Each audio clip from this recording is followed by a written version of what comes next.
Welcome back to Solynod Hex, everyone.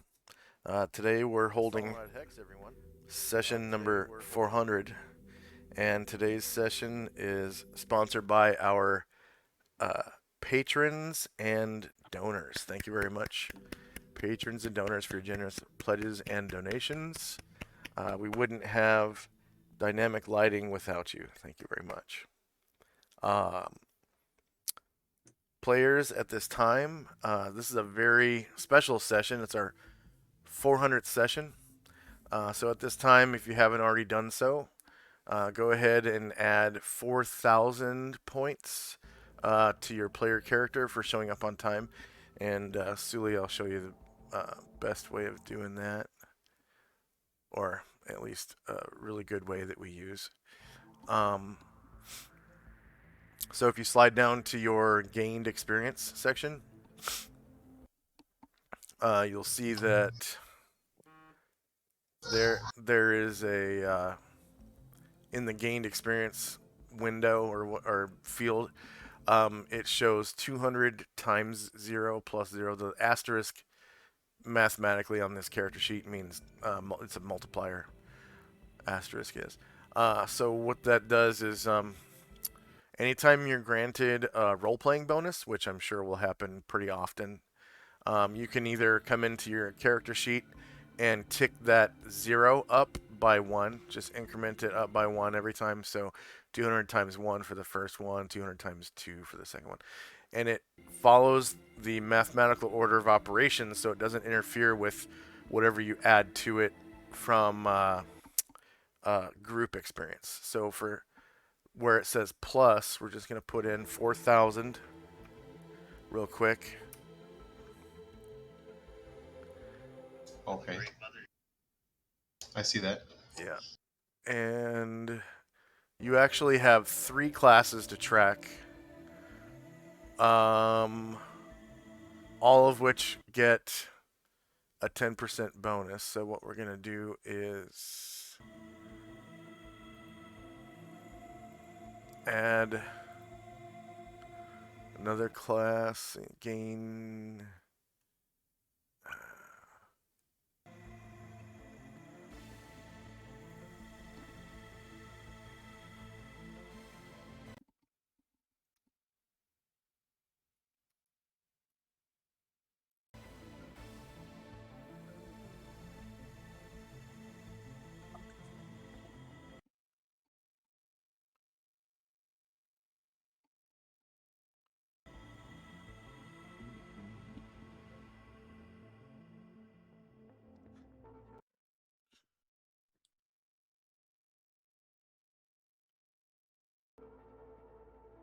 So experience for you is going to be a little complicated, but that's all right. You're a I got a smart, calculator. smart individual. What we can do is to make it a little easier without a calculator, since you basically have a calculator built into the character sheet. If you want to, we can just do one of these, where if you put a divider where it divides by Yeah, 3 because you have 3 classes. I think each one goes 1 to 1466, I guess. Yeah. So if you look at what happened in your Oh wow, yeah, look at that. yeah, The order of operations. I love PEMDAS. yeah, and then in order to get rid of the decimals, we can further put it into parentheses like this, and we'll go floor 1250 per class, wouldn't it? 1466 per class because he has a 10% bonus. Oh, okay. That's why. I don't mind just dropping off whatever is like remainder, Yeah. Keep it simple. So if you only, I mean, it's pretty the tax. pretty easy to do it with just one of these, and then just kind of copy and paste them down below. So you've got, at the end of the session, you would copy your prime requisite total. And I don't know why it's still got a decimal in there. I put floor so that it would round down. I mean, I would just drop it. I would just be like there. I just record and just drop it, and I try to keep a separate record of the XP gain in case something happens. Yeah, so what you could do is just copy and then paste this into your current XP at the end of the session, and it'll calculate it for you. But for right now, you've got 0 in these classes.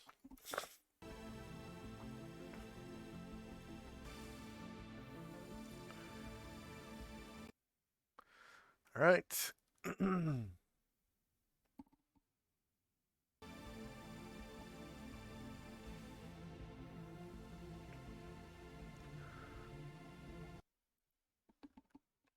So, when last we left the Order of the Superior Star,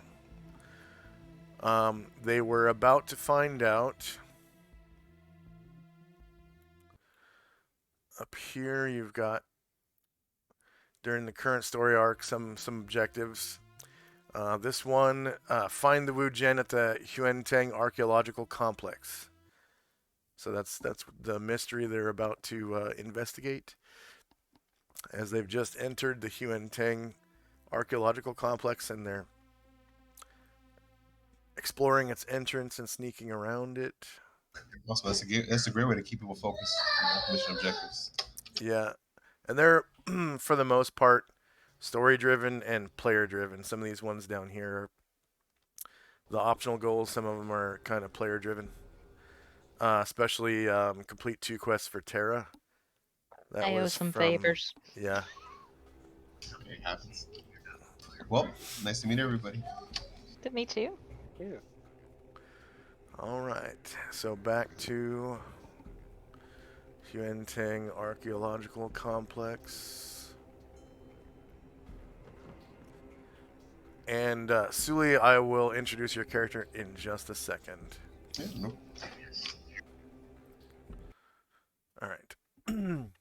So new round. We got spells and time. Astral's True Seeing, Vern's True Seeing, yada yada.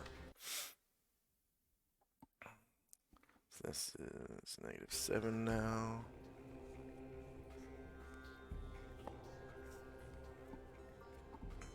Time now is 10:03.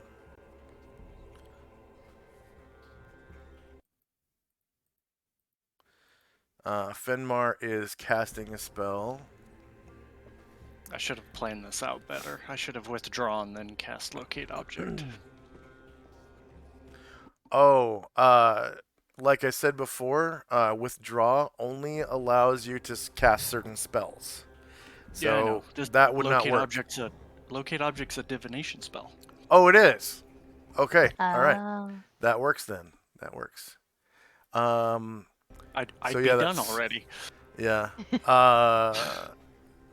I guess that is if you can cast the whole thing during the withdraw spell.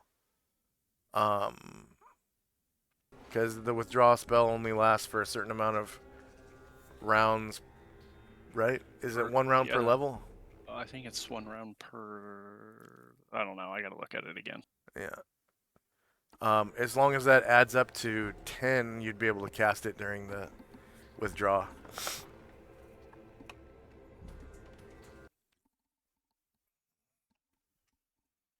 All right, so first up is Tenzi's Ah. move.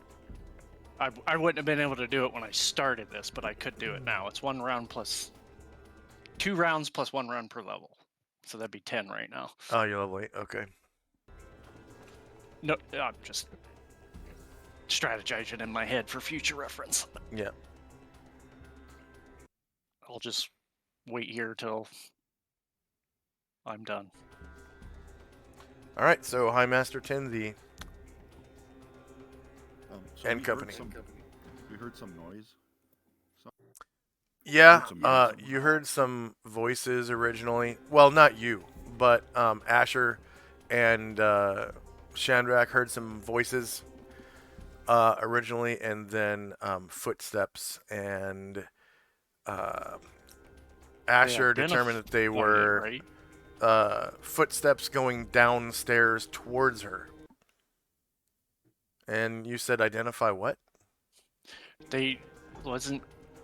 Didn't she like hear the? It was like Botazoo talking, wasn't it?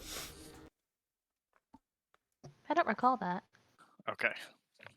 I could be wrong then. Yeah, you're totally wrong. Making stuff up. Okay. Okay. Anything else for Tenzi and Company? That's good then, because I thought we were about to face demons. So. I'd like to actually have a turn here and move. Demons are actually Tenari, not Beatazu, anyways. So. Devils.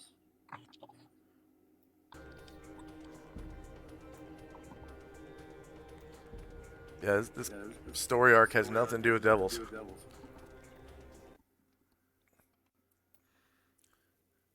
Tenji move up to there. Ashra will move to try to keep these people in line of sight. Yeah, I have him flying 10 feet up, and he'll go to there. And Musashi will just follow him and be there. That'll be it for us. Okay.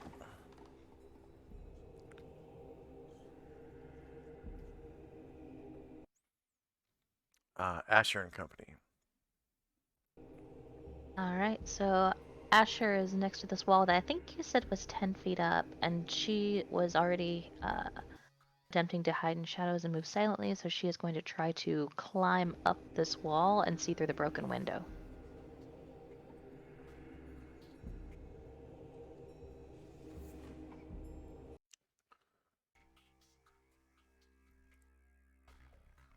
Okay, so first off, move silently. And as you know, when you move silently, it cuts your movement rate into 1/3. So you're able to move 4 squares at a time. And half that because it's up, so that should just get me up there. Just get you up to the top. Okay.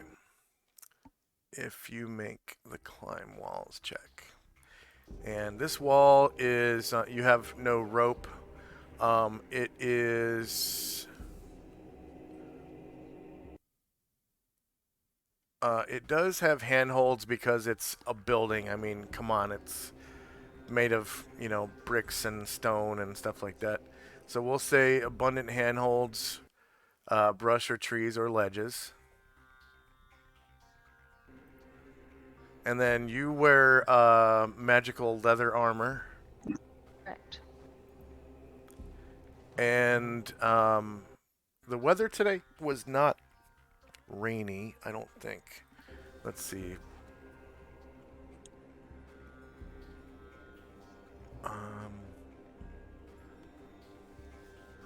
August 2nd, 1185.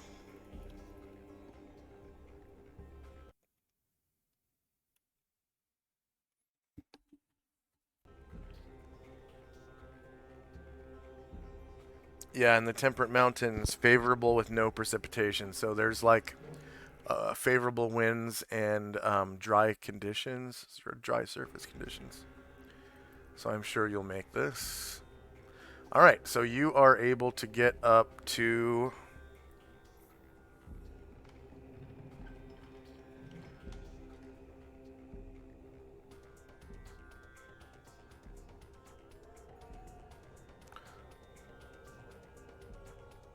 And I actually need to reverse the polarity on these walls. So this is one of those things where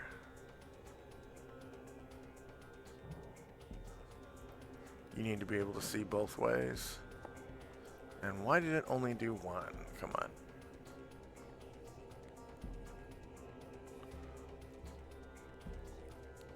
Alright, so you're able to get up to here. And that takes all of your movement. And momentarily, you see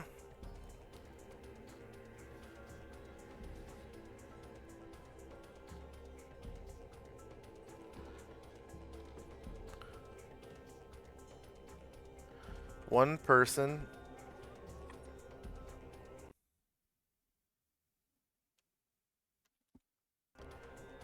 that looks like this. a yellow ninja, Neat. and he seems to be trying to be sneaky, and he is walking down stairs towards you, and he disappears into the darkness below.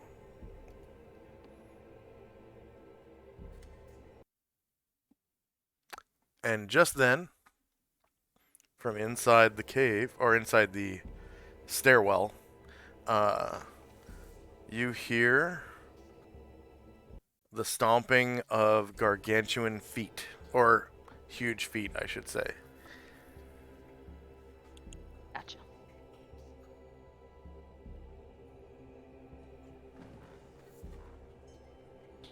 And everyone else is going to stay put for the moment. Can everyone else hear that, or just Asher?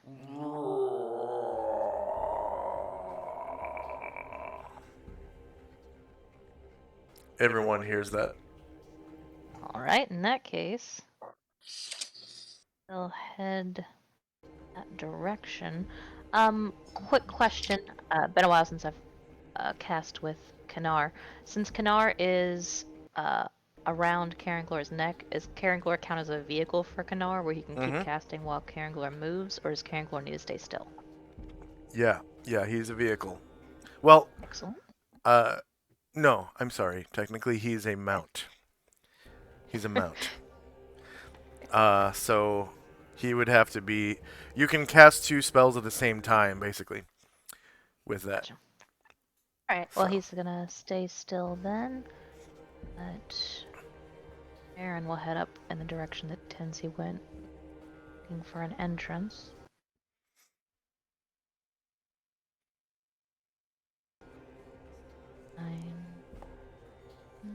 It was over here, wasn't it?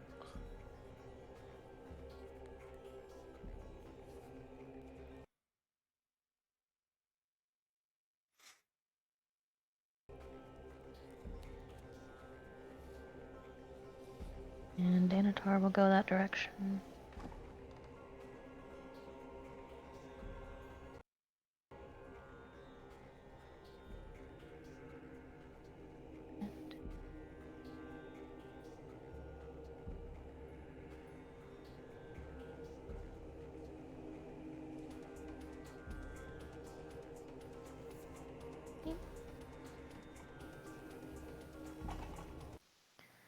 And Ryan Druid will go that direction.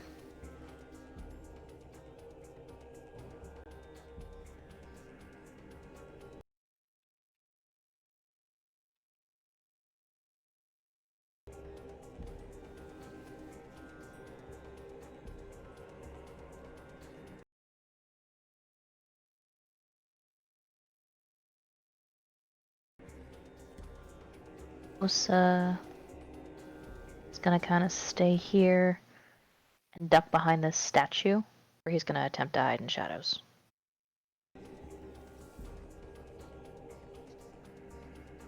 Who is that? Bombosa?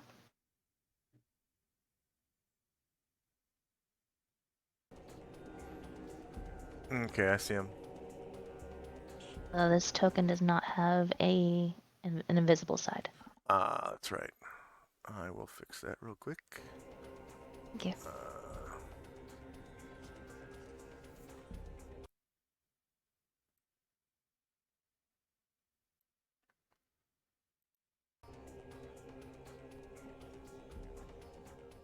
BAMBOSA? Yeah. Okay. Jim is going to dismount. Stop there.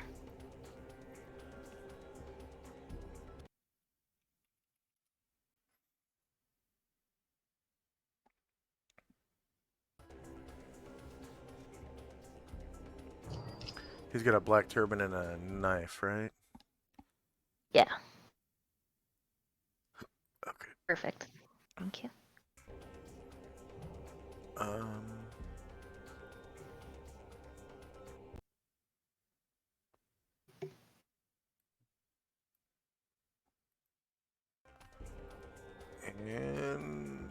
invisible.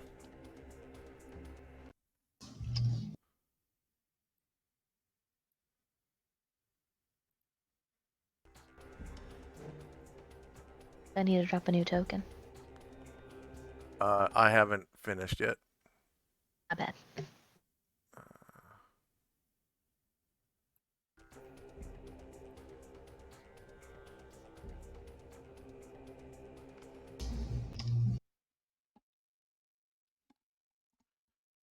It's a good thing that you reminded me to do this right now because this is the most opportune time to do it.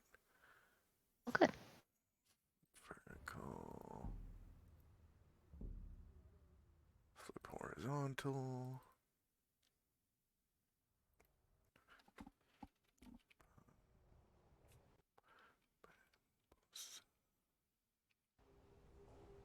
There we go. HP. This is AC. I forgot we're out of combat. They can actually move further.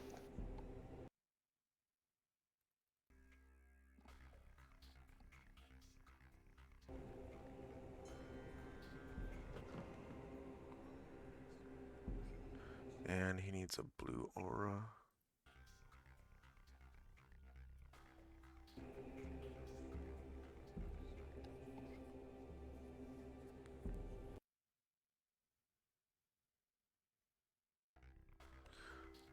So you should be able to see the blue auras now, because they say they fixed that. Yes, I can now. Thank you. Okay.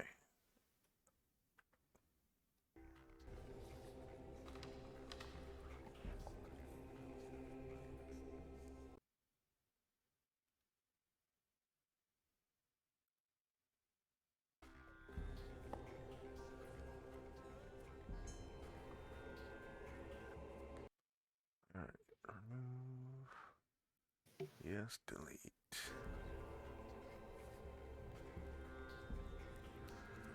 And you select a token.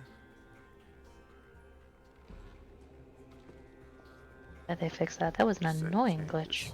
Yeah. What's even more annoying for me, though, is having the token command bar over the character sheets. I really... Oh yeah, They that's still, very annoying, yes. they still haven't fixed it, and they haven't even addressed it as a glitch. It was never like that before. Character sheets went over everything. No. Okay, so now you can turn Bombosa invisible, Thank you. and I will roll his check.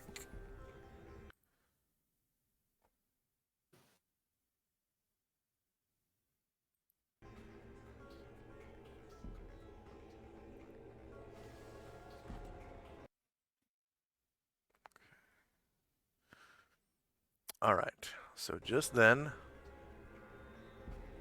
that kind of roaring sound gets louder.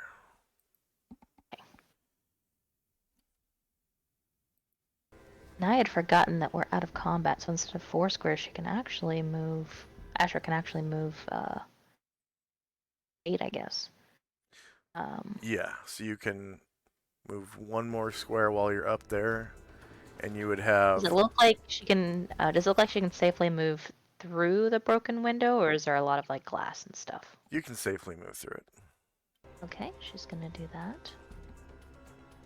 And she'll stay there. Okay. So just then, these 4 creatures appear on the stairs. Why didn't that work? Okay.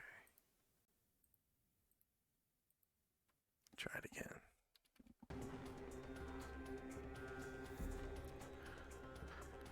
And I'll describe them to you. They're vaguely reminiscent of giant bears, although their shoulders are broader. Their visage is a nightmarish cross between bison and human. And their hands and feet disproportionately large, splayed, and human-like. Their arms are extremely long, like an ape's. And their individual colors vary from dark brown through sickly greenish yellow to a peculiar purplish gray on their flesh. What the hell are these? And they are huge. Each of them is 21 to 24 feet tall. Actually, I think all these ones are 24 feet tall. So that Pretty ceiling, big. that ceiling down there is really high. Really, really high.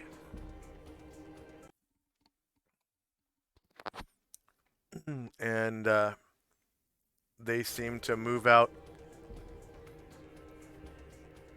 as though they had heard something. They kind of, one comes over here and sort of cups his ears, and one over here, and they make this god-awful racket as they step. You can kind of feel their steps vibrating in the earth.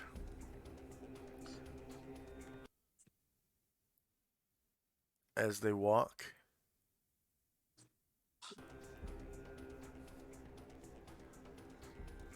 And they're just making this weird noise to each other. Let's see.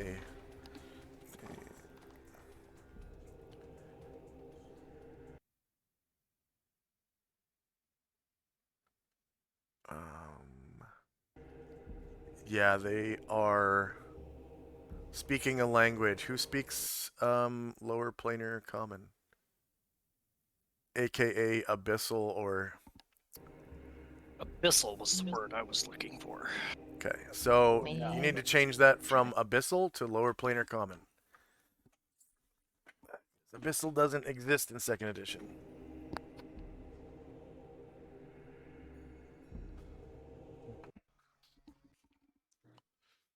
Abyssal or hellish or any of the Hades-ish need to switch to AKA Nine Hells. yep. Need to switch it to lower planar common. Well, I would speak that too. I was thinking you probably would. Which is crazy because I think in 3 or 4 they change it back to Abyssal, I believe. They never changed anything back. It was in 2nd edition, it was lower planar common.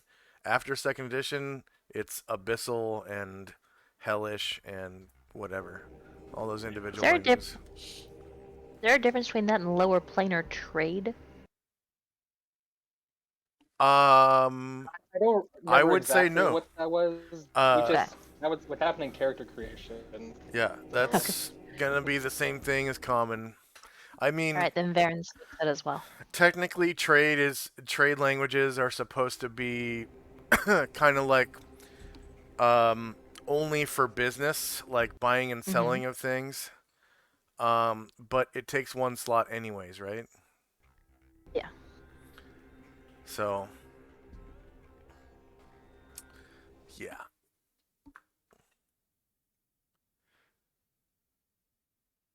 I'm gonna have to learn some more languages.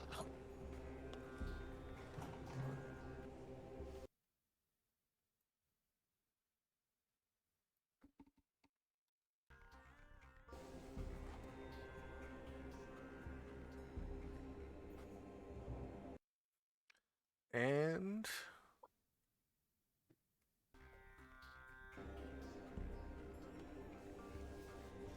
next up is Shandrak and Company. I need to actually put Asher before these. So, Were the characters who were able to speak that able to make out what the creatures were saying to each other?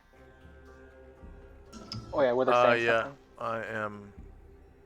Oh, There's only messaging, got 2 it. characters, right? Baron and Chandra? Astral Sounds can. like it. I think Astral can understand that because he can communicate with any creature.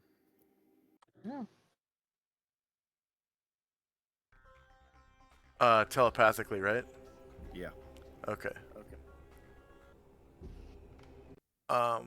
To be fair, I think that only is a line of sight thing, because it's telepathy.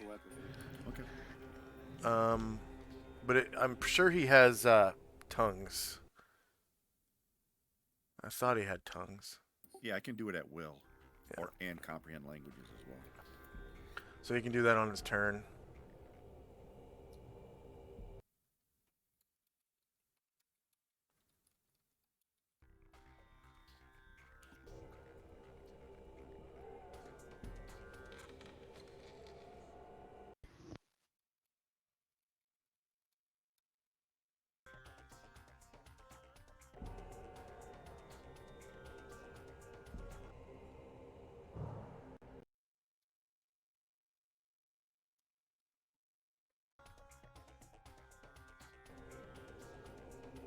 Okay. And Anatar, right? What was that? Oh, Varen. It's to Varen. Baron. Okay. So, hearing that and seeing everybody kind of moving up, but Fenmar's still on his spell, Ryer's gonna kind of come up, kind of stay by Fenmar, and Aaron.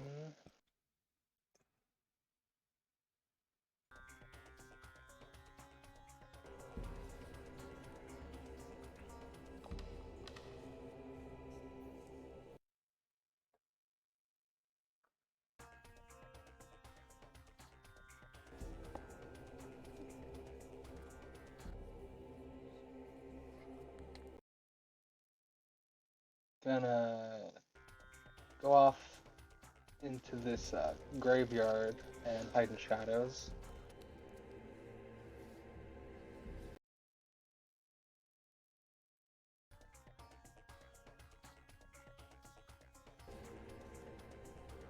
All right, you know what to do.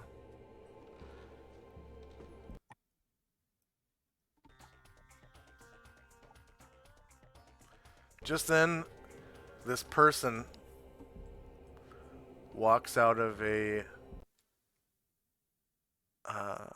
I guess a color pool, and the color pool disappears behind her. Anything else for Chandrak and company?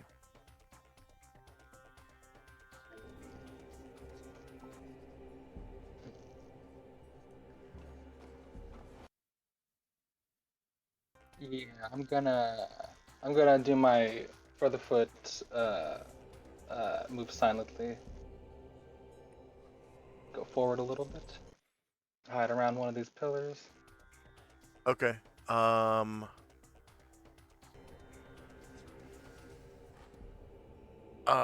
That lets you. Oh yeah, that lets you move at your normal movement rate or twice 12 squares. 12 squares. Okay.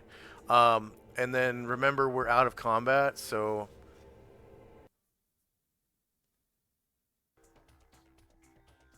that should be doubled if it works.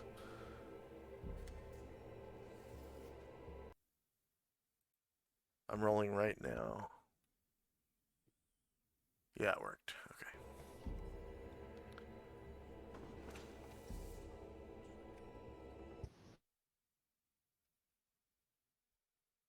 So you can move 24 squares, right? Because you're out of combat. And you can see those big ass creatures ahead of you. And they're kind of cupping their ears as though they heard something. And none of them is like looking at you. And they're saying that stuff to each other.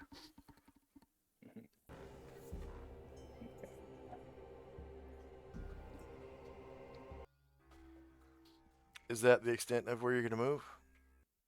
1 second. I'm just moment, I think. Uh,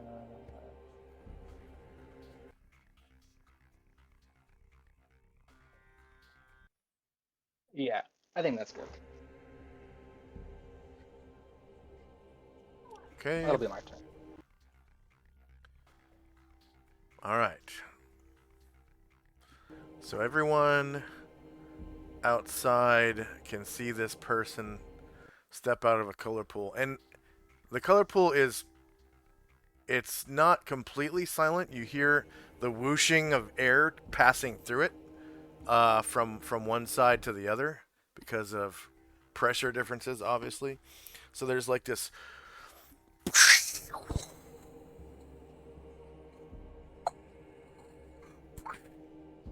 sound momentarily as a person steps through, and the color pool disappears.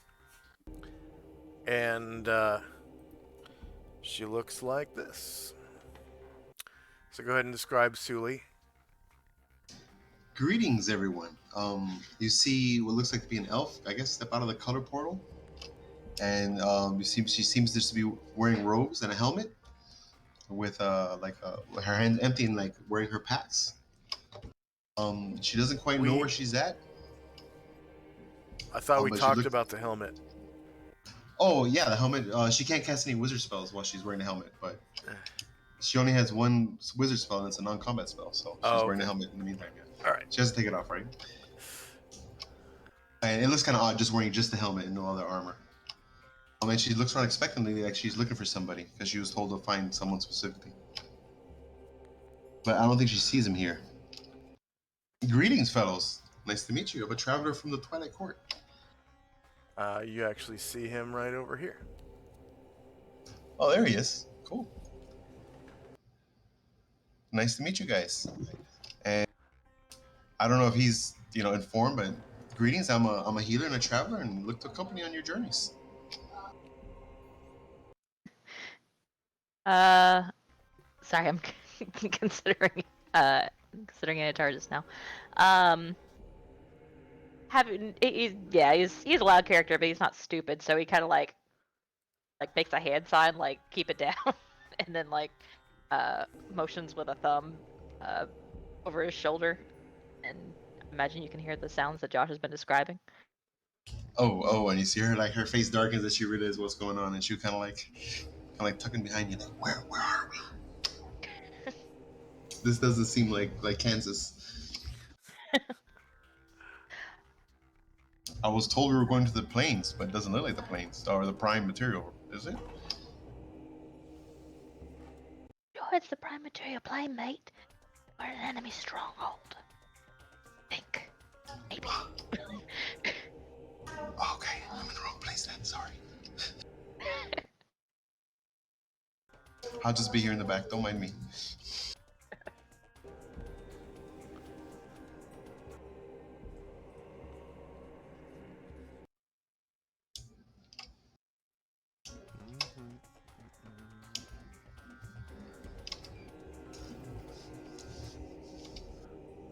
So she'll just kind of file in to whoever looks like whoever's like a healer type and just kind of stand by him, I guess. Okay.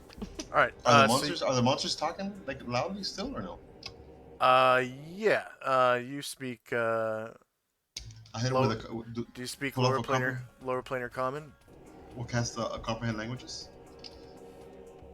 You already moved, so Okay, you no problem. can't move and That's cast. fine. No problem. But you run into a fence, basically. It's about 10 feet high. You'd be able to, climb over it with hopefully not too much effort. Oh no, I'll go around it to the opening.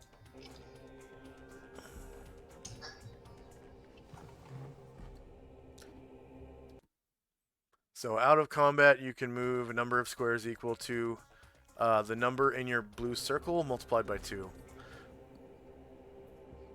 And yeah, Okay. you do hear lower planar speech coming from ahead. Do you speak lower planar common? Negative. Okay. Dante. So this person pops out of this color pool, introduces herself. and walks around the edge of the fence over here and comes up here and parks right there. Not holding any weapons, hands up and gesture of peace. Yep. Dante. Yeah, Dante moves up to see what's going on.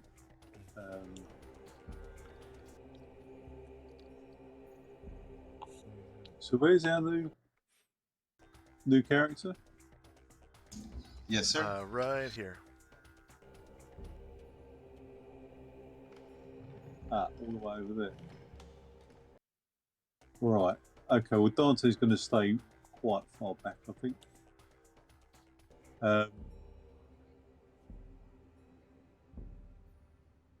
Maybe. Yeah, he's not playing, and he's trying to sort of duck down and keep out of the way. Okay. All right. End of the round. Does any regeneration need to occur or poison damage or anything like that? I think Asriel's full. Yep. Okay. Yep. End of the round. And new round. Time now is 10:04 a.m. And first up is Fenmar and company. I'm still casting. That's right. Tenzi and company.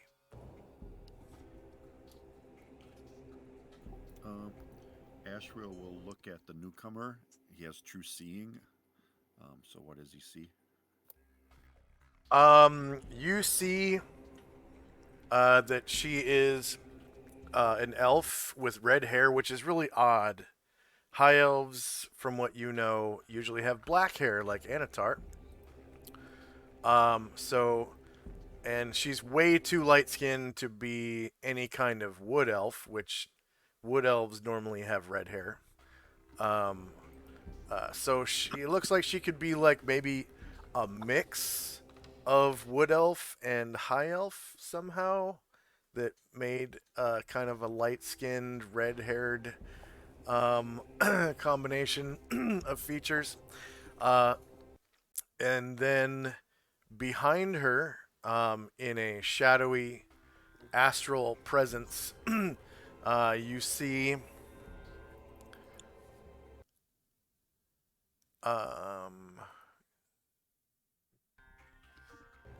one second.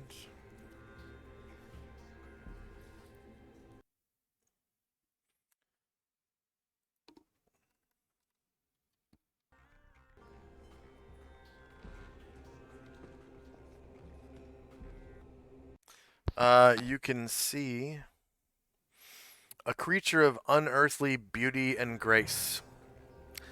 Her face shines so brightly that it is somewhat difficult to look at her.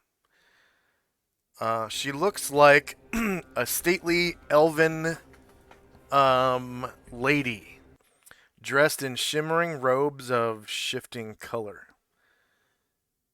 And she's surrounded by a magical aura that evil creatures cannot bear to be near.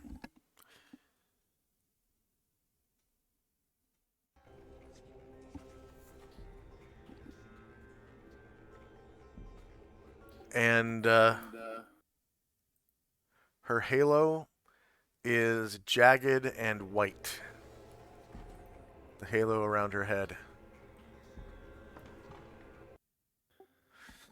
And the creature standing behind her in an astral presence is 7 feet tall. 7 feet. One second. Oh lordy, what is that?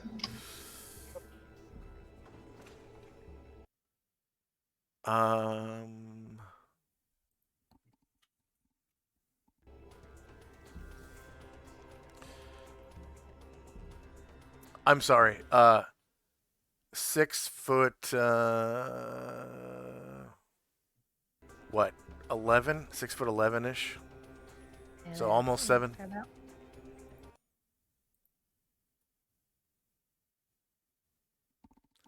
So go ahead, Tinsy. So Ash will look at her, take that in, and then cast tongues. That lasts for 1 turn, 10 rounds. Okay. You can hear those very large creatures somewhere on the other side of that wall saying things akin to the following.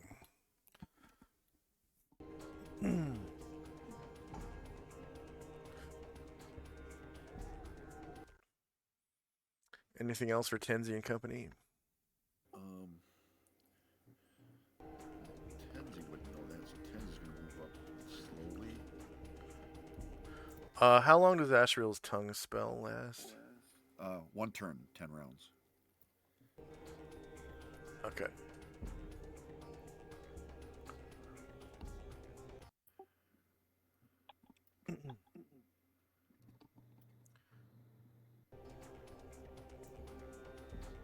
And then what else? So Tenzi moves up carefully and stops when he sees the creature.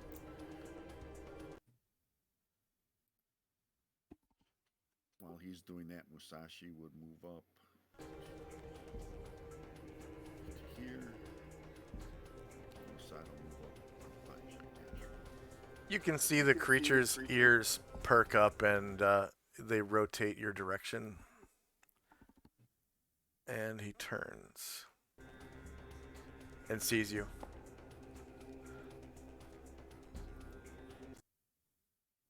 And you can hear it release a loud roar.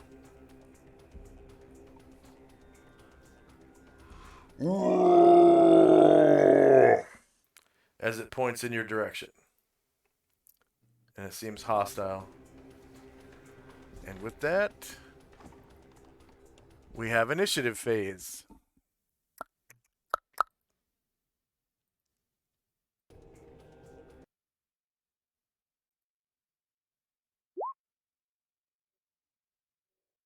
So everybody, lottie-dottie everybody, rolls initiative during initiative phase.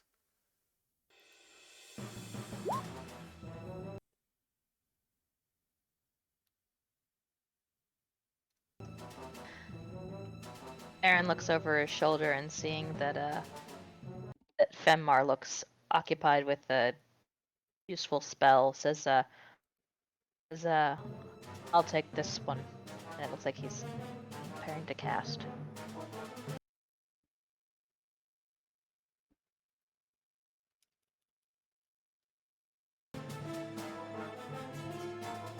Basically, utterly oblivious as to what's going on around me. So.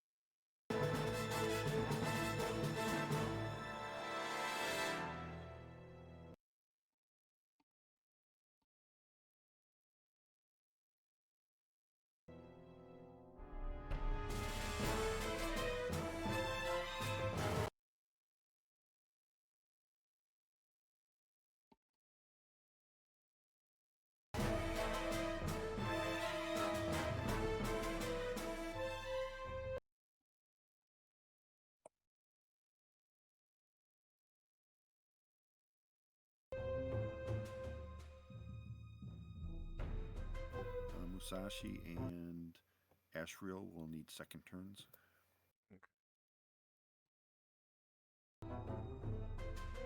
So will Anton.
It looks like Thaco Tuesday and Watch Your Pants have joined us in the chat. Hey. Everybody say hello to Welcome, Thaco Tuesday and Watch Your Pants. Hello, welcome. Yeah.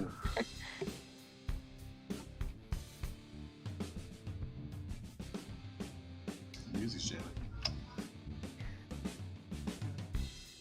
Yeah, please get a second turn for Karen. I know it might already be there.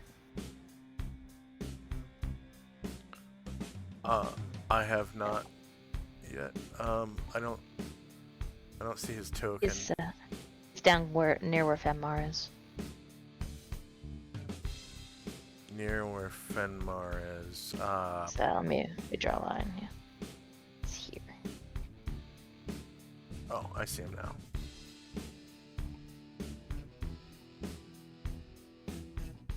It says my dragon is still casting, but I shall defend you if need be. To Fenmar, who potentially does not register him at all. No, you just see him. Like his eyes are rolled back in his head, and he's like mumbling, and he's slowly spinning around in a circle.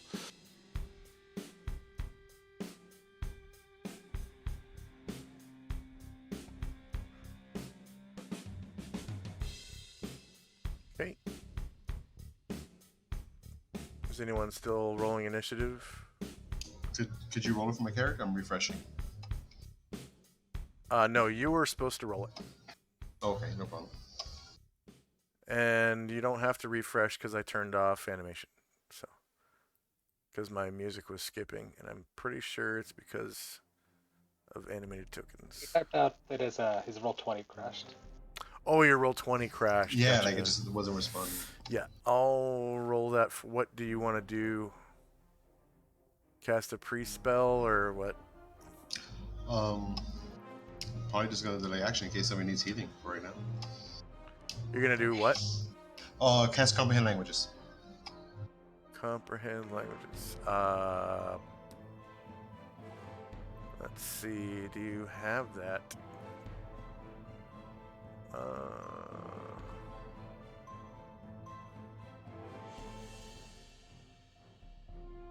Yes, you do. Wow.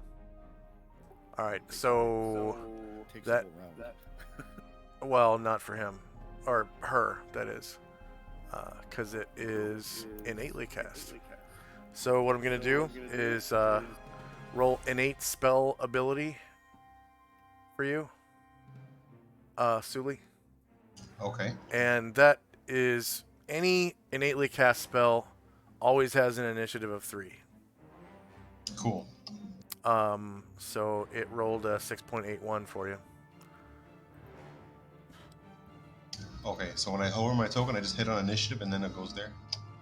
No, I already rolled initiative for you. Okay, no, yeah, Yep. just for future reference. Yeah, just for future reference, you click on your token, and then you click on the initiative button, which is up in your token command bar, and then you would slide down to innate spell-like ability if you want to cast an innate spell. You know the difference between an innate spell and a slotted spell? They can be interrupted and stuff.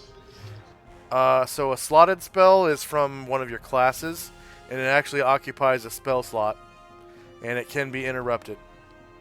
Okay. Innate spells are cast because of your race. Usually it's just a power your race has. And you can actually move and cast those because you don't actually use the verbal, somatic, and material components that normal spells take. You just cast it from your body innately. So you can make up to a full move and still cast an innate spell in the same round. And it can't be interrupted because it's naturally cast by you as... Is there like an anima or like a little sign to it? Is there like a glow when I do it or something? No, I don't use those. They lag down people's systems too bad. No, I mean I'm just saying like role playing wise, like aesthetically, when you cast like at will spells, there's some sort of like way to know. So that's not an at will spell. At will means you can cast it, and infinite amount of times per day.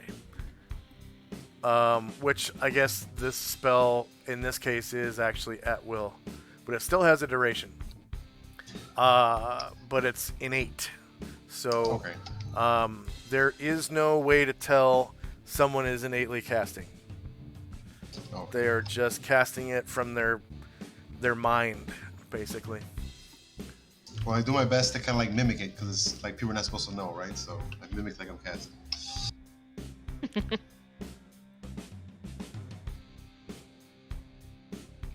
Oh, And actually, at this time, your character would be able to turn into her true form.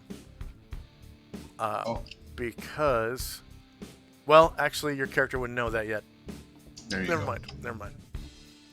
And then, Amber, you had a question? I was wondering if I might retcon something real quick, because it's been a couple of weeks and I forgot that before Anatar moved, he was holding the Encyclopedia Demonica out where Fenmar could see it. Before he moved to his current position, could I just say he put that back in his backpack? Yeah. Thank you. Yeah. Okay, is anyone still rolling? Alright, here we go. So Ashriel's Tongues has 10 rounds. True seeing, locate object. Casting locate object, so you're 1 round closer. Casting strength spell. Time now is 10:05. Okay, first up is. So that was an extra one for Musashi. yeah, I know. I put that in just in case you decide to use your bow. And then is Varen casting a spell? Yes. Okay. So first up would be Karenglor at 1.78. Just holding his action. Holding action.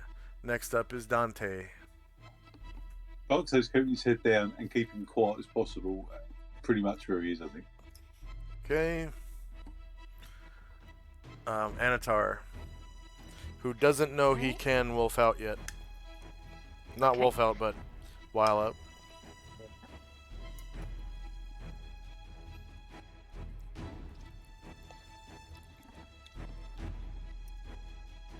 Six. 7. Sees them now. Does he know now? Yeah. Awesome.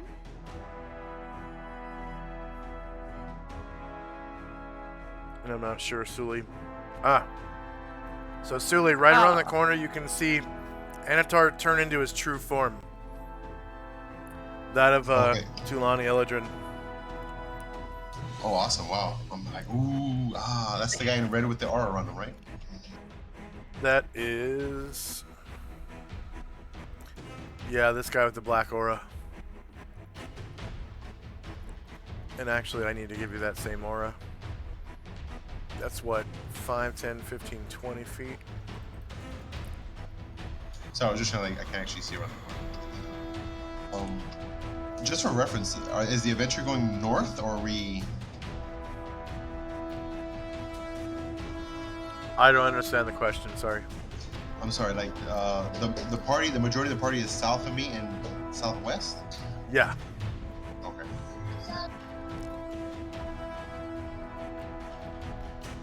Okay, anything else for Anatar? Yep.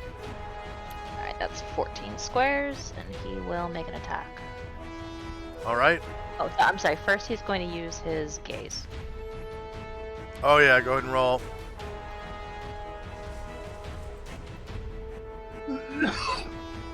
And they get some kind of save. There's a... It's moved. 1 second.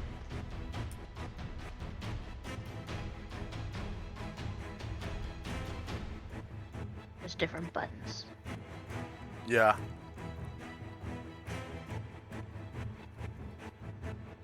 I changed, I simplified it. So, it's now, your Tulani abilities and your Eladrin abilities. And the gaze should be under Tulani.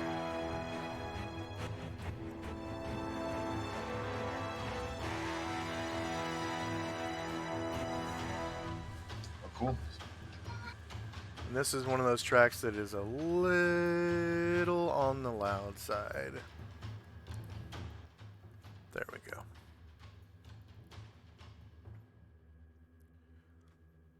So if you click on Anatar, and then you click on Tulani. I'm reading the Tulani. I'm not seeing the gaze button though.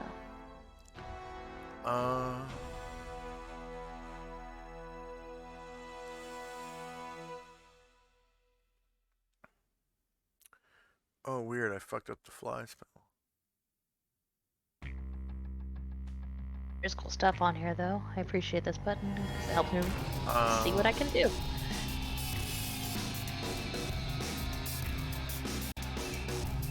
Yeah, I guess I didn't put the gaze on there somehow. Let's see. Find gaze.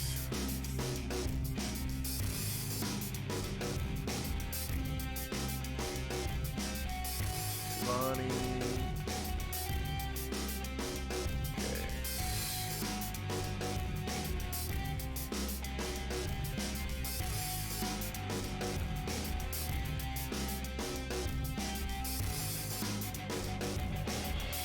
So I'm just straight up adding it as an ability again.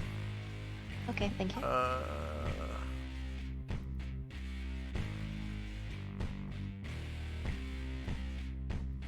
And we'll call it asterisk, asterisk, asterisk, gaze, asterisk, asterisk, asterisk.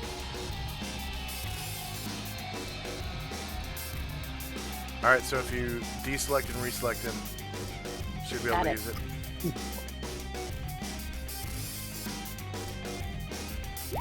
It's the gaze. Okay.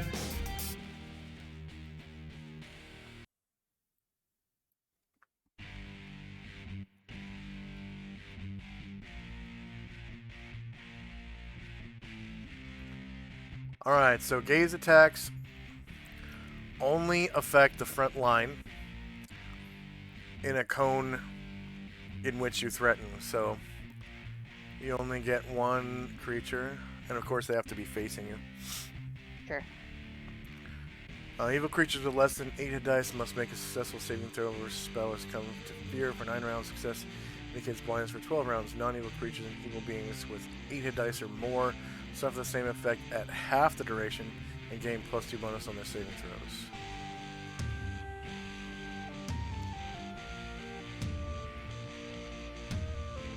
So he's blind for 6 rounds minimum, and he gets a saving throw versus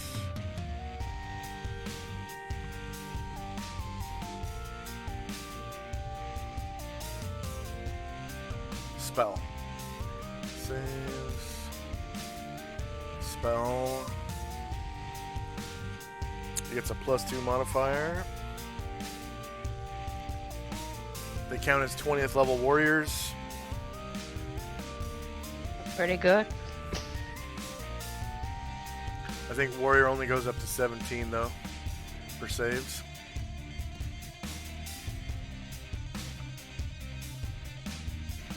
Alright, so he saves, but he's still blinded for 6 rounds. Okay.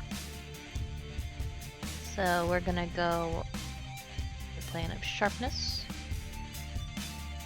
So he blind. We're gonna call this blind 1. So +4 to hit. Yes, for blindness, yeah. Blind. The target is evil. He is. Blind 1. Blindness 6 rounds.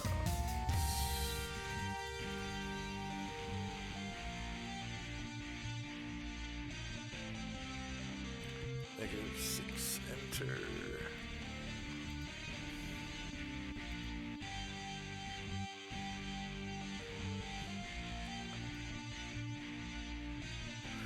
Okay, so technically he is shieldless. Negative 17 beats his negative 2 armor class by more than 5. So you crit him. He is, of course, large category. 36 damage. That was with a sharpness blade. That's correct. And with a sharpness blade, you have to roll. D4. It is what is it? Adds up to 23 or more, and it cuts off a limb. Or was it 22? Let's see. Index, fine, sharpness, sort of sharpness.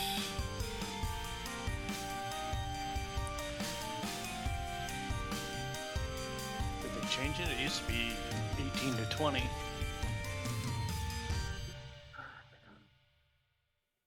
And then you roll.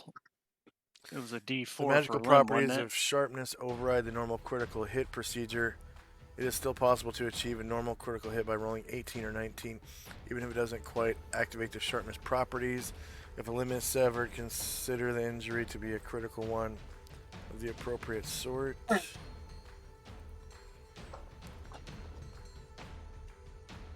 Modified score to sever. 20 to 21 for larger than man-sized. Oh, okay. So that's a plus 3. So that would be 17, 18, 19, and 20. Alright, so you cut off one of his limbs. Go ahead and roll a d4. The sound cut out for me for a second. Did you want a D4? Yeah, d4. And it'll be left arm, right arm, left leg, right leg. So you cut off his right arm. And I will give him I guess a boxing glove. Oh, I'll just give him an arm. Yeah, there's an arm. All right. Boom. Thanks. And then we're gonna go longsword.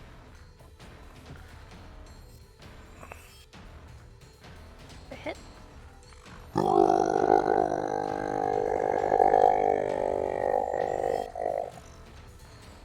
It exclaims. Ah! Alright, you don't crit him, but you score another 17 damage. On top of that, 36. That's 53 altogether.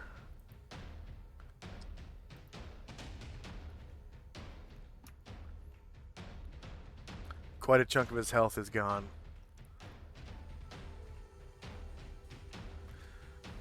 Jim. Jim rolled to jog, so he's just gonna get up into the fray. Or where he can get closer.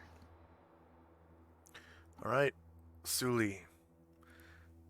You kind of see Anatar go around the corner, and then one of these creatures exclaims in pain.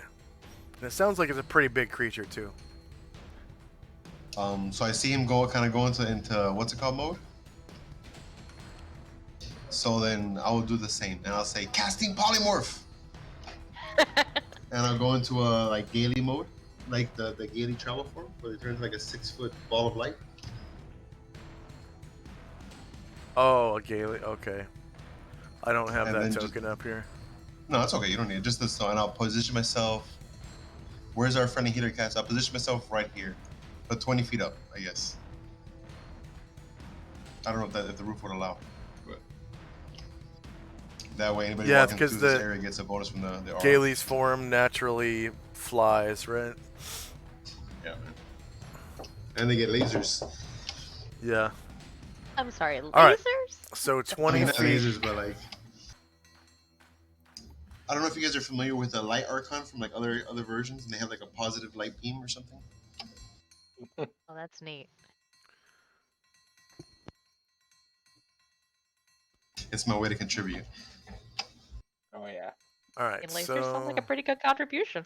should be able to see them on the other side now. Just as cover, just to be as cover, sort of.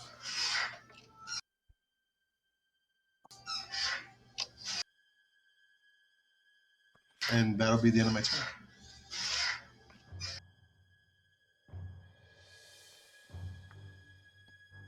It's an action. It's like a full action to transform, right? I think.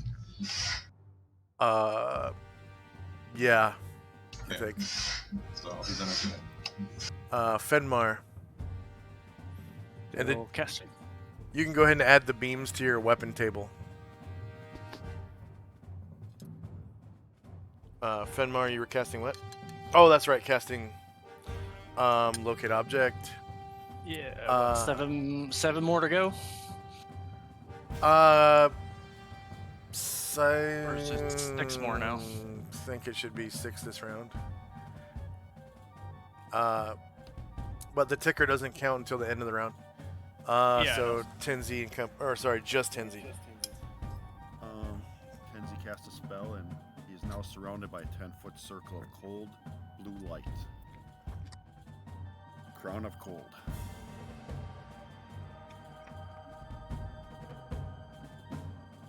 You can go ahead and add an aura. Got it. And what's the duration? I think it was 10 rounds. I rolled it in the thing. Yeah, 10 rounds.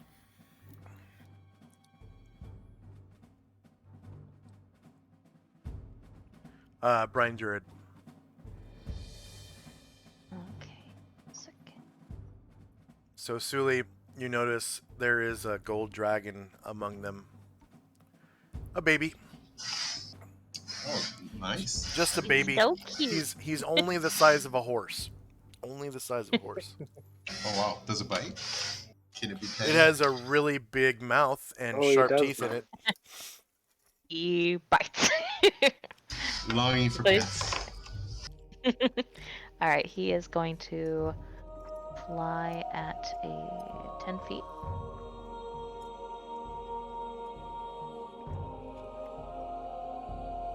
We'll have to hear the story of how you got a dragon to begin with. At some point. Doesn't need to be now, but I want to hear it. Just hired him. It's intelligent. All right, so that's 1. So a mutual benefactor, I guess. He gets to expand his horde. Long, long ago, in a land far, far away called Sweden, there was a man who played Dungeons and Dragons.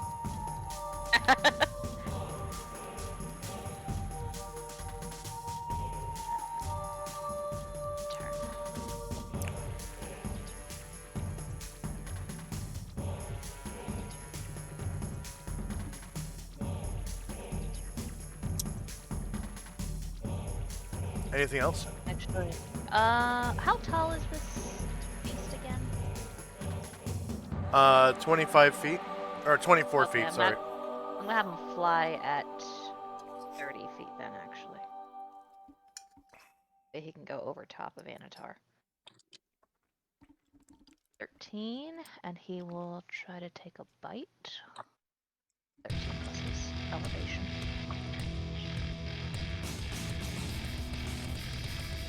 That's +4 to hit.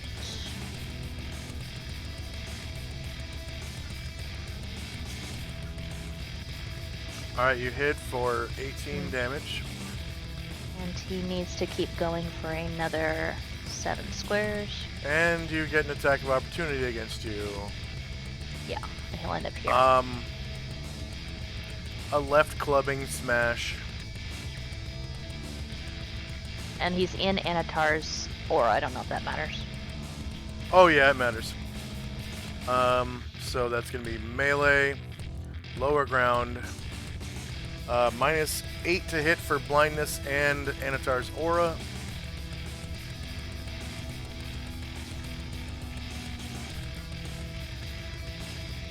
And no mod to damage. Attacks of opportunity are against the ass of the creature. 1 does not beat -1, so he misses you. That'll be it for Brian Druid. Alright, Musashi.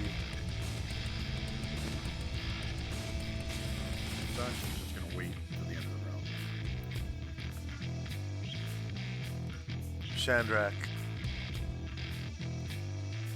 I will use my Featherfoot ability to move silently closer to get up to one of these guys.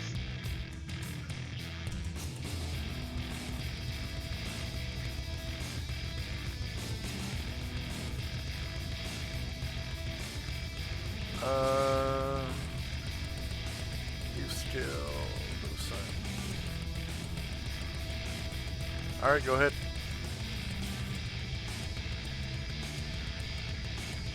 Move on flank next to Anatar and attempt to back. You get your backstab. You have a +5 sword? You're the one that has a +5 sword, right? Plus 4. +4, okay. Oh, that's right. It was Karenglor has a +5. Also, so important question. This is the first time I've done a backstab since my new belt and my strength bonus. There's a strength bonus. Do I add that every attack, or is that added automatically on the character sheet? It's added into the backstab attack. I think as long as you check the box for strength and damage and have the strength score plugged in. Yep, there we go.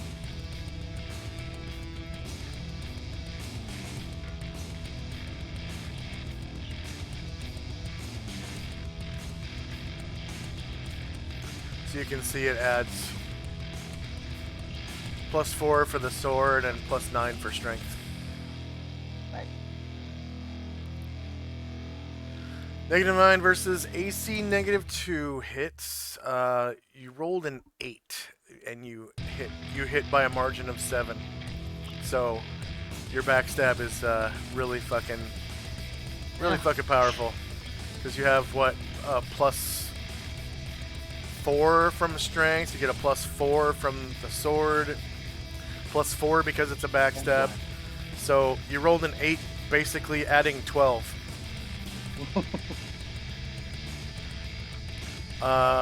And you did not crit, so you only do 21 damage. It knows where you are because it survives.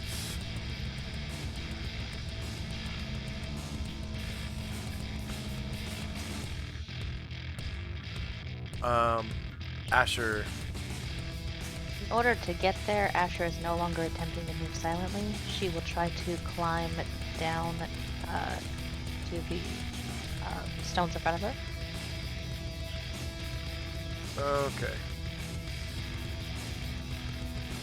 So thief skills, climb walls, abundant handholds, leather armor, and dry conditions. No miscellaneous modifier. You succeed to climb down 10 feet, which takes up 4 squares of your movement. And you're invisible, correct? Yes. Okay. 7, 9, 10. Will she get a backstab? You get your backstab. Thank you. These creatures are far too stupid to notice an invisible creature. Okay. 1 does not beat AC -2. She is visible. You rolled a natural 2, so that's... And you... It's not. It's usually not going to do it. That's how powerful. That's how powerful your backstab is. Just wins the guy, huh? Even with the +4, you miss. Wow. A 2's going to be tough to save. Baron. Alright, Aaron's coming.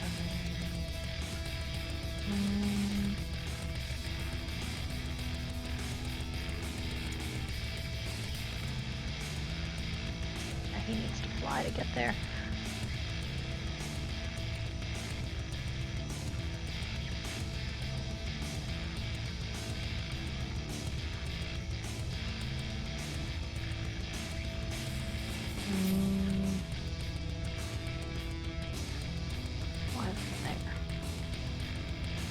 Alright, let's try this again.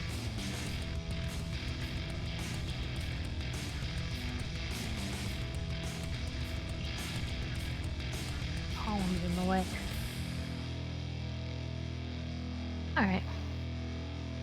Oh, I'm sorry. I forgot Varen was casting anyway. Varen stays right where he was, and he's casting Recitation. Okay. Bombosa.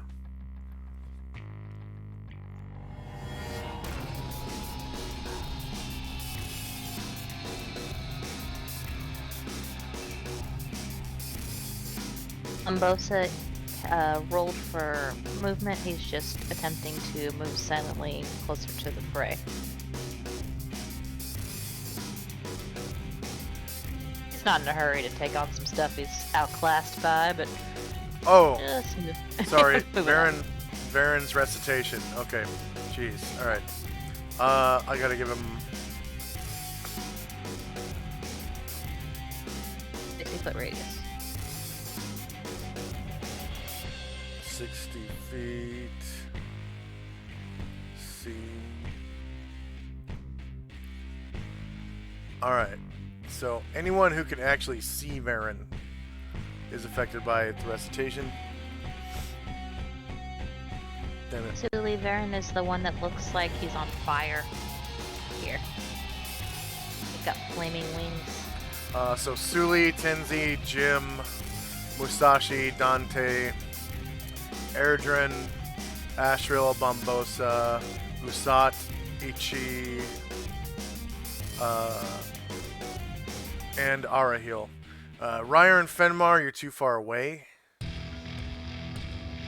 And then everyone else is on the other side of the wall and is unaffected. Yeah. So the symbol for that, Suli, is this little blue man. Looks like he's praying. Okay. But yours is going to be with a 2 instead of a 3. Jim should also be a 2. that was a Tenzi's mistake. will be a 3. And what this spell does is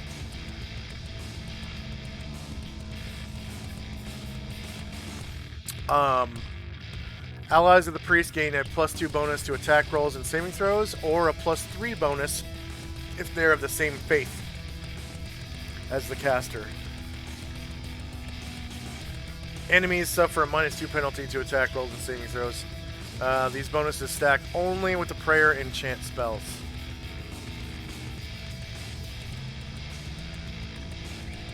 Ushas, so not your gods. You only get 2. But it's +3 to attack and saving throws for the duration, which is going to be 8 rounds. So Varen's Recitation.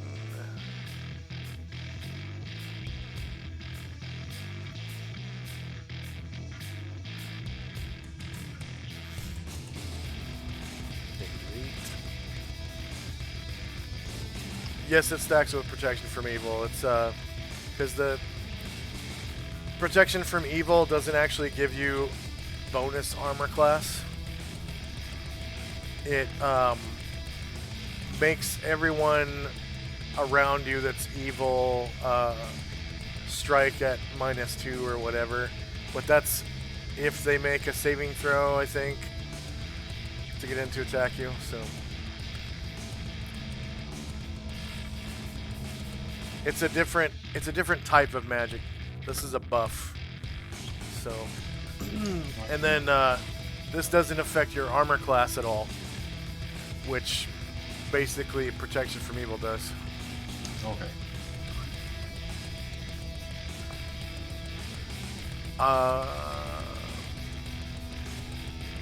And then Bombosa. Attempted to move silently. I already moved him.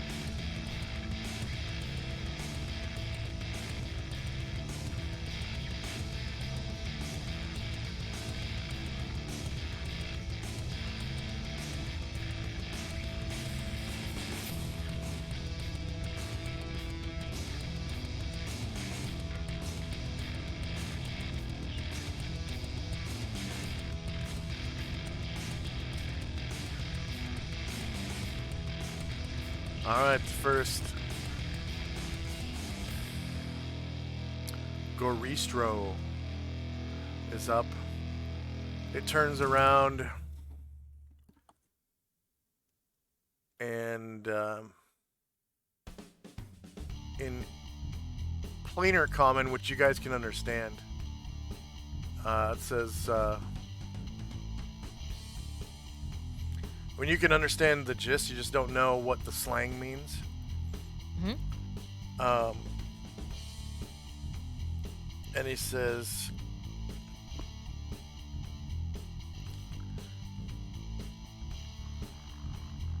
"Die, little dragon made of jink."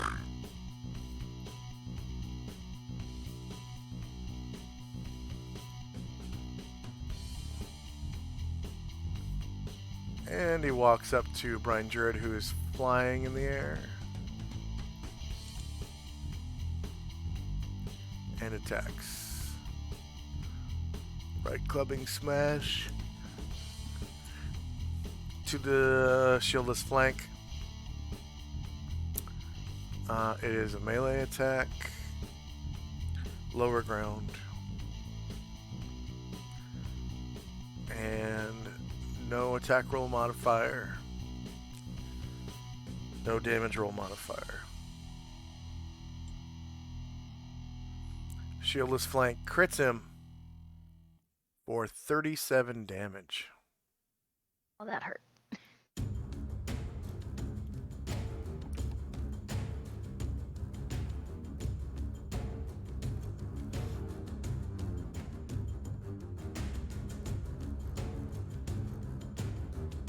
And winds up for the left clubbing smash. Brian Druid. Shorter melee, lower ground. No mod. No mod. Big punch. Shieldless flank. Hits him, -3 to -1 for another 24 damage. Brian Druid is unable to gain altitude any longer. He can't do anything but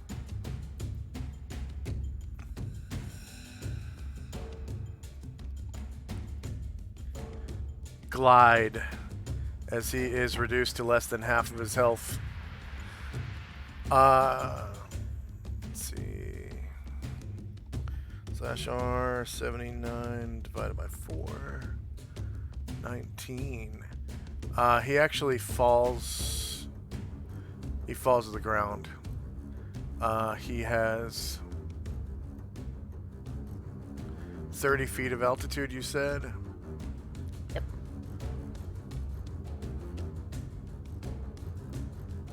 Guys, don't get hit by these things. It hurts. He takes another 13 damage from falling, so he's now very weak.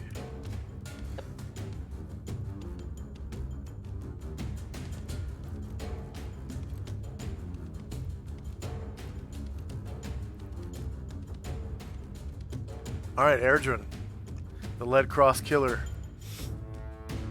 So let's see. So can he? Okay, so I can walk 2 squares forward, and then can you climb over this fence? Yes. Let's see, checks.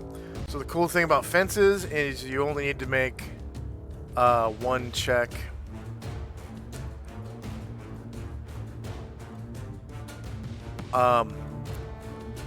And it's your choice whether to climb down the other side or if you just want to jump. It's about 10 feet high. I'm pretty sure he has tumbling. Pretty sure he has tumbling.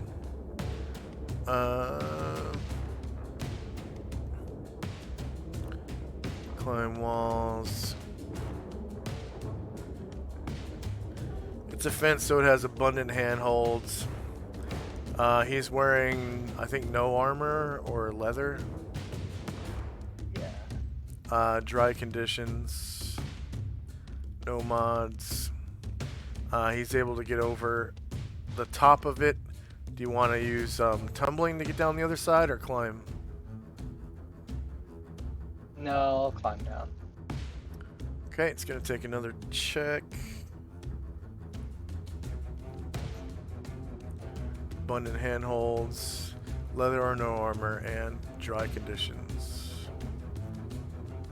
Alright, it takes 4 of his movement to get to the other side. 2 up and 2 down. So whatever he has left.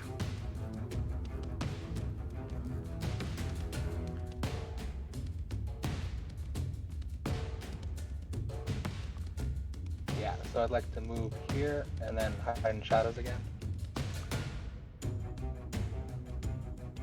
Okay. Hide in shadows. And Ryer. We're just gonna maintain position in just in case anything comes at Fenmar. Alright. The rest of the Goristroy. So this one is going to roll morale first of all.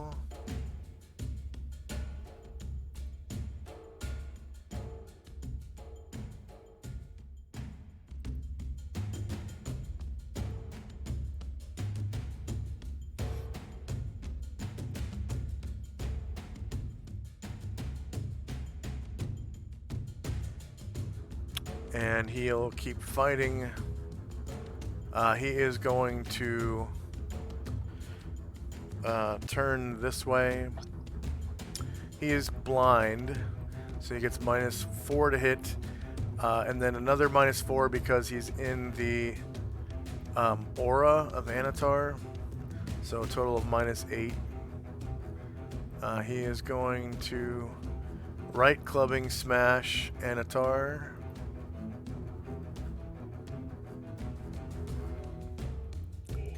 Shorter melee, same elevation, -8.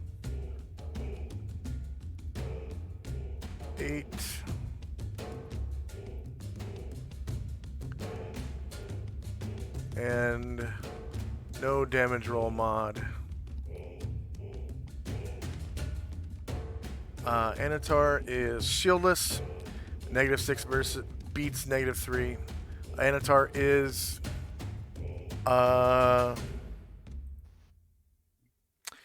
technically still a medium creature because Tulani are up to a maximum 7 feet tall. You have to be 7'1" to be large. So he only takes 20 damage, Anatar. And then the Goristra winds up for a left clubbing smash against Asher. Stone skin. Stone skin. I'll just roll a d20. So I have a house rule for stone skin. Many years ago, I had some clever players who use stone skin a lot. Oh, hey, we got some chatters. Let's see. Jarla donated $1 to support the Wounded Warrior Project. Shout out to Jarla23i478. Thank you very much for Jarla. And Jarla. thank you, Jarla, also for the follow. And we've got first-time chat from Jarla. Jarla says hi. Hi. Sacco Tuesday says welcome, Jarla. Hello. Jarla says, nice to be back here and see many of the same people still plays in the campaign. I was playing in the campaign for a period way back, 2 or 3 years back, but don't remember my character name even. But wow, this campaign is never ending, isn't it? Yeah, it really is. I still have about half the world to show. A little bit more than half, actually. And then Jarla says, thanks. Zaka Tuesday says, oh, cool. Jarla says, a pleasure. I'm an old player of yours. Nice. Awesome. That's cool. Um, Down in history. Okay, so Anyways, the house rule on Stone Skin is, what if the creature rolls a 1 when they're trying to break through your Stone Skin? And I thought that was pretty valid point. I'm surprised it's not in the description of the spell itself. But I don't. If they roll a 1, I don't count the charge of Stone Skin as being broken. And of course, once you roll a 1, the rest of your attacks are done. So here's the d20 roll for this Garistro's attack against Asher and her Stone Skin. It is not a 1. That was cast by a level 10 mage. Okay. So we've got Stone Skin, Asher, 10 mage.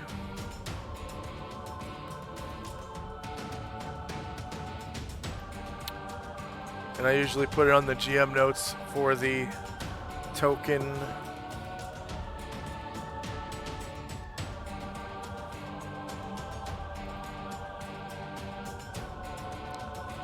Alright, and the Garistro is also going to do a stamp.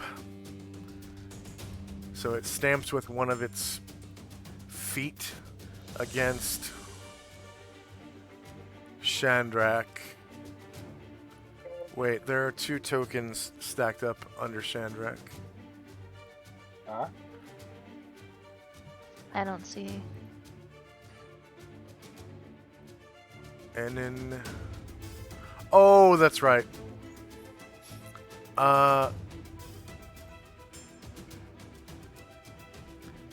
Okay, I'm just gonna say that token moved. And actually, I'm gonna make that token take its attack right now. Oh no!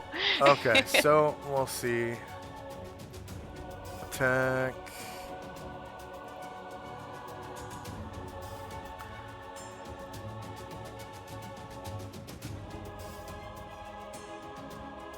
Uh-oh.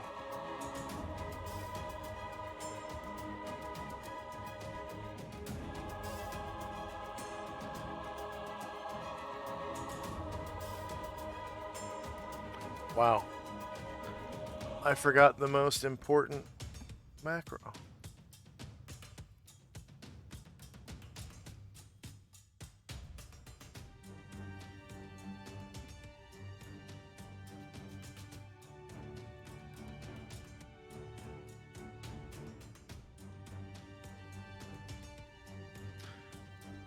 Alright, so a short silver sword seems to come out of nowhere, Chandrak.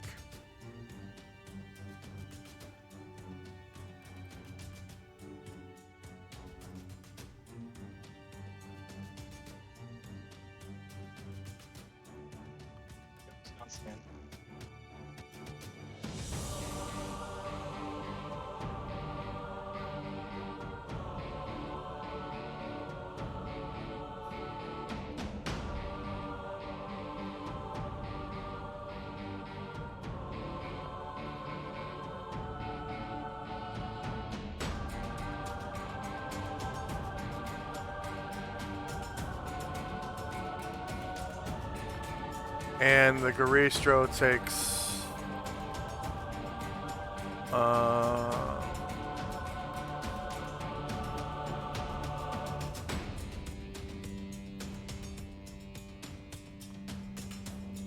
Oh, we attacked the Garistro.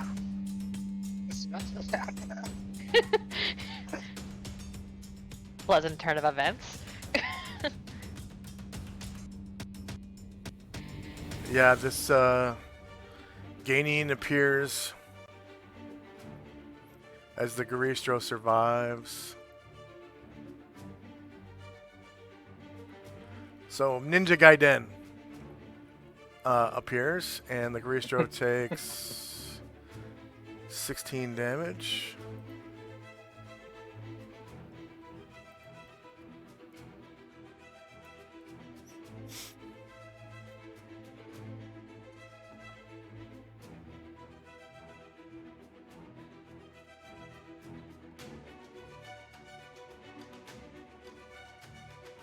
right when the Garistro stamps you.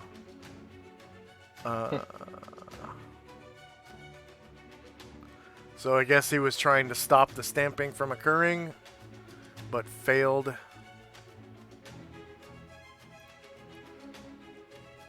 Not quite able to kill the Garistro.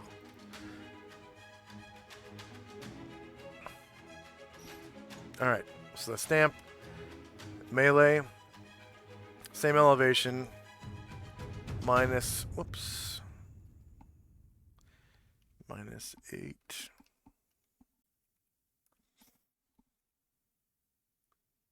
And no mod to damage.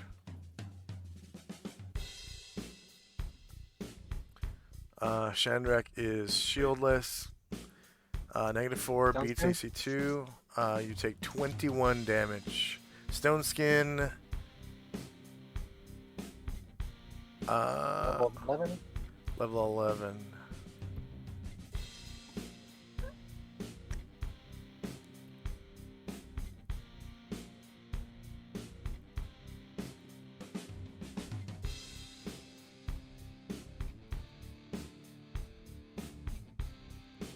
Alright, you take no damage.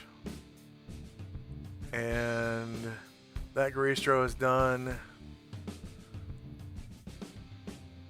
The next one is this one up north. And it comes down to Anatar, kind of stepping over this pew. And just then, another yellow gaining appears.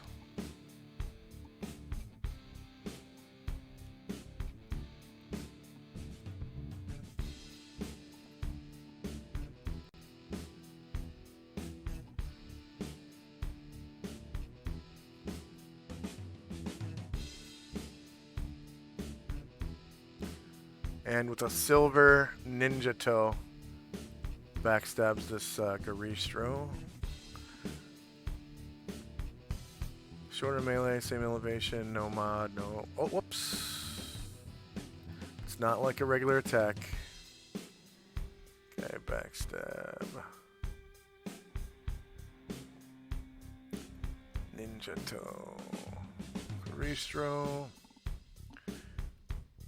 Shorter melee, same elevation, no mod. Level, and no mod damage.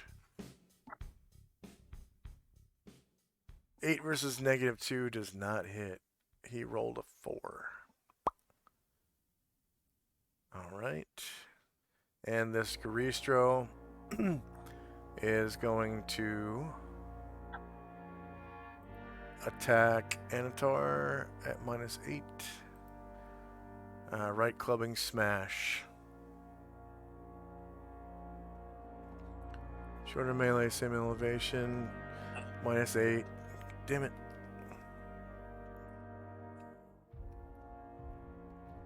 -8. And no mod to damage.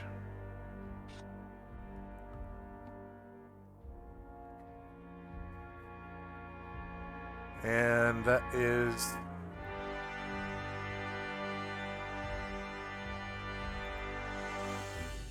technically from his shieldless flank. So 5 versus -3 misses.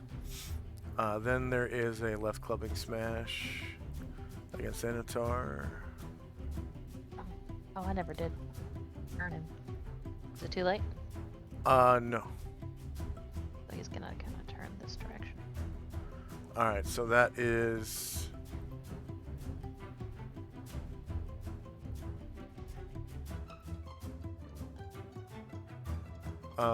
shieldless front. So same elevation, -8. And no modded damage. -8 beats -3. Anatar takes 21 damage.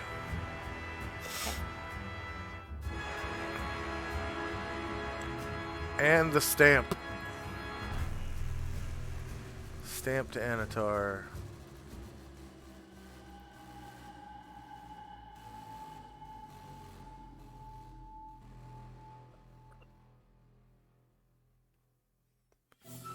Shorter melee, same elevation. Minus. This one's only -4 actually, not -8. He's not blind. Yeah.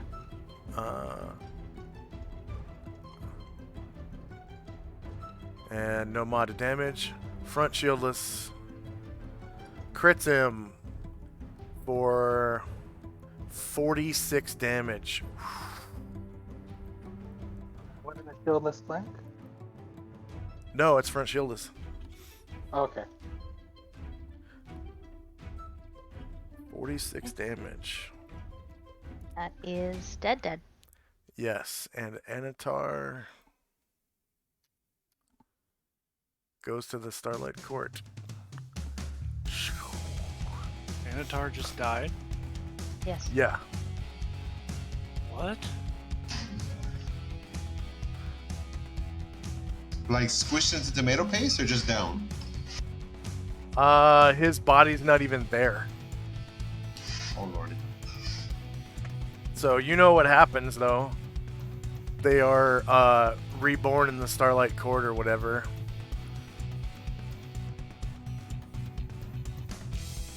I haven't even gotten to talk to him yet. I was supposed to talk to him about, like, you know, all kinds of things.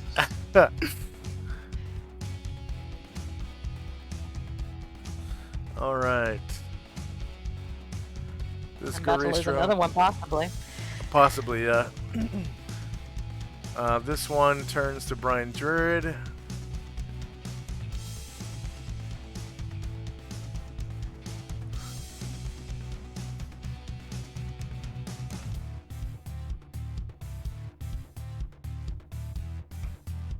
Does a right clubbing smash.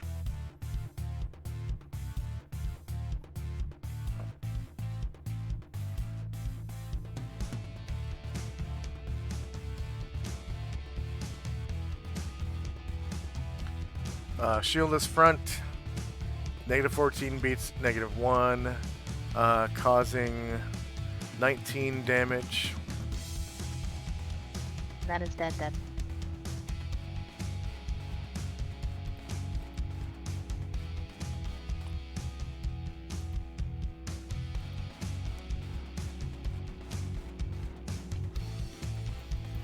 And another Kidate gaining will appear.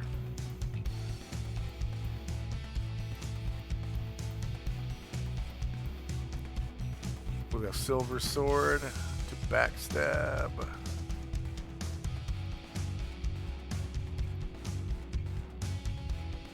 This dude.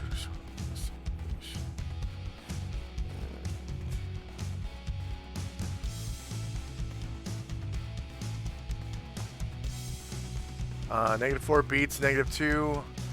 He causes 7 damage to the Garistro.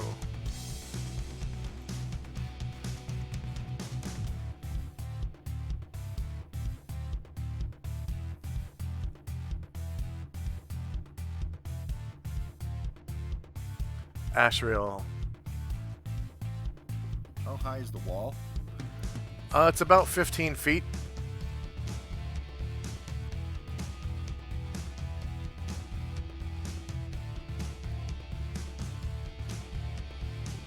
Can we gain altitude, fly over the wall?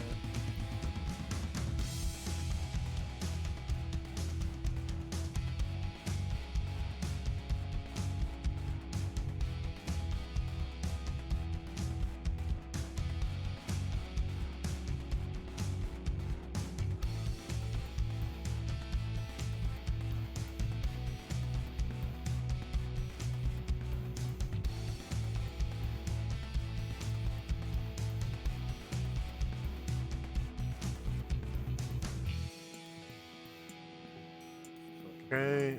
I want to fly straight to that guy. Oh, it's not showing. Dang it. Yeah, just gonna fly straight. Are you stuck in the wall? Let me see. Oh. Nope, I got it. Okay.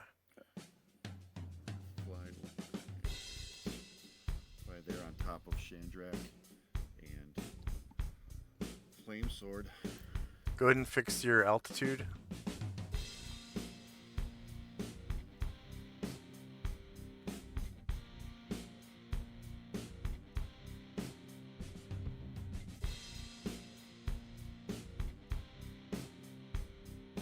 Yeah, I can't go any higher than 2. Okay. 'Cause that would be my full movement. Yeah. Yeah.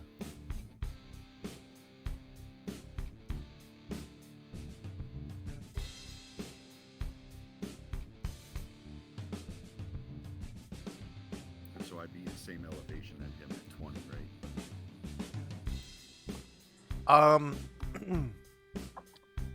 Yeah, I guess.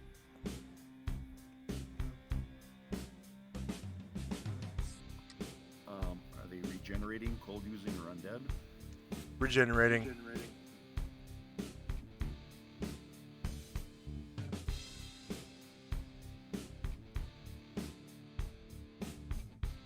Okay, shieldless front. 5 does not beat -2. Karen Glor.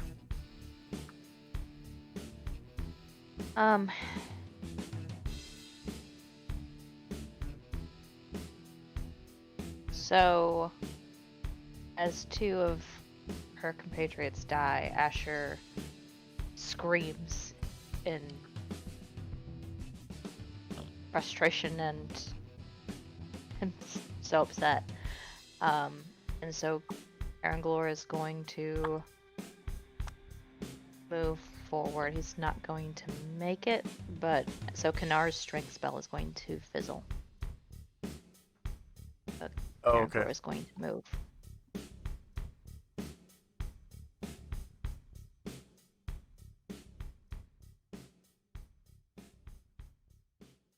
Go ahead and jog, I guess, since it's the end of the round.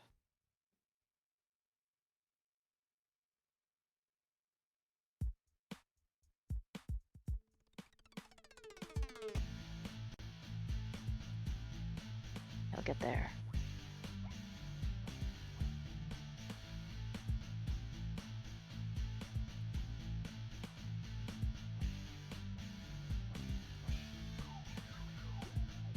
Okay. Musashi. Yeah, I'm waiting to the end of the round because I'm changing what I'm doing. And Asriel's second attack.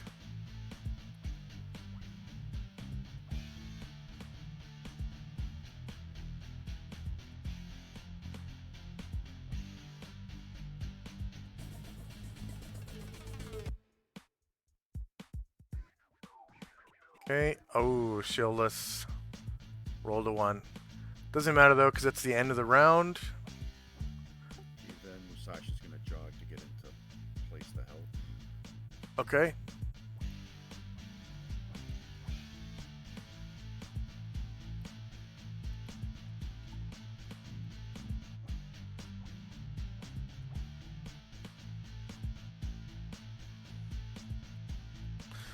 He's gonna hide behind this column. And that's it for me. You don't want to shoot with your bow or anything like that? Nope. Okay. Let's see, regeneration occurs, so this wounded Garistro regenerates 1 health. And that's the only one that's wounded so far.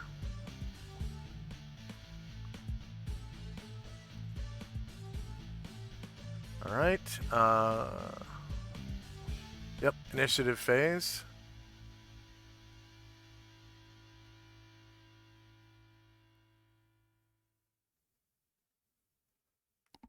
Although I swear I had 1 more gaining.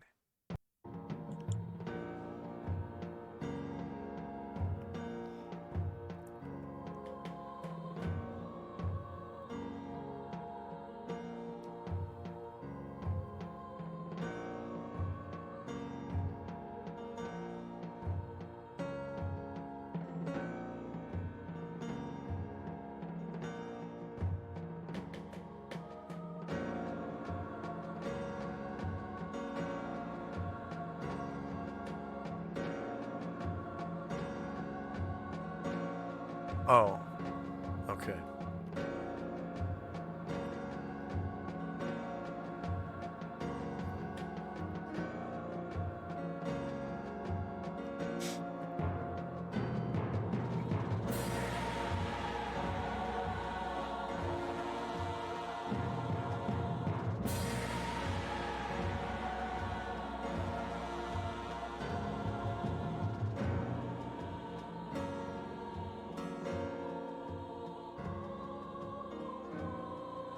Oh yeah, end of round.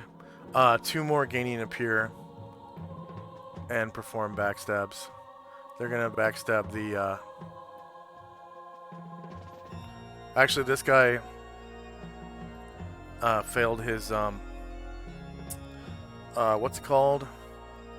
Hide in shadows, or move silently. So he does not get a backstab. He just gets an attack to the rear.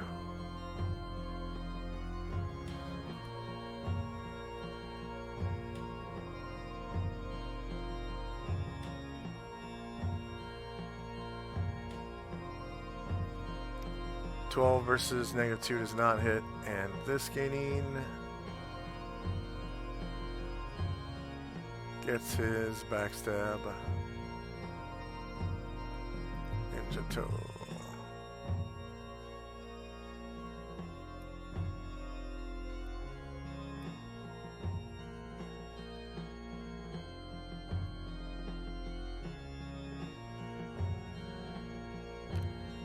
Hits him for 16 damage.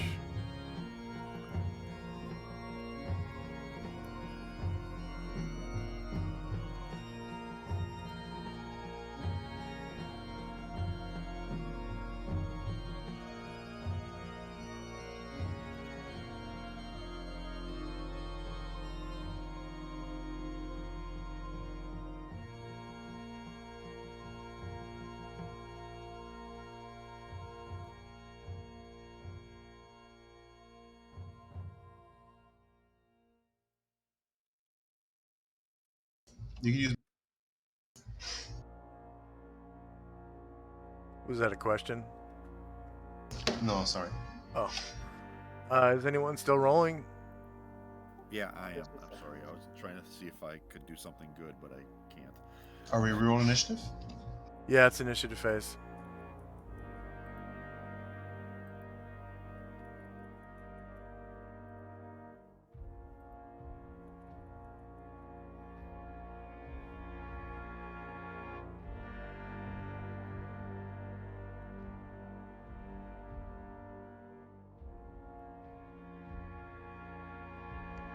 So luckily, Fenmar has that Rod of Resurrection. Ding, ding, ding, ding, ding. Yeah, I know. I've been sitting here thinking about that, although I don't know what's going on. So. Oh, yeah. You heard a dragon cry out in pain. You heard some big bull creatures cry out in pain, yada, yada, yada.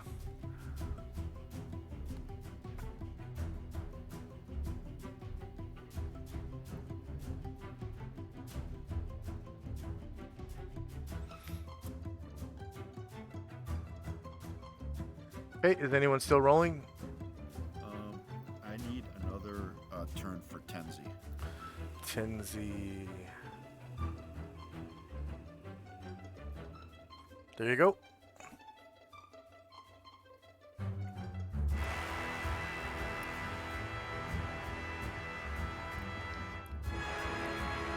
I'm done.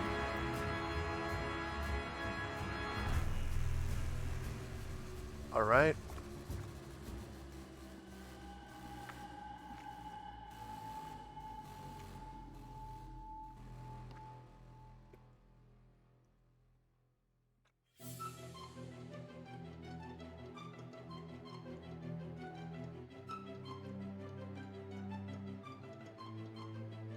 Asriel's tongues is still at -9.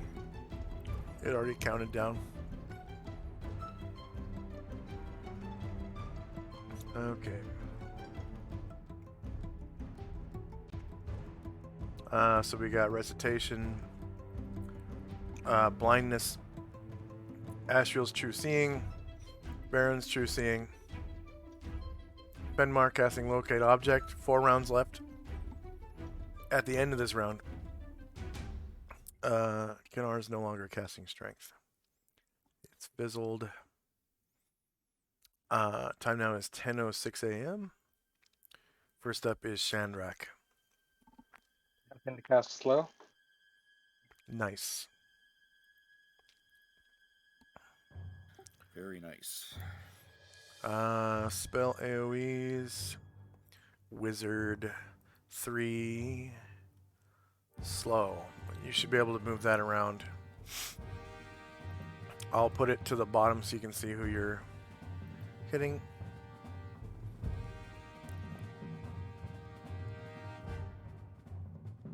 I don't see anything. I don't see the slow thing. Oh, really? Okay. How about now? Yep. That's good.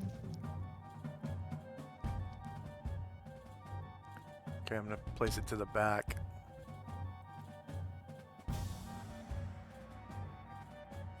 So you can see who you're hitting.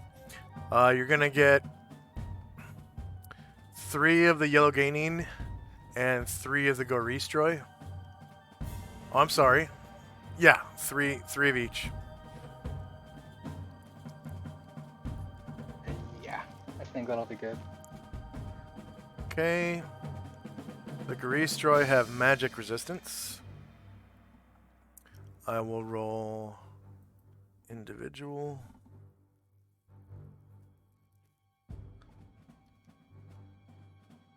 Magic resistance.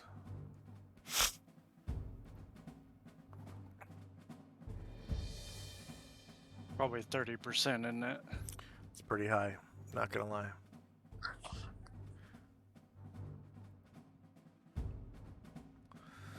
That one fails. The next one, oh, yeah, there's a saving throw at -4. Okay, save versus spell. -4. But they count as level 20 warriors.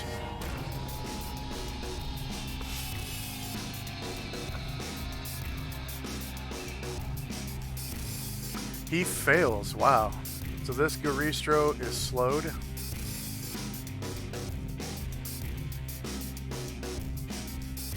Slow symbol is a little snail.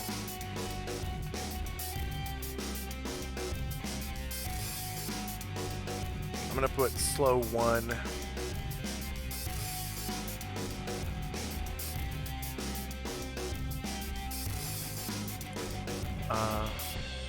This is a pretty loud track, so I'm gonna cut it down a little bit.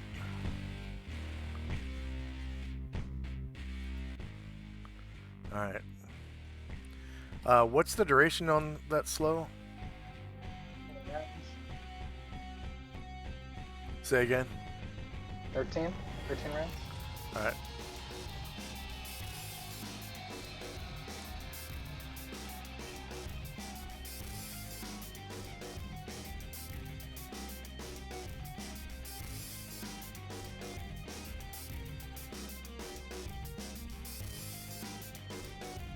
Alright.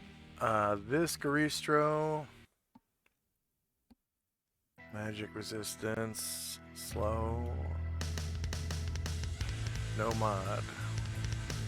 He resists this one. This one is blind.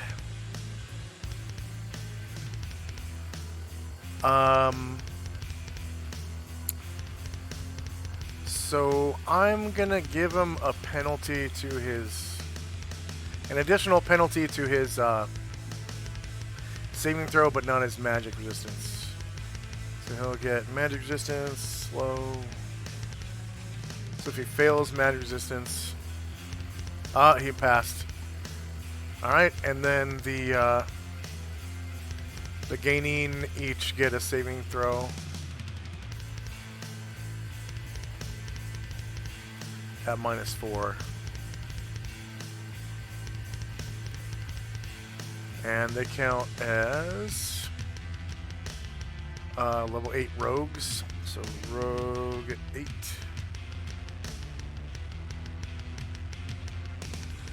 So this one fails and is slowed by slow 1.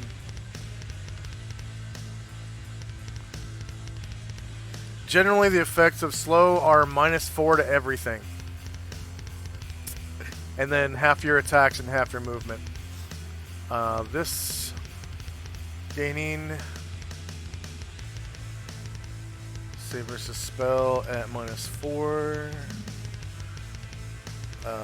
Rogue 8.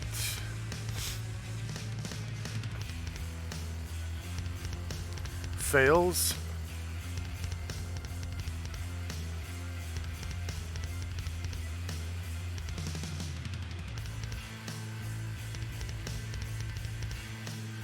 And this gaining one of the females. Save. Spell. -4. Rogue 8.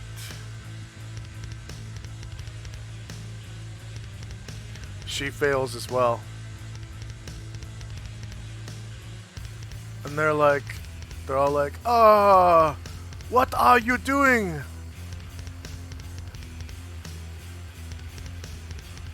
Sorry.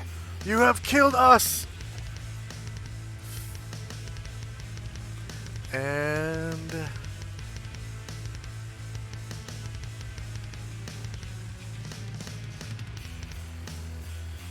Shandrak, you get 300 points divided, or sorry, you get 150 points divided equally among your classes. For slow. Because it hit one of the grease droid. Alright.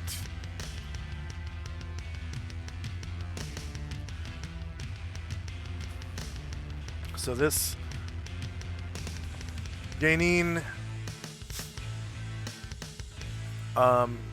can't attack this round because his attacks have been reduced to 1 per 2, but he can still make a half move and hide. So what he's gonna do is go over here.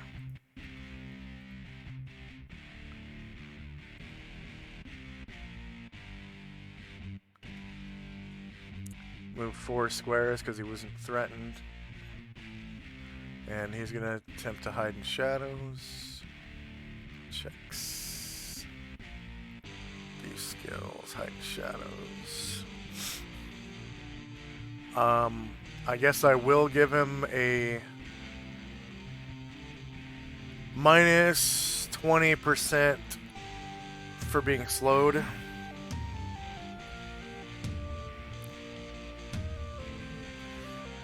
And he fails, so he just looks like he's trying to be sneaky. Musashi.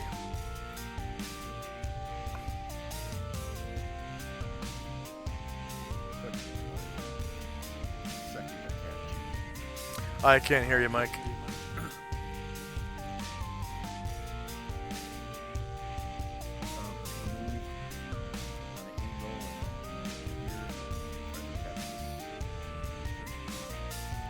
With the Kiai.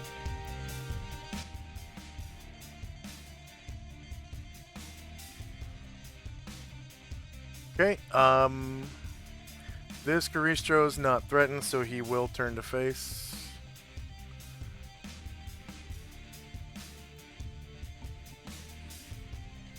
And you'll get front shieldless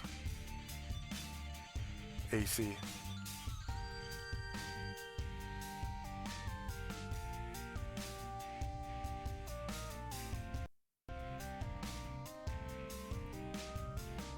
As a reminder, Musashi has a Cure Light spell.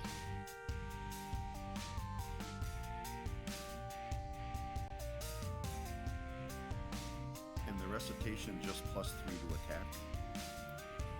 Yes, no damage.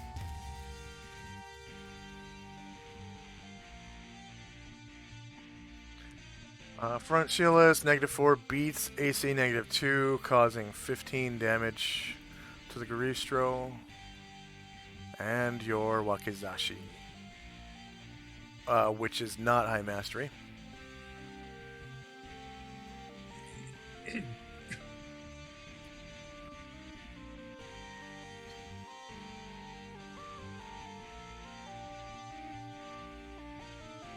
Front shieldless, you crit him, rolling a 19, beating his AC by 18, but only causing 17 damage.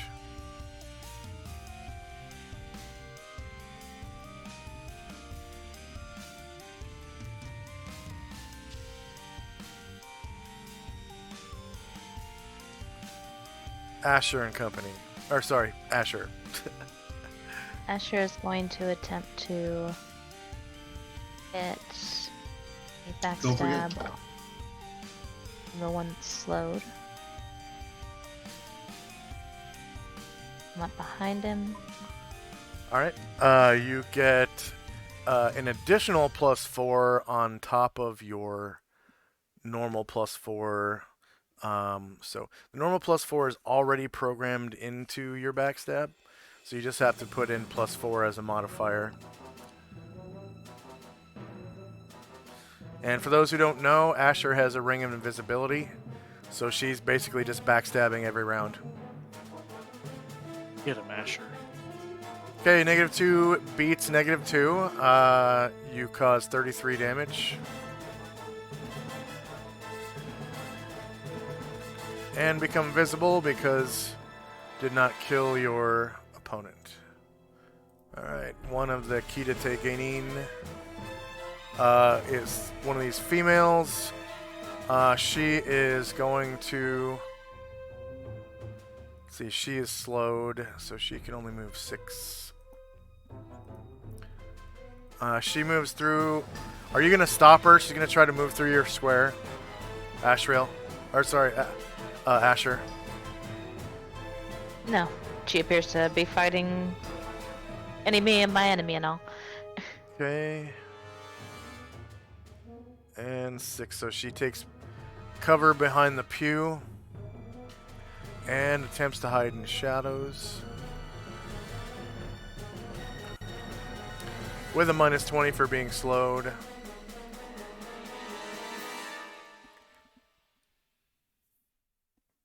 And she fails, so she just looks like she's Asher being looks sneaky. Asher looks at both of these who look like they're trying to be sneaky but failing, and she says, "It didn't work, guys. Try again." They don't believe you. They believe what they did is working. Cool. Yeah, that's just how it works. Power of belief.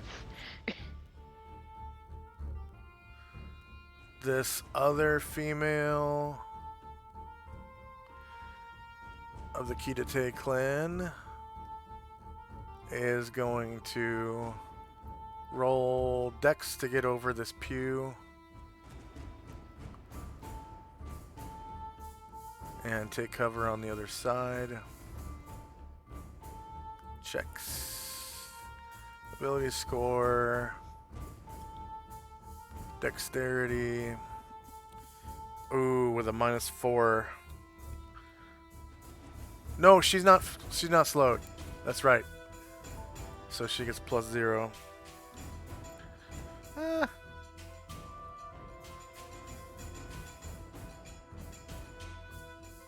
Wow, nice. She succeeds 3 times over. And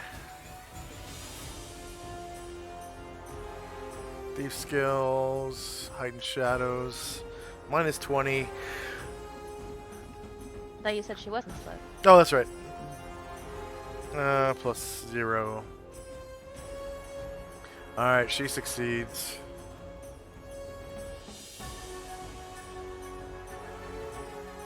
Tenzi.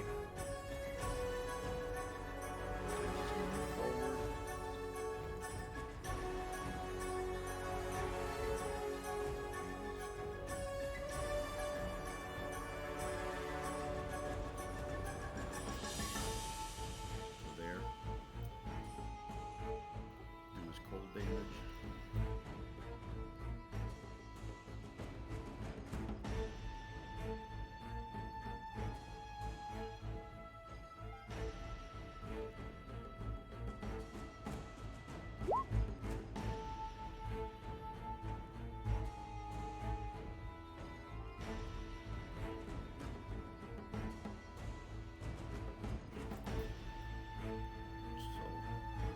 freeze throw in his aura take 6 damage unless they're susceptible to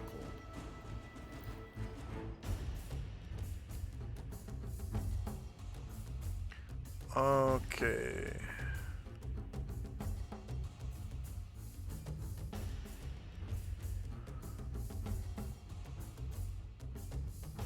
Let's see if they're susceptible to cold first. Let's see, that would be Tenari abilities. Cold. They are not susceptible to cold. So they take 6 cold damage each.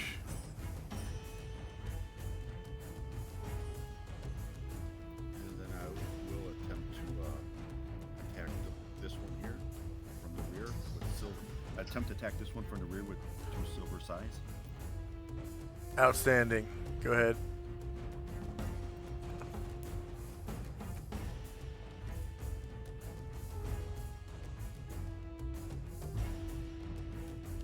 And you do get rear attacks as it does not turn its back to Musashi.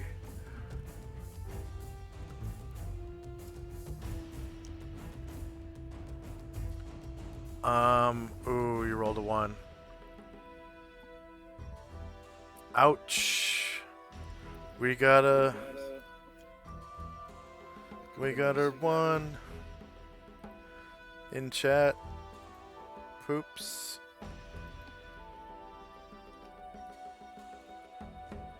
Musashi rolled a 1? No, Tenzi. Oh. Oh, So, that's even more surprising. Tenzi is off balance for the rest of the round.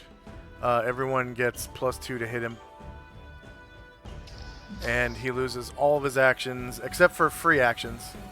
Other than facing, you can't change your facing.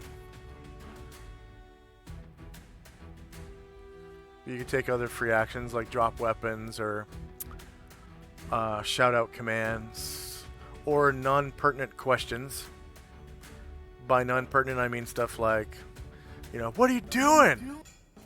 Why did What you just the nail me? fuck? What the fuck is a question, right? Alright, Eridrin Danner, the Lead Cross Killer.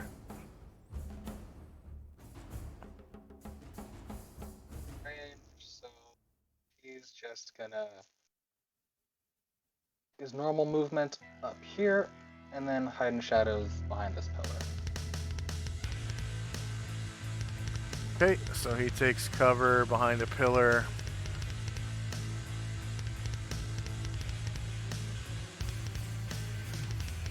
Hides in shadows.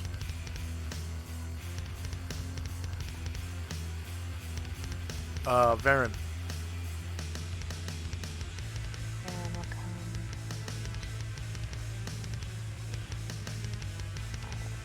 Here comes the big guns.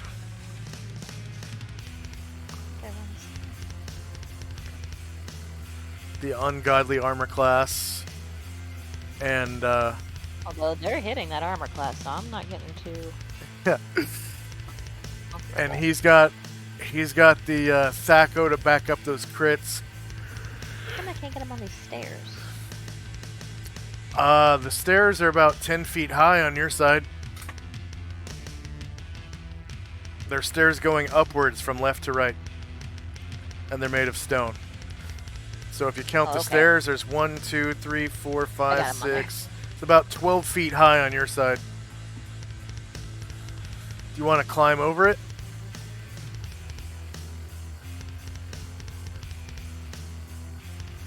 I'm sorry. Where do the stairs exit?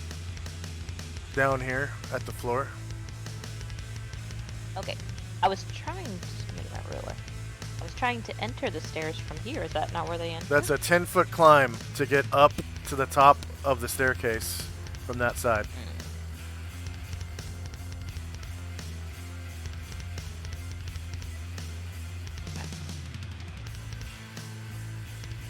It was here. Let me find back where he was.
You get shieldless flank from there. If you got one more square, you get rear attack. I do not. Oh man.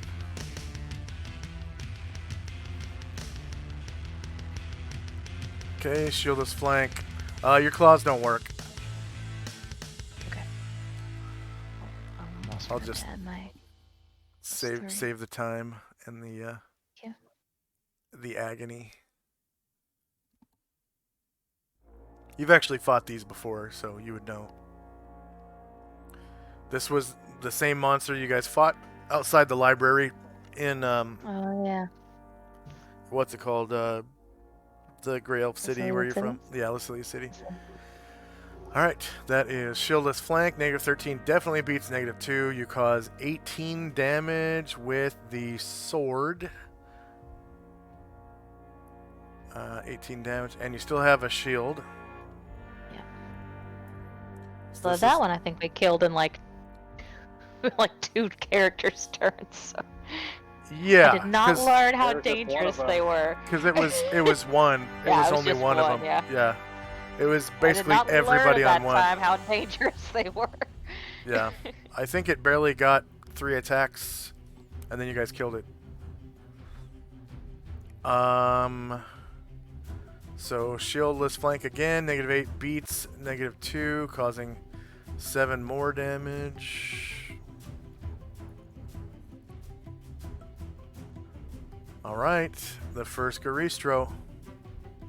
Here we go. It is going to try to clobber this gaining. Just to put him out of his misery.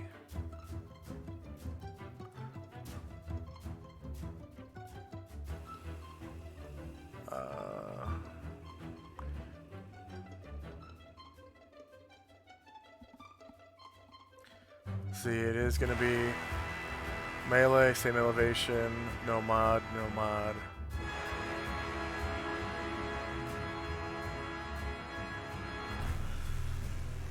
He is shieldless, and he crits him for 17 damage.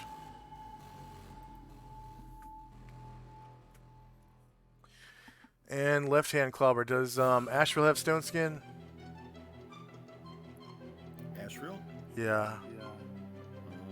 No, but I have protection from evil. I don't think he can touch me. Oh yeah. There is a. Oh yeah. It has to be with a.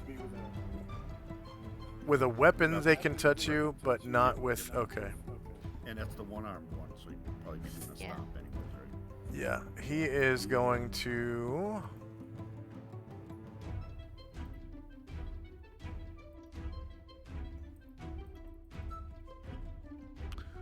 I think I'm just going to roll intelligence to see whether or not he would know that.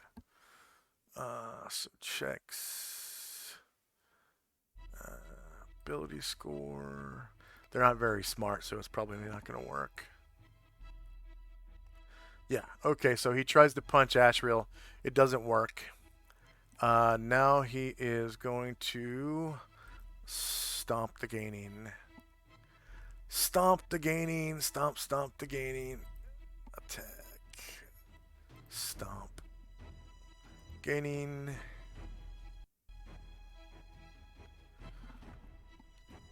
Melee, same elevation, no mod. No mod.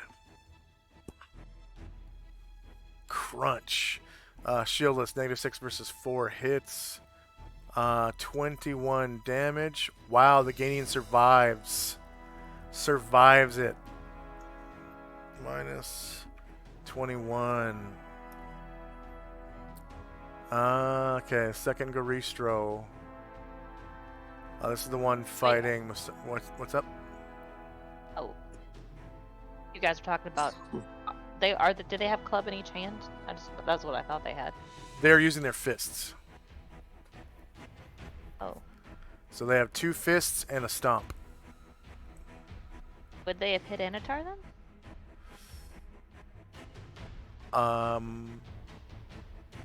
What? Yeah. Why? Oh, because of the protection from evil. I hadn't thought about it until Tenzi said something.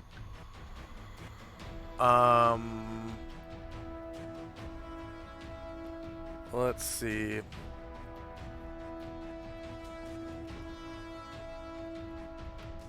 This is the club thing. I thought they were hitting with a club. Also, The Huh. 10-foot radius one doesn't work the same way as the personal. gotcha. Okay, thank you.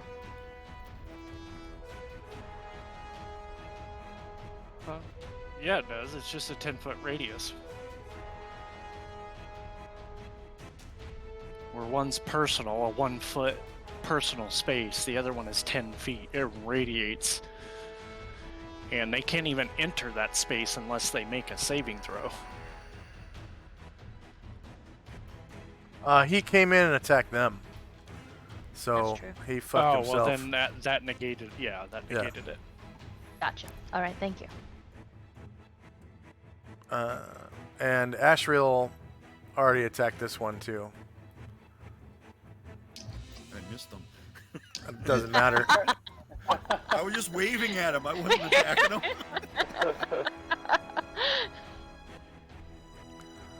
Uh, Right, well, thank you for indulging me. That's valid. yeah. Yeah, so the moment you take any combat action, it's gone. That's what we just said. Appreciate y'all. Yeah, no, I know. I was So this thinking out loud, I guess. Garistro is going to attack Musashi with his right hand.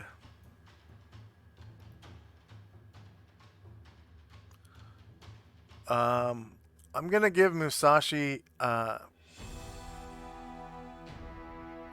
because he's on that side of the pew. No, I'm not, because Musashi didn't get any cover or penalties to hit against the Garistro. It'll just be the same both ways.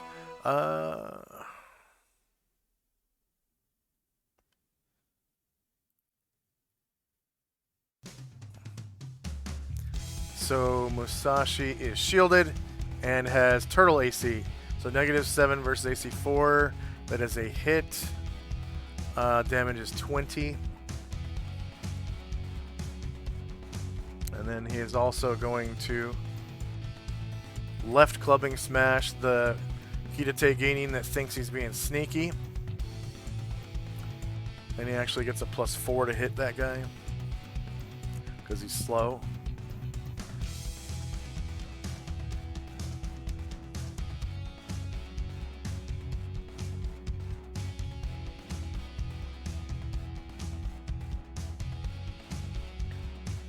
Front shieldless, -13 versus 4 is a hit. Hidate Geinin takes 20 damage. And the stomp against the other Hidate Geinin. Attack. Or stamp, not stomp, because it's a hoofed foot. They're either tramping or stamping. Shorter melee, same elevation. That one is also slowed, so +4. Enter.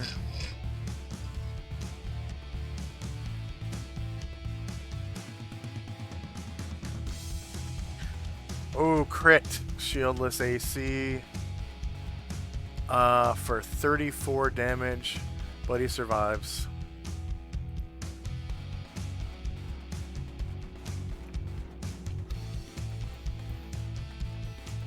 And Fenmar is still casting, right? Yep. Suli with her much needed aura of protection. Gonna move 6 to the north and 20 up, or actually no, I'll stay right here where these guys are. I can see this monster from here. No, it's actually there's a staircase There's a wall there. in the way. I'll go 6 north, I guess. I don't know why it turned to that kind of wall. It's supposed to be a wall. I'll go over here 6 north.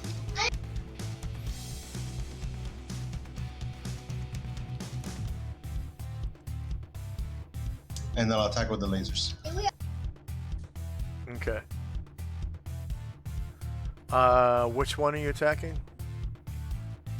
The one that took damage, I guess. Is there a chance of hitting people in melee combat or no? In this one? You know, that is an attack, right? what kind Yeah, of that's attack. that's a Gaily? The light beam, yeah. I guess I put it too far to the bottom where it's not showing up. You can slide it up. There's a button on the right that lets you slide things. Demi-human form. Incandescent longsword.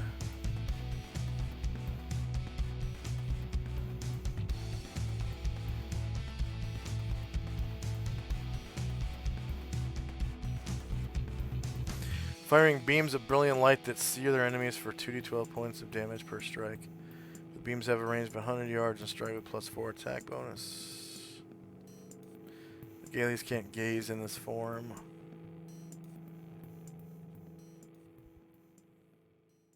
There it is. Yeah, it's because it takes. It actually has a range category and it takes an attack bonus, or it takes an attack roll. So it does count as a missile attack. So you will have the risk of hitting your friends. Can I target a dude who's not in melee combat then to not have it be so much risk? Like the guy all the way to So the side? there is an initiative modifier if you want to take called shots to aim. And Can I yeah, shoot that there's guy all the way to the west? yeah, because the range is 100 yards. That's 300 feet, which is 60 squares, I think. You get +4 to hit. So I rolled a 9. I don't think that's gonna be enough. So it's gonna be shieldless AC. You rolled That's the a first one? 14. And here's the second one. Doesn't look like you applied the +4. Let me check.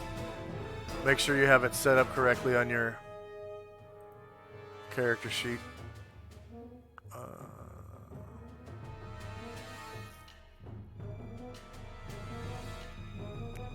Oh, you just put 4. You didn't put +4. Okay, Oh. +4. Enter.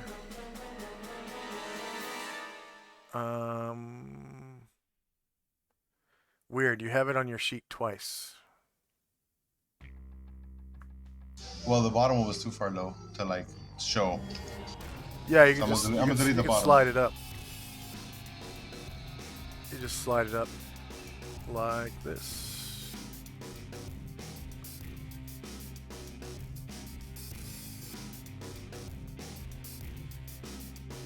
Ralph.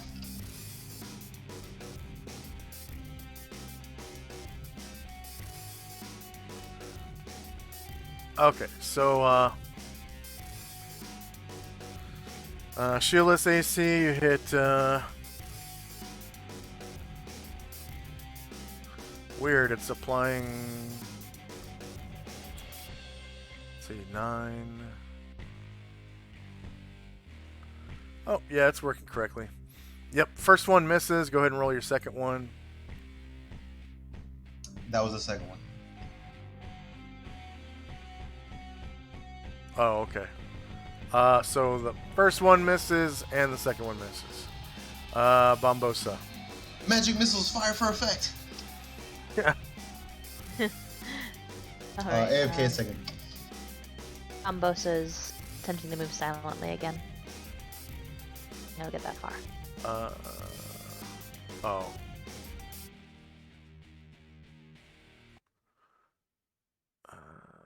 Checks.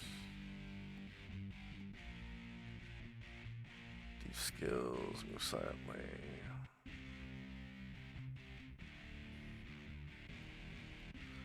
Alright, one of the key to gaining.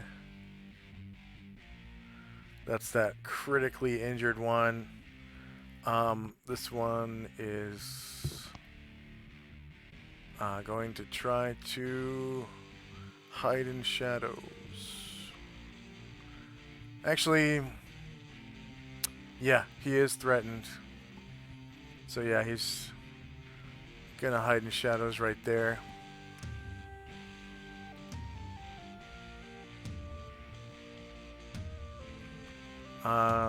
With a minus 20, because he's slowed.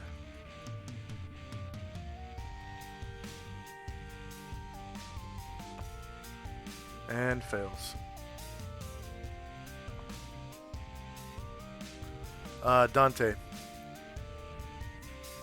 Yeah, he's not very sure about this, but Dante's going to move up.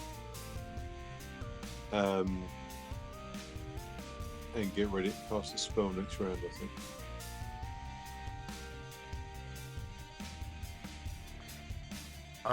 think. Jarla says, I'm signing off for the night. Have fun. It was nice to see the game again. Gargamon, I sent you a DM on Discord. Oh. It was good seeing you.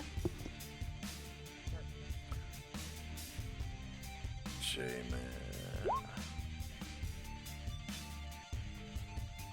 I'd be interested to hear who that is.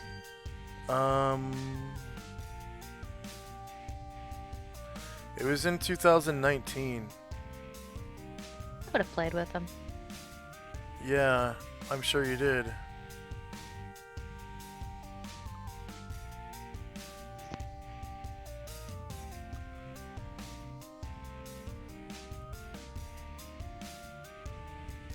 Oh, it was the guy that played Finn Sights.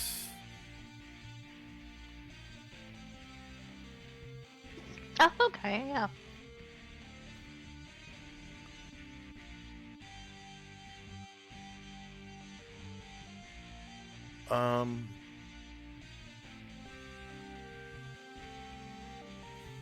That is the brother of Stefan Sights. I think he was the first guitar player. Yeah, he played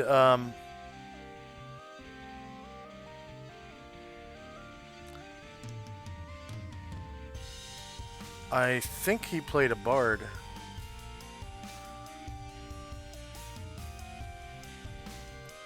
All right.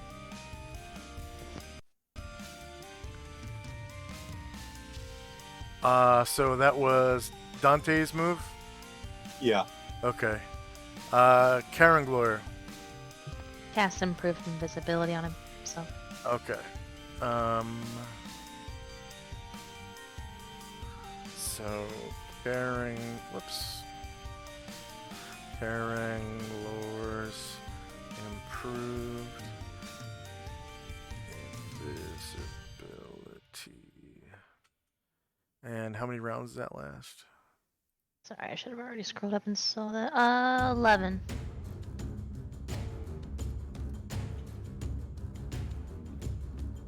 Okay.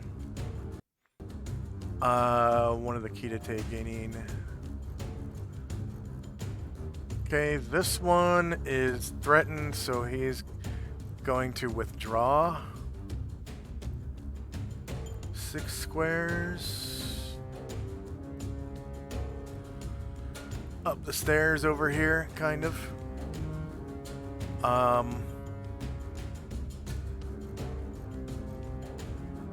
And actually, I think he would have enough to go from here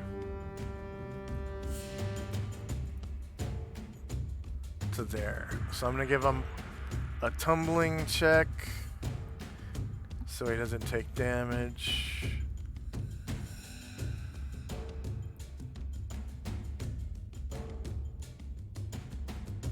Tumbling. Succeeds and doesn't take damage, and he's kind of behind the pillar, taking cover. Okay, Jim. Rolled for movement, so he'll go.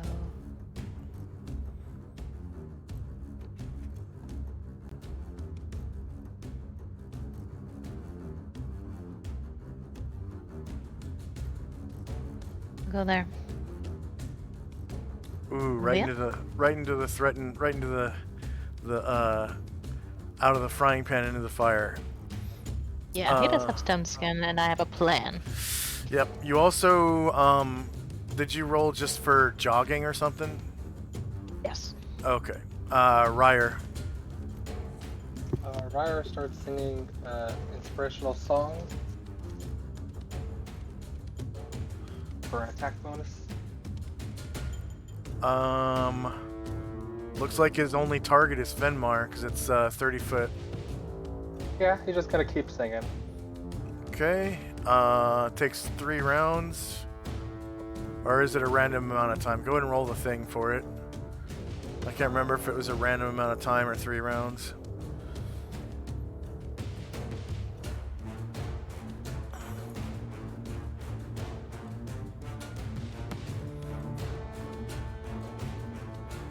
Yep. 3 full rounds. So...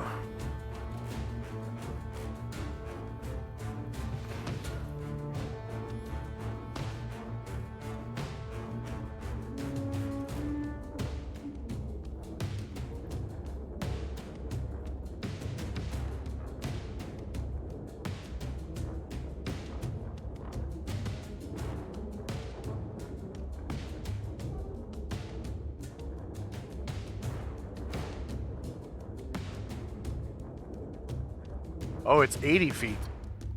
Goes up by level. Okay, that means I changed the music from boss fight to guitar. Guitar. Where is guitar?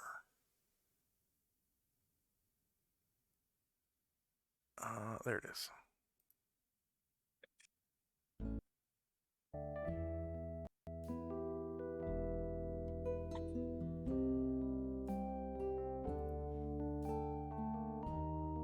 And Ashriel. Attacking with the great sword. Okay, against this one you get +4 to hit. He is regenerating.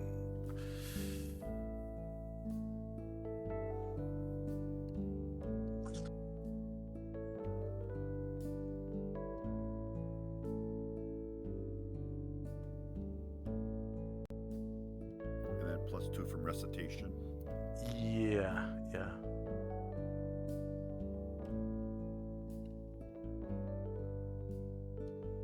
Okay, that is front shieldless. -9 beats AC2. You cause 17 damage. Oh yeah, and I forgot about fire. It's 2 fire damage. Fire half. So 1.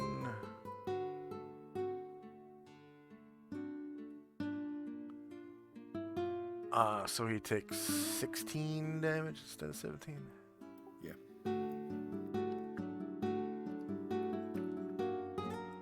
All right. And before we do the Garistro or Garistroy, I'm gonna set us up with a 5-minute break. As we've been playing for about almost 3 hours and haven't had a break yet. So let's get a bathroom break in and get a drink and snack or something, and we'll be back. For our viewers, I got a 3-minute ad break, and then 2 minutes after that, we'll return. Just so you're not stuck watching this while we're gone. Okay, we'll be back in 5.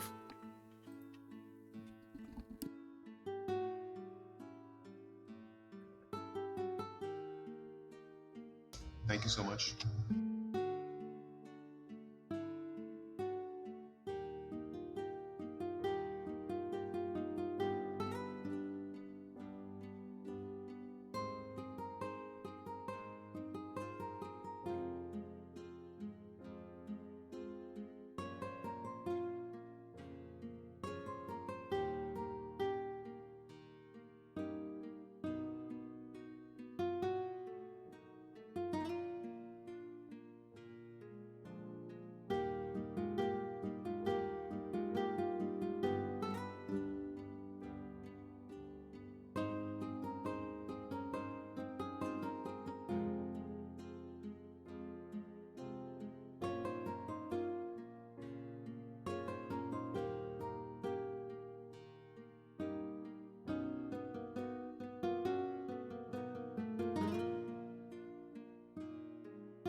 I'm back. I'm back as well.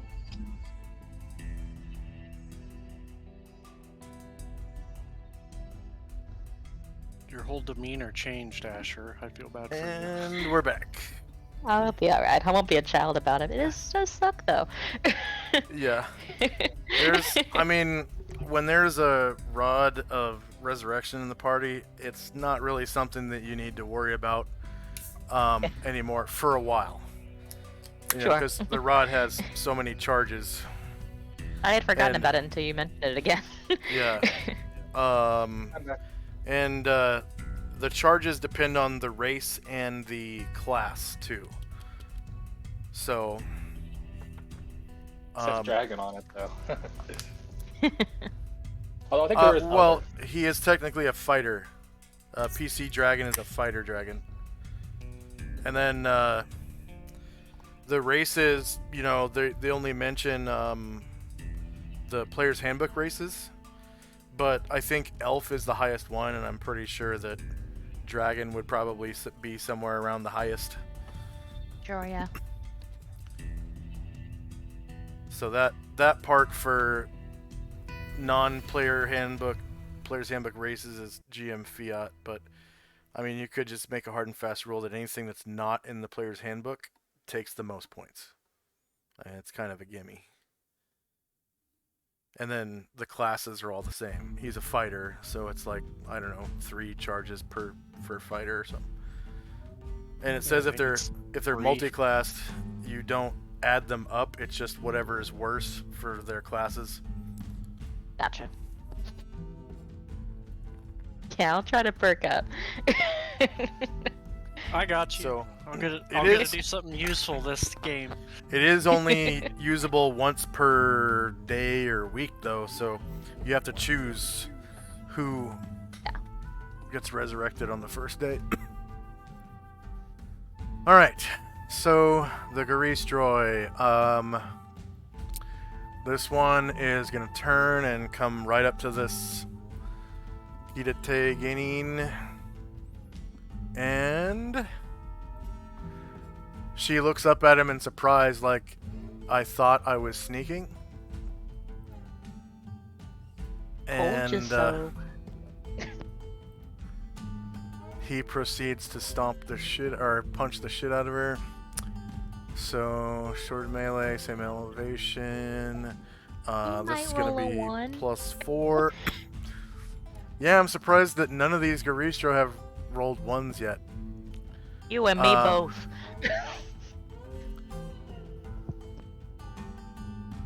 So, +4 because she's slowed. And then no damage mod.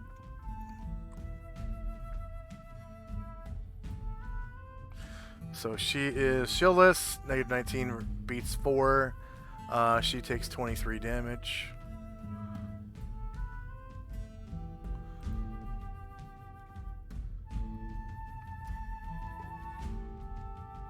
And she screams in pain. Okay, left clubbing smash. Same target.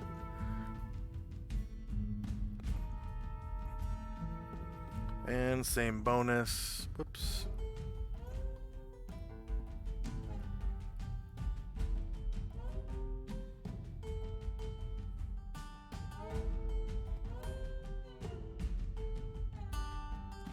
Shield is -3, beats 4. She takes another.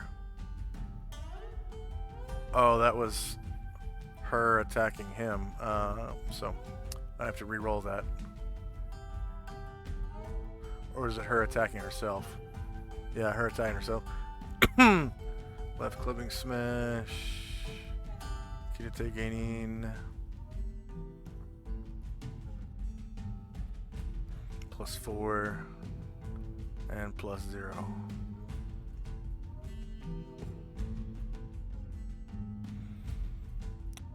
He rolls a 1. Hey! Finally. It had to happen sometime. You called it, is what it is. Yep. Yeah. Spoken into the universe.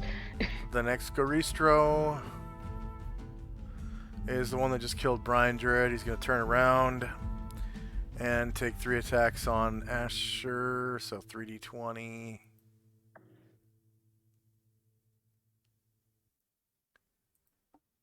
Staring daggers at him. Yep, and no ones, so Asher loses 3 stone skin charges.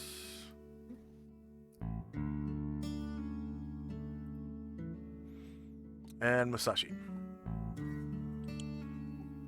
Kiai Katana attack. Gotta love that Ki with high mastery. It's gonna be even better when you get grand mastery, though. Because that D12, oh no, it's gonna turn into a D20. Oh, that's badass. Yep.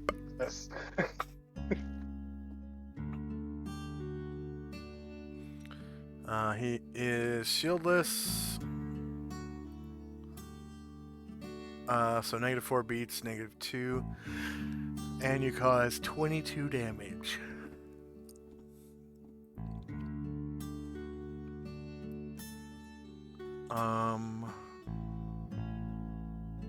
Sanitar's gone. Tenzi, third attack. Off balance. Baron's second sword attack. Coming up.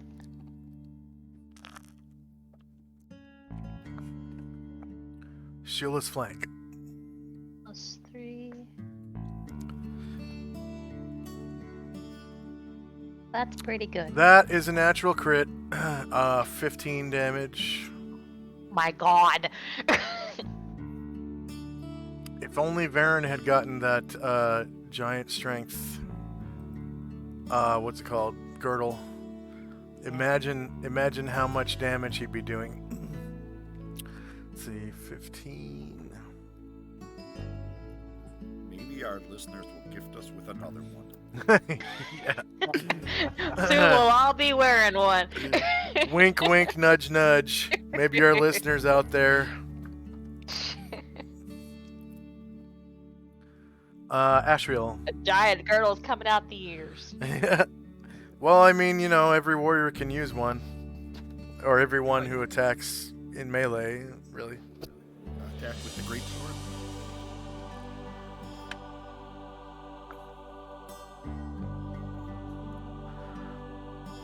Regenerating creature, takes half damage from fire.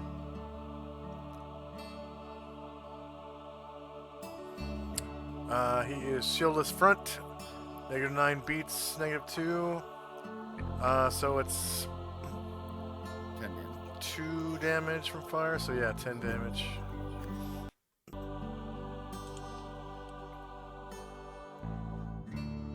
And Varen's third sword attack.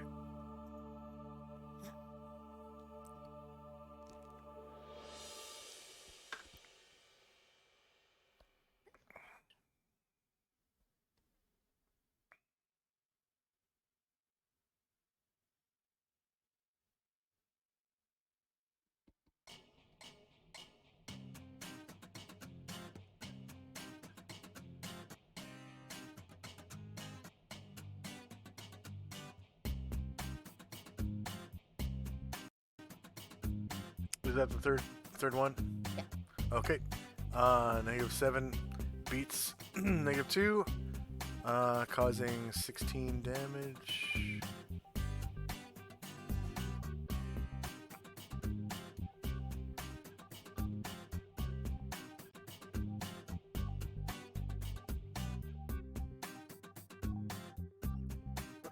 All right, end of round. Regeneration occurs. So go ahead and mark your regeneration.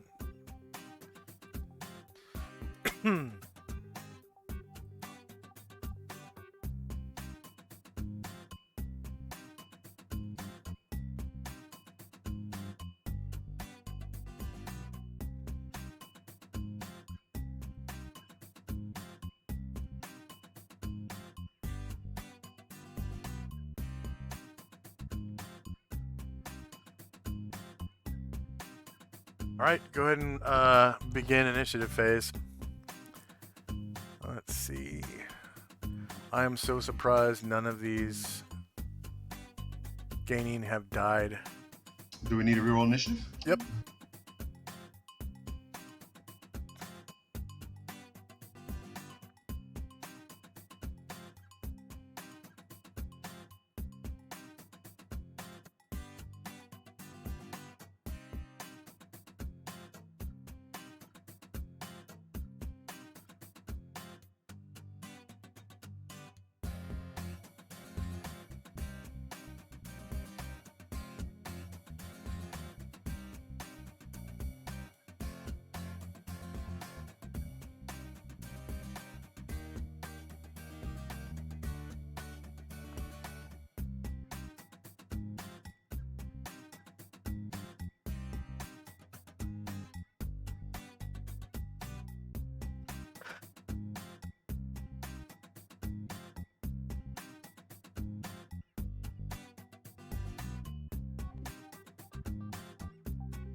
Roll initiative for this. Could I get some clarification on this dispel evil spell? Because as I'm reading it, it says that What's it called? to spell evil, it's a priest spell at level 5. Dispel evil? Yes. Okay. So it looks like I need to make a successful melee attack in order to dispel an evil creature. Am I reading that correctly? Yeah, it's a touch attack. Okay, touch attack, gotcha. So it's just versus AC 10. The priest using the spell causes a summoned creature of evil nature, an evil creature from another plane, or a creature summoned by an evil caster to return to its own plane or place when the caster successfully strikes it in melee combat.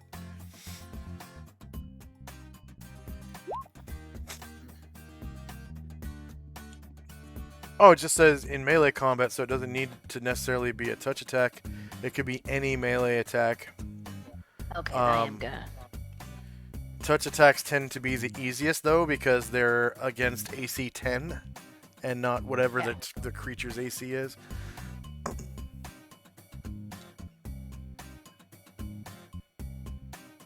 Yeah. Okay.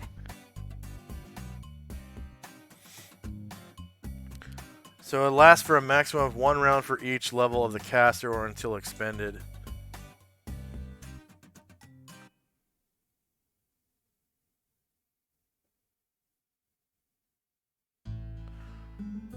Oh, wow. While the spell is in effect, all creatures that could be affected by it fight with a -7 penalty to their attack rolls when engaging the spellcaster. So it protects you. It's a really good buff until you like drop it on the monster.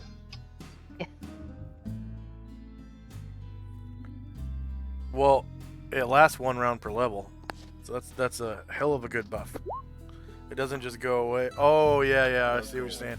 Yeah, until it says until expended. Then when someone really bothers you, just slap them in the face with it. Mm-hmm. And actually, I keep changing my mind on Varen's initiative, but I'm going to final answer. Okay.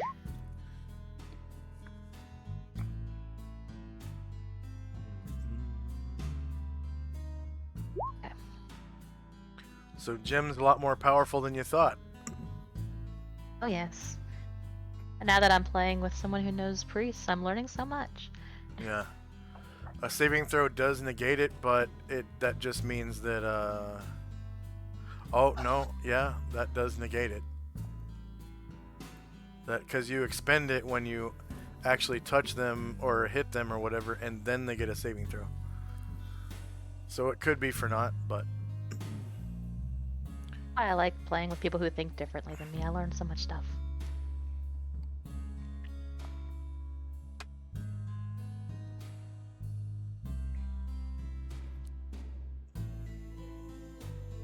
Okay. Is anyone still rolling?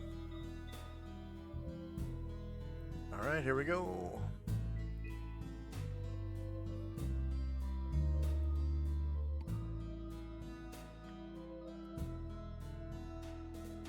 All right, slow one has 12 rounds left at the end of this round. Karen Glor's improved invisibility. Finzi's Crown of Cold. Asriel's Tongues. Baron's Recitation. Time now is 10:07 a.m. We've got Blindness, Asriel's True Seeing, Baron's True Seeing, Fenmar casting Locate Object. Ryer is rallying allies. First up is Invisible Caranglor. Alright. And by the way, when you guys observe these Garistroy with True Seeing, they are wearing kind of like thorny black crowns as their halos. So a jagged black halo around their head.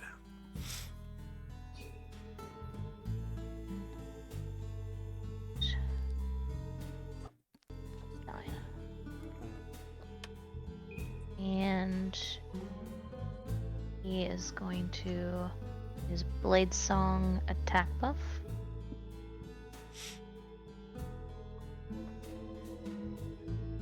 +1 to hit, or if they wish to spend an extra slot, they may boost this +2. Okay. So currently just to hit. Yeah, +1.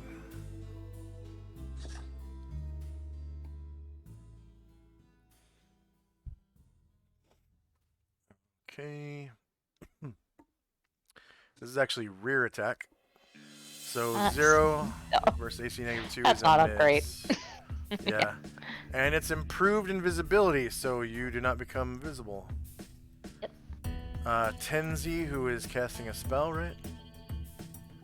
I was thinking about it, but I did not. I do Psi attack.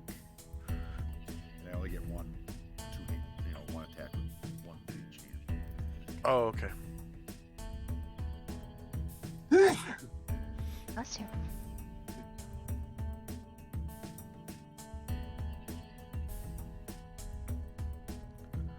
So I'm guessing you're rear attacking. Yep. This guy. Okay. I was thinking about doing a Dispel Evil, but I decided against it.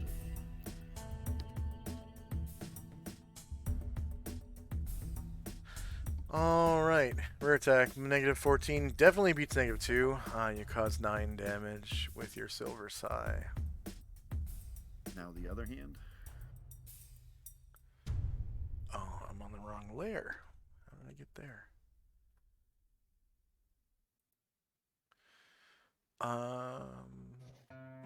Oh, you rolled a 1 again. No.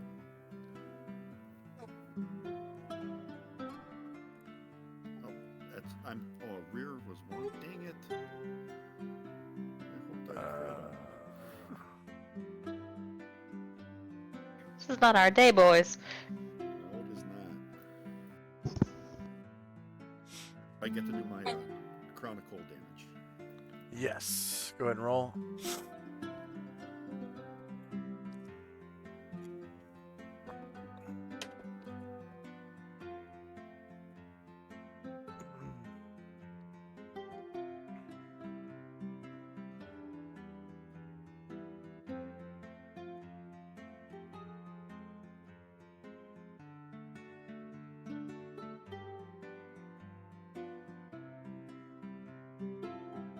You know you can do a word search while you're on the virtual tabletop. I always forget that. If you click in the URL field to highlight, app-roll20.net/editor or whatever, and then just hit Control F, you can word search. 5 cold damage. All right. -5, enter, and -5, enter. While he's standing there flailing around off balance. Yeah. Asher. Asher was trying to prompt a massive damage effect, but now she just wants to take one out. Just take some pressure off her friends. So we're gonna attempt to backstab this one. Yes. You get the backstab. Thank you.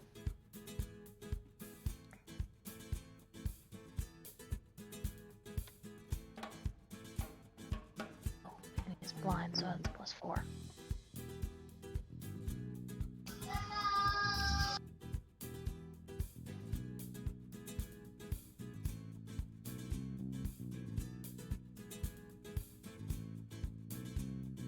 Oh yeah, you get him. But it's only for 13 damage.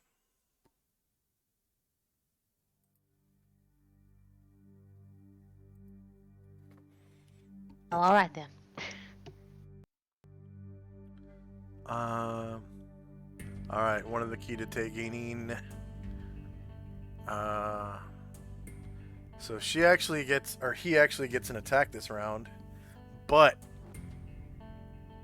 he is not.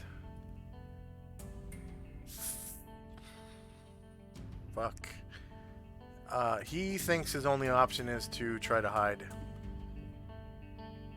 Don't blame him. But that goddamn slow spell. Let's see, checks. Thief skill. Hiding shadows. -20. And he fails. But he thinks he made it. Alright, the key to gaining that Asher face palms. that did succeed. She is going to try to move silently. Checks.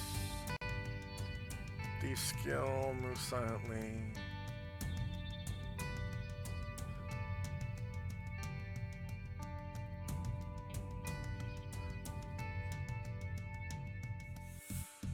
What? 1 square? My ass. What? Why is that?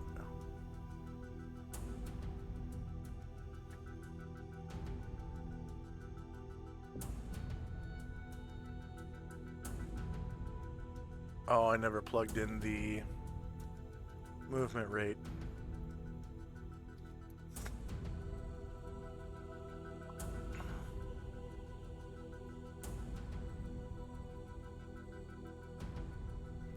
Okay, so 1, 2, 3, 4, and she has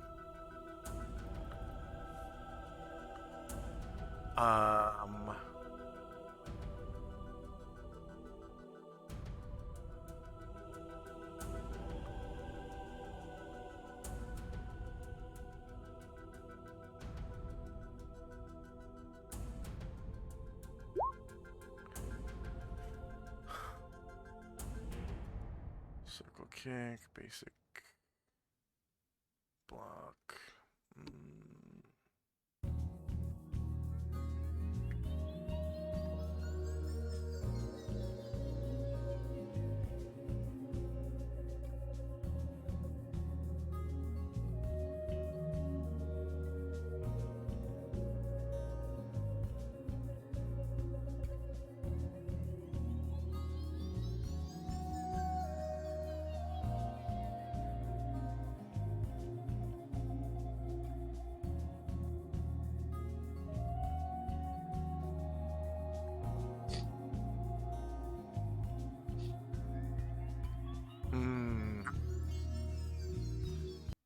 She is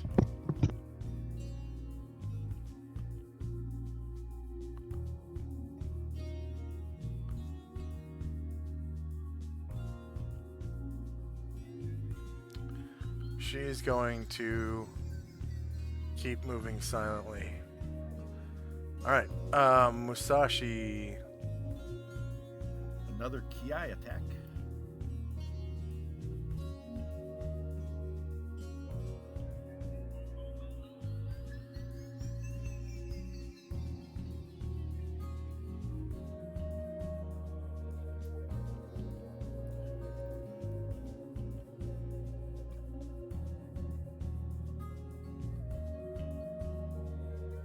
There are NPCs.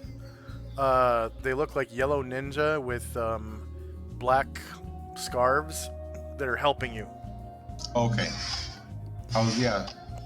They haven't really introduced themselves yet. And okay, and then under the ninja, there's these things that look like they're in tattered robes. Are those like undead or what? Where the 5-foot yellow arrows? 5-foot yellow arrow. I don't know. It's south of the Minotaur, the first two Minotaurs. See those two guys on there? So this, talk about this guy right here. This guy. Two guys. That guy. Yeah, south of Aaron. This is Varen right here. Yeah, see, so 2 squares south of Aaron and to the west, 2 squares to the west, there's those things. Are those? Right here, there's nothing. Okay. It looks like there's two like tattered undead tokens.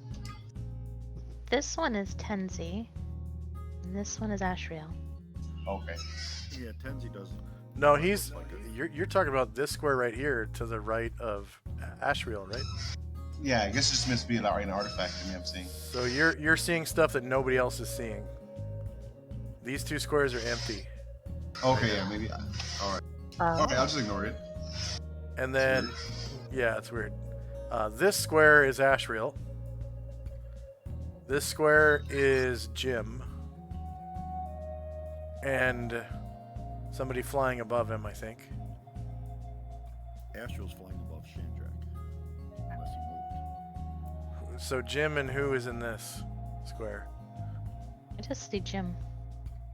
Oh, it's Anatar's. That's where Anatar died. Okay. And then this is Tenzi right here in the black robe. Okay. And then these 2 squares, I don't know why you're seeing stuff there. There's nothing there. So Musashi just attacked Shieldless Front. That is a crit. You cause 26 damage. Now the Wakizashi. We are go for Wakizashi normal attack.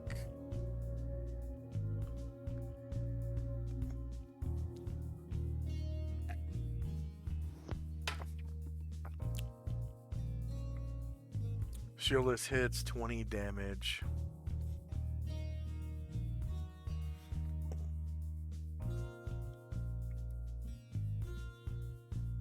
Alright, Shandrak.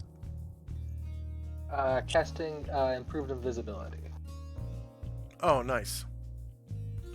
What's the duration? That was 15 rounds.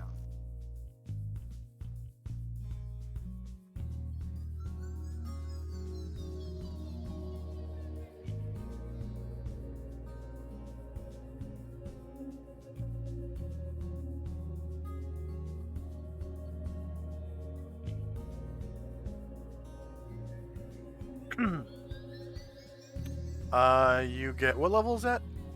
4? Yeah, 4. Alright, you get 200 points equally among your classes. Ryer. Oh, he's still Continue performing. stuff. Dante. Yeah, he was going to cast this. Think about casting the spell, but he's going to move forward. I think we're here. Ryer's why we get such chill vibes in combat. Yeah, he's going to stay back there. He feels sufficiently far away from any crap. Okay, another Garistro.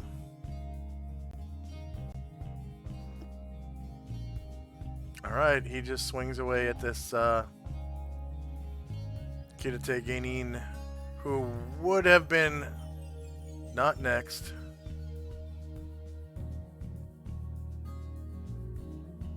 Weird. Is she even on the tracker?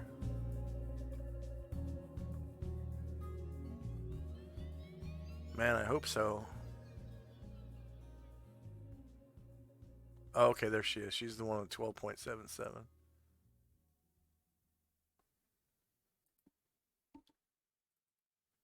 So this Tenari managed to roll a 1, I think. Yeah. Because their speed is 9.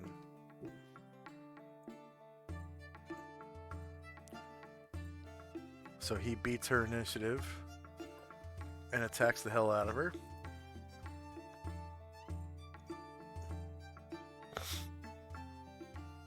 Oh, he Right saw the shit clubbing from last smash. round, right?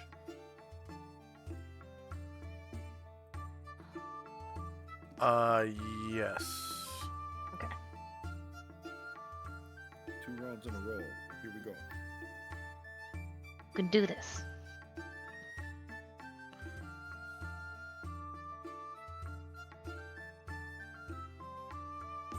Weird. My token marker menu's not popping up when I right click on him.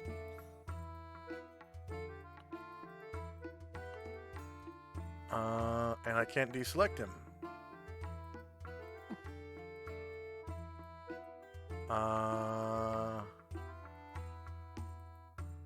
There, now I have... It's because I had the stupid ruler tool That'll look selected. Okay.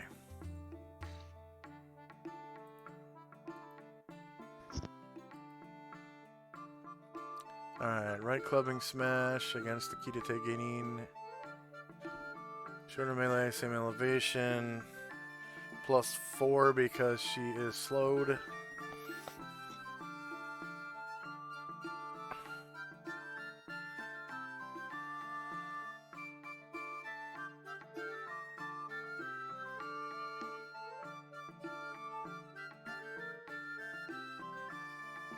Okay, shieldless front. -20 hits her. She takes 22 damage and dies.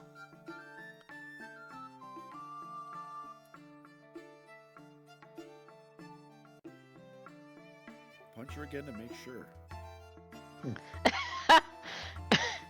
That's the ticket. Alright, this Garistro takes his movement.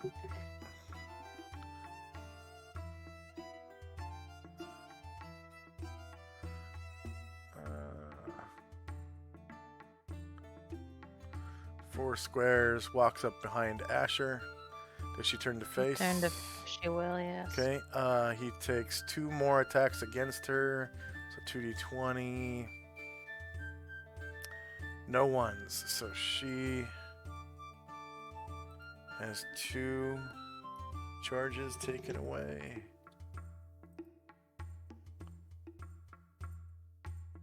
Doesn't know how many she has left, but she's not feeling as invulnerable as she once did.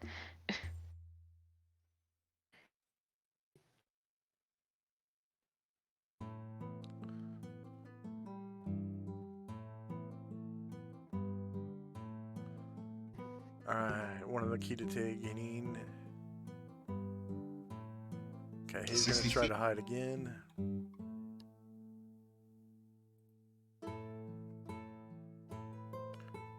Do skill checks. Hide in shadows. He's slowed, so minus 20%. Ah! Not 220. 20. One of these guys has to pass eventually with a 20%. Come on. Minus 20%. Alright, another... Okay, so he failed. Okay, the Garistro is going to punch him.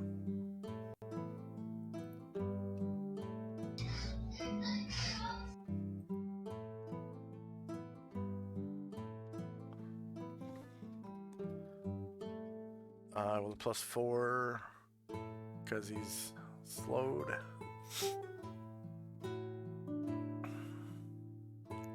Okay, now he knows he's not sneaking, but he is almost dead. He almost died. He's not dead yet. It's 18. Enter. Take that sneak off. He knows now. And this Garistro is going to punch the ninja on the left.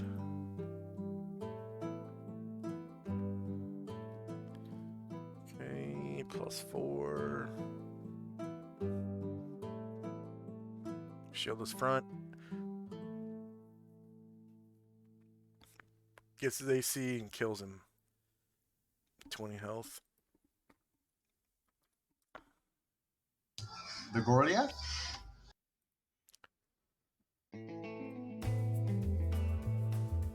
No, a ninja died. Damn it. It seems to be... These guys are tough, man. Yeah. And I it's do a enjoy. stand. Josh brought it today.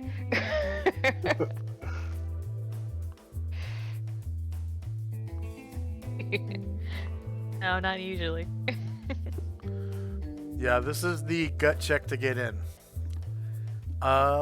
Stamp to Musashi.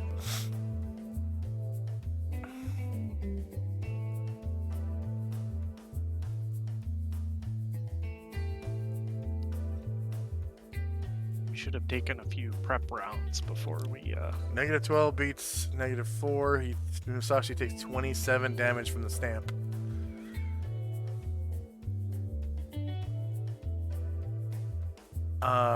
Fenmar is casting the next Goristro. Is going to punch Jim, who's casting a spell, right? Yeah, he has stone skin. Cast by level Okay. 10 mage. Alright, takes 1 charge off of Jim.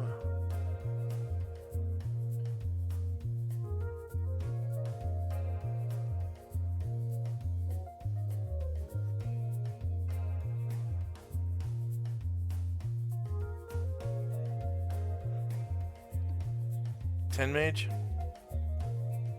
Yes.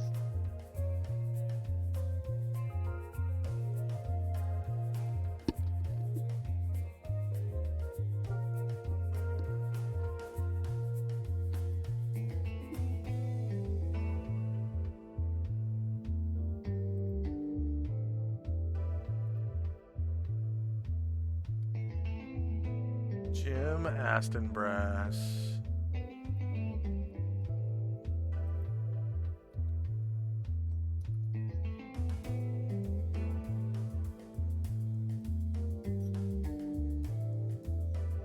Okay, this guy remembers he can't do anything to Ashriel. Oh, that was his only arm anyways. And he gets a stamp against, I guess, Jim again, which is another d20. Rolls a 1 and is off balance. You now get a +2 to hit him. Hit gaining. Get shit on. This one is going to hide. So checks. These skills, hiding shadows.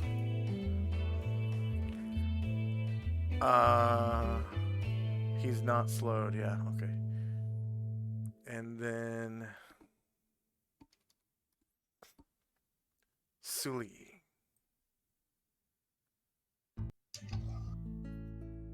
So I was originally gonna do lasers, but it doesn't seem to be working, right? These guys, you said they're huge, right? They're like 24 foot tall. The only Can I change my action? reason it didn't work is because you didn't hit their AC. Right. Can I change my action or no? Because like people are. If you do, you go last. Okay, I can. I want to change my action to something else. So I guess Okay. I'll. All right. So at the end of round is when you'll take your Do you want to just? action. I want to cast Phantasma before. drop the Bombosa. initiative. He's just moving, attempting to move silently again. He's really got no business in this fight.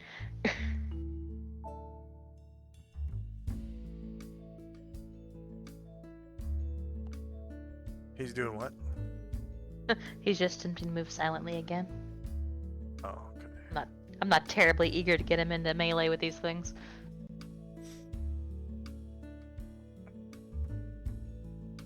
All right. One of the Garistoi.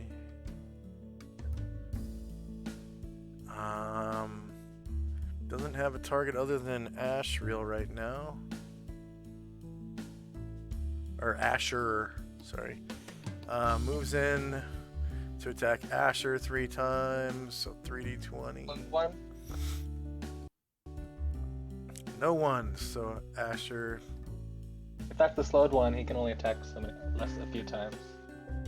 I don't. Right. Yeah, I don't think. Yeah, did he attack last round? He gets 3 per 1 normally, so that's 3 per 2. I don't remember if he did.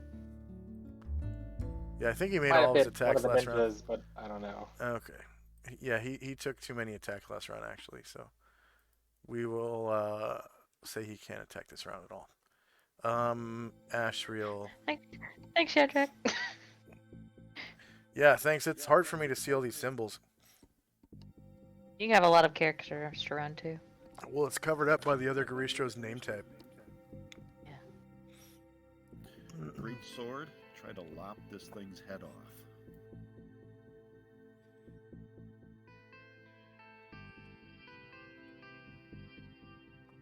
Don't forget the +4 for it being blind, and then it also gets regeneration. And then +2 for recitation. And another +2 because he's off balance.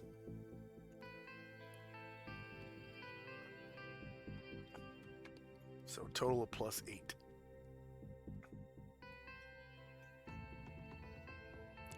Front shield is -13 beats -2. You cause 13 damage. -1, so 12. Oh yeah. I was going to take it off on the damage thing. You want me to do that going forward? The what? I can do -1 on the damage when I roll against them. No, don't bother. Don't bother. Okay. Varen's casting a spell. Yeah, he's going to cast Dispel Evil as well. Oh, okay. And you can make your Dispel Evil touch attack immediately if you want. Thank you.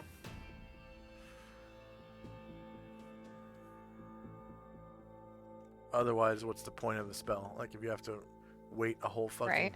round. Well, you get the -7. So Yeah, but that's if he misses. Okay, so shieldless flank. Wow, you actually did miss. One that versus, is going to last for 8 rounds. Okay.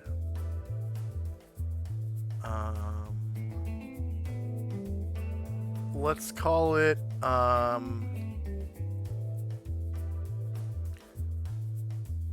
red dot 1.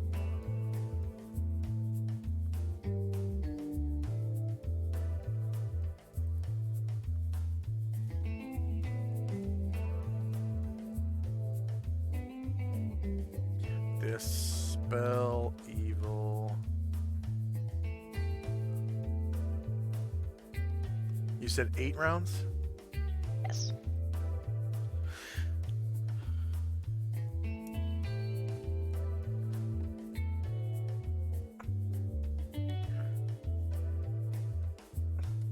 Jim. Okay, so I guess Jim will do the one with all of the negatives, so that will be a save to hit. He's using also Dispel Evil, making that touch attack. Oh, Jim is? Yep. Okay. We'll call that red dot 2.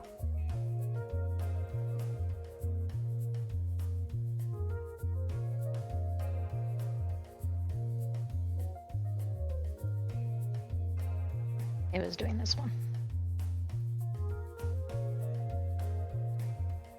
The fuck?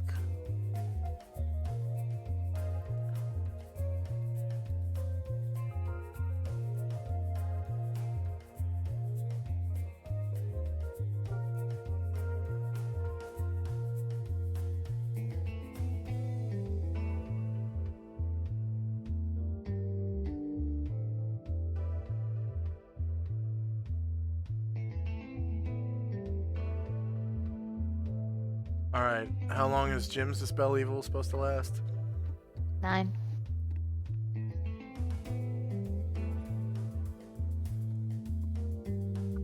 And you rolled the attack. Okay. Which one did you attack? Sorry. The one with all the negatives. This one. Okay, the blind off balance one. All right, so that is front shieldless with +4, 6. Should be +6. Oh, I thought it was +8. Uh, Balance, blind, and recitation. Okay, yeah, it is +8. All right. Forgot your recitation. So -1 does not hit -2.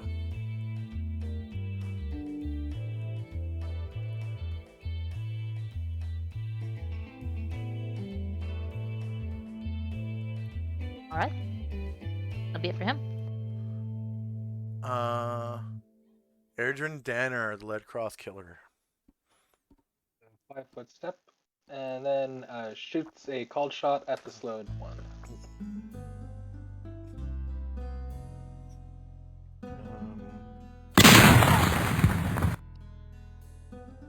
Okay, that's gonna be +4 to hit.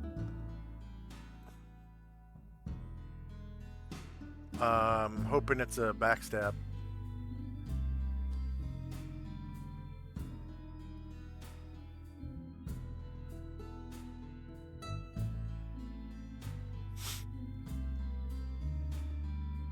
Well, that's chest recitation. Yeah, you get +4 to hit. +2 to rest for recitation, +2 for the guy being off balance, and then the call shot negates the blindness of the. So that's just +4. And hopefully you're backstabbing. Yep.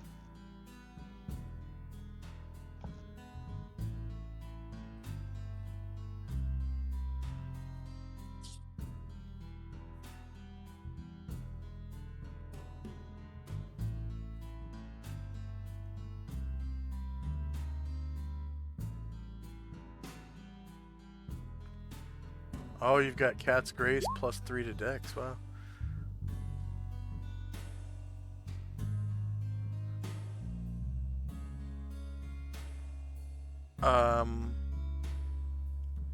So you use a regular bullet.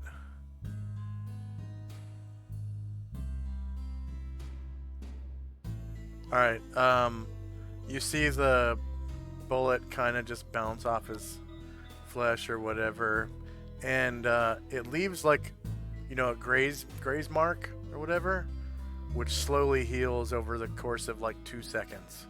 Just closes back up. 5-foot step back behind his pillar.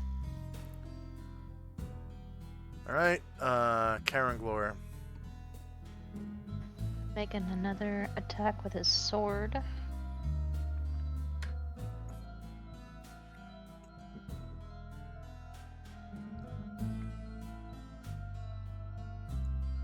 To this one's back. Yes. Okay.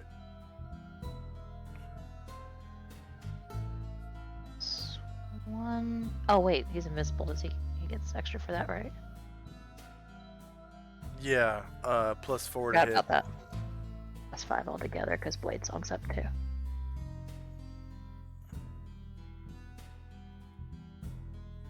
Okay, rear crit him for 12 damage. The longsword +5.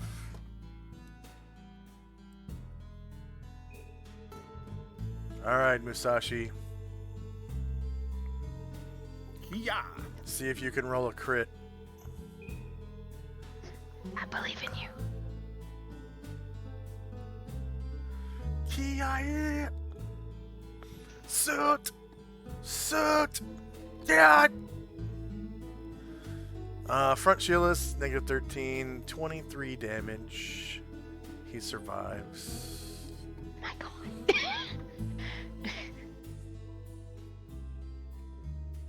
And Ashriel.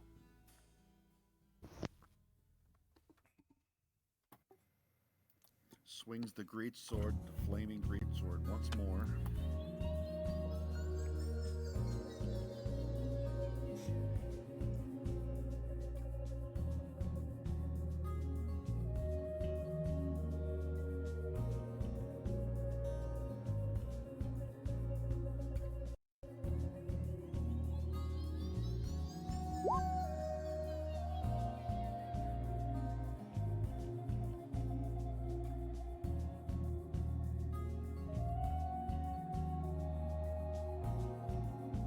Alright. AC shieldless. Front. -6 versus -2 is a hit. You cause 14 damage. 13 damage, sorry.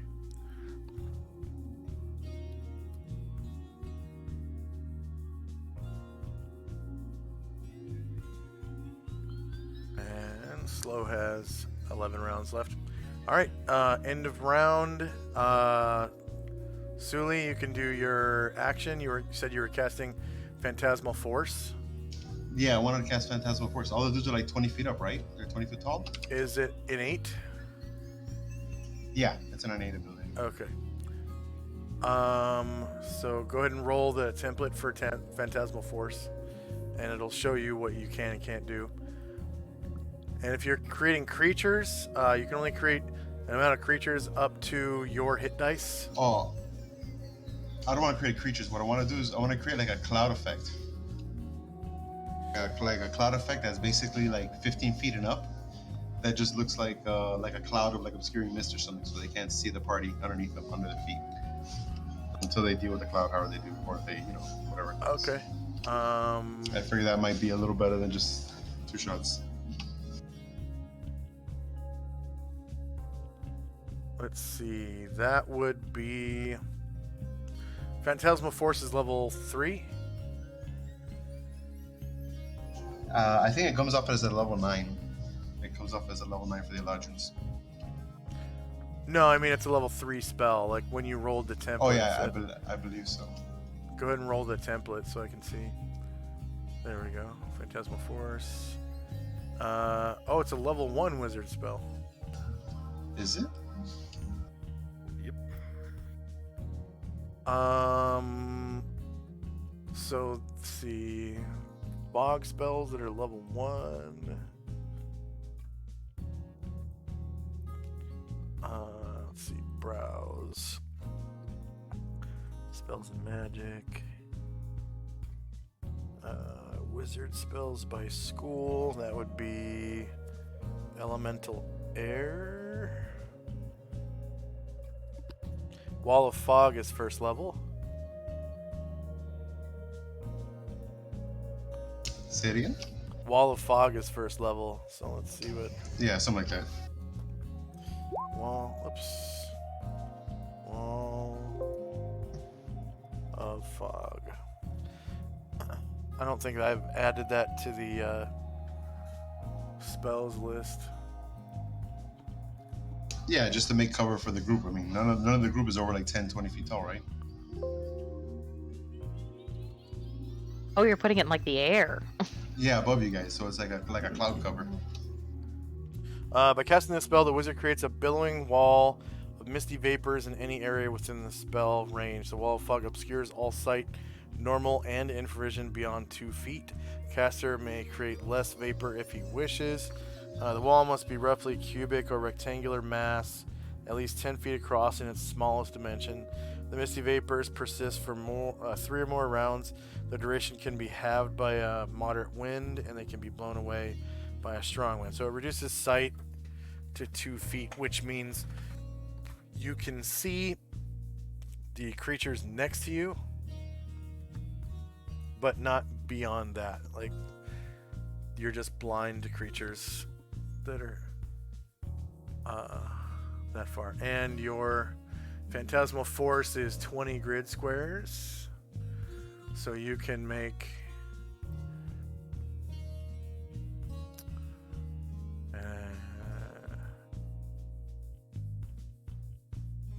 I'll say 10 feet high for 20 grid squares.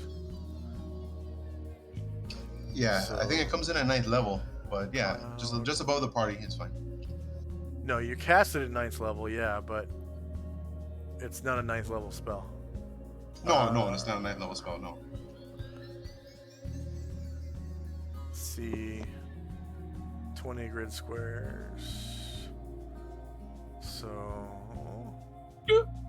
2, 3, 4, that's 16. And so it can be any shape you want that's 20 grid squares. I'm going to give you permission to move this. So basically, I want to put it like I said, like above the players' heads, to obscure the monsters, but not to like really interfere with the players. Hopefully. Yeah. Okay. So 10 to 20 feet. And details. Movable by Sui. Save settings. Do you want it to be that shape or a different shape? That shape is pretty good. Okay, go ahead and That move shape it is where pretty you good. want. Go ahead and move it where you want. Can you send it to the back? Yeah.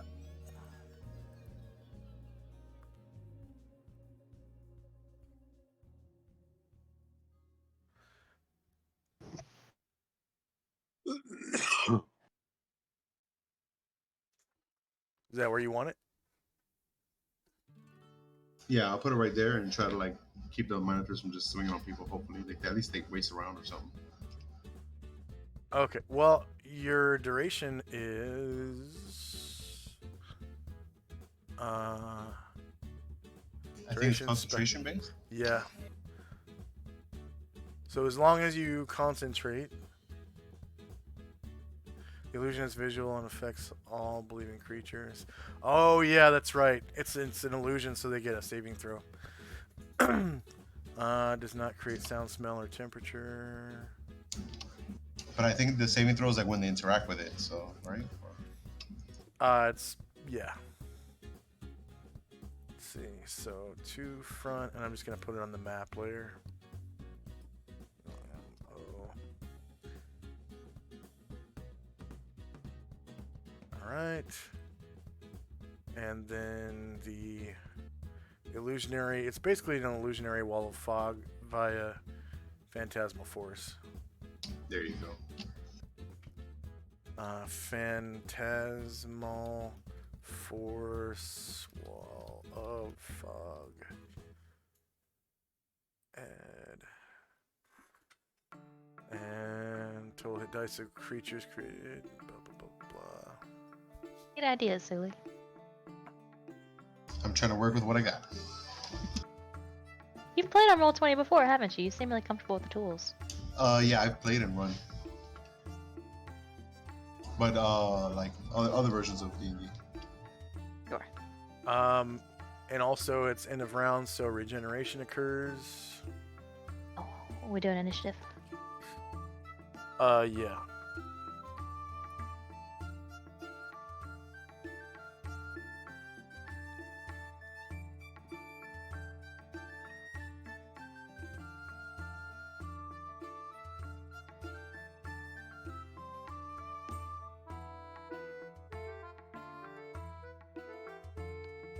And you can remove your shits if any.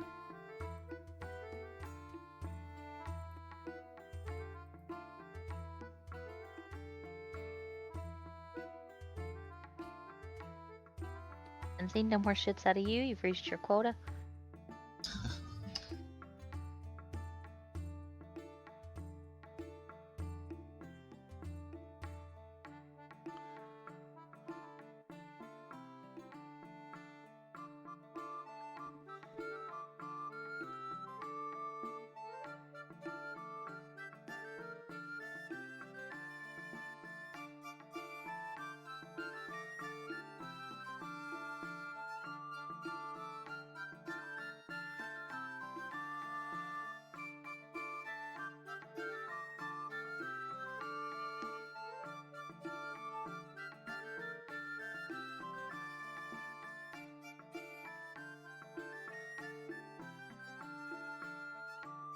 There's 3 dead ninjas, right?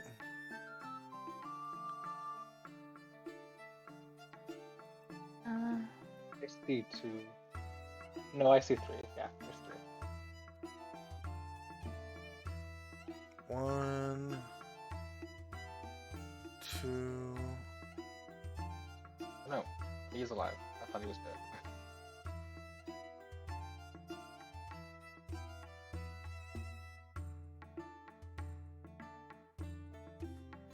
1, 2, 3, 4.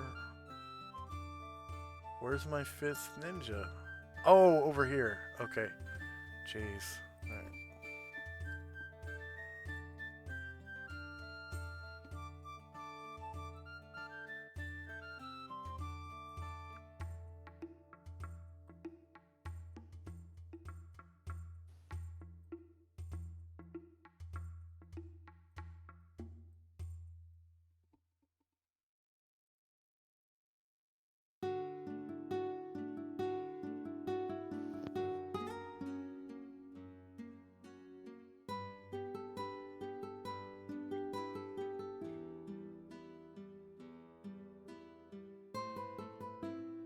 I finally beat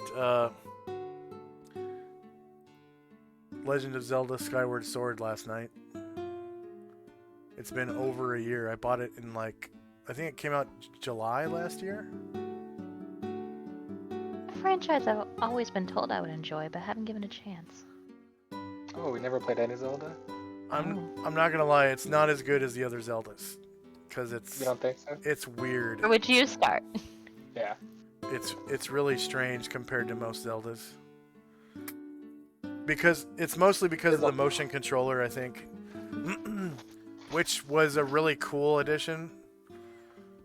I think I wish Skyward Sword had it, kinda, because it adds a lot of cool mechanics. But there just wasn't enough combat for me.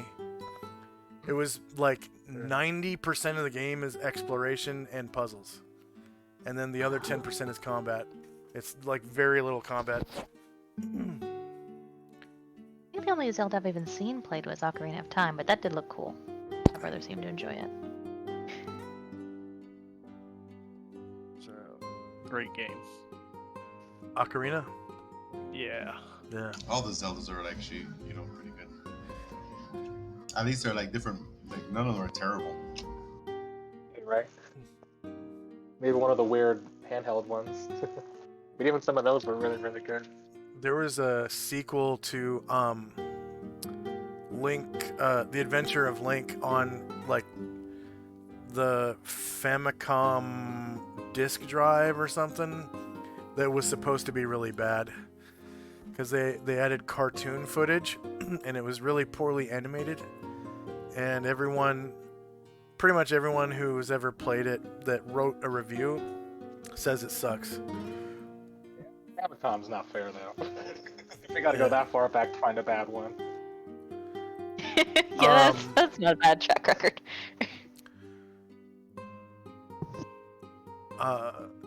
Is there anyone still rolling? All right, here we go. Oh, sorry. I think I forgot to roll.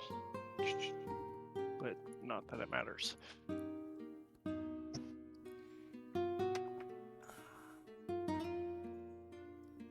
All right, here we go. I'm sorry, no, I'm just concentrating. Yeah.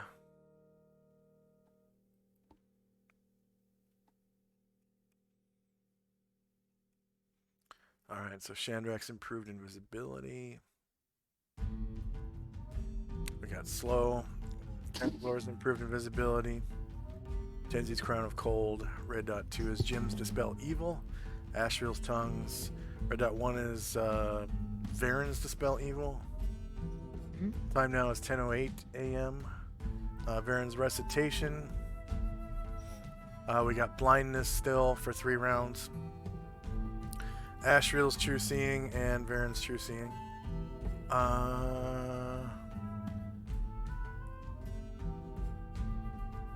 And then Fenmar is casting for 2 more rounds. Ryer's rallying for 1 more round. Phantasmal Force is going to last as long as Suli concentrates. And while you're concentrating, you can move up to a half move. Alright. I can dig it. Because you're not actually casting anymore, you're just concentrating. First up is Dante. Oh, I'm casting protection for me. Okay. So we'll call that Green Hat.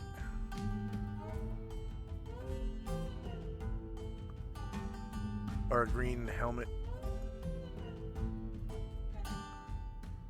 Yeah, green helmet 1. Cool. Green helmet 1. Protection from evil. How long does your protection from evil last? 4 rounds, I think. 4? Okay.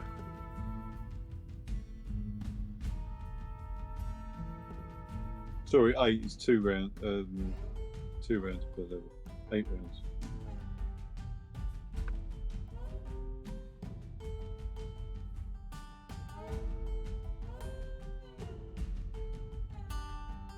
Alright, Varen.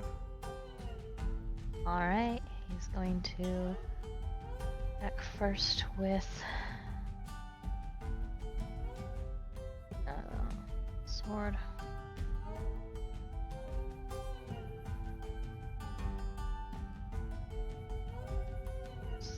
Three.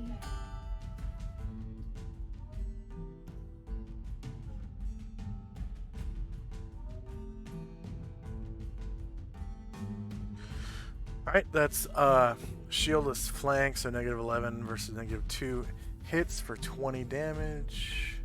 Does he get sent back to a plane? Well, you, Dispel evil.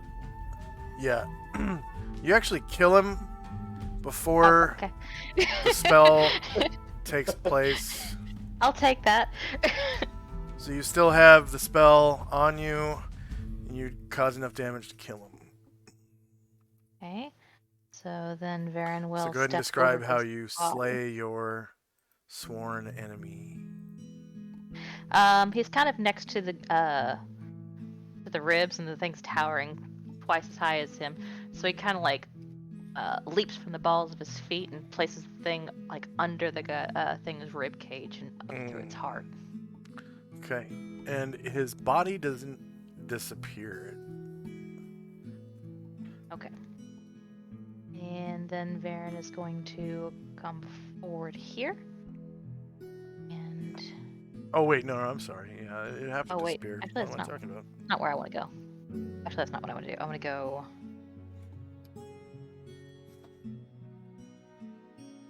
One, two.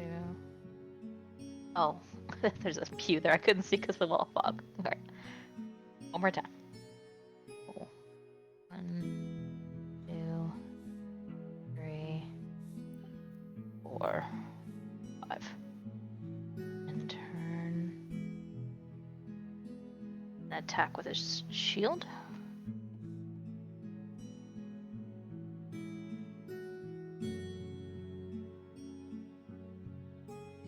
Doesn't, let's see. That's blind and recitation, so +7.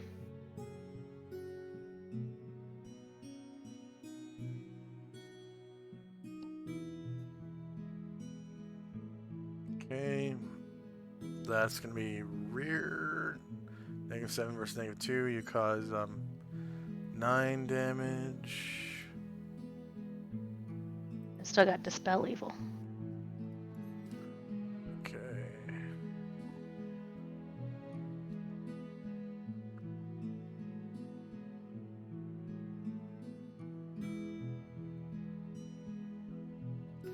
I should have used it for the other ones. Alright. No, live and learn. Dispel evil. So magic resistance. Dispel evil. This one is slowed, so I gotta give him a penalty. Blind. The other one's slow. And blind. Oh, he's blind. One's slowed and This one's blind. This one is blind, yeah. Yeah. Blind. Blind give you a penalty to your saves. Let's see. Blinded -4 penalty to hit and AC. So no, not to saves. Or magic resistance for that matter. So he resists your Dispel Evil, and it's gone. Okay. You said it's gone? Yep, it's gone now. Yep. So you can erase the red dot 1. Done. Alright, Airgen Danner is reloading, right? After seeing his thing not working, he's gonna load a silver bullet while muttering to himself, and then hide in the shadows. Alright. One of the key to taking is going to move silently.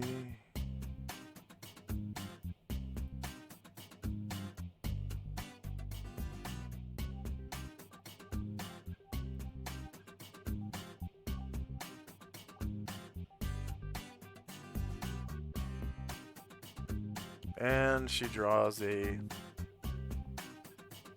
silver ninja toe and tries to backstab.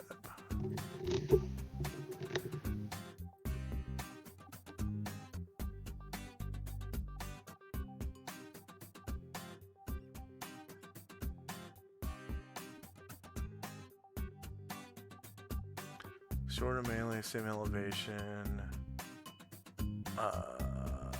No attack roll modifier because she's next to him.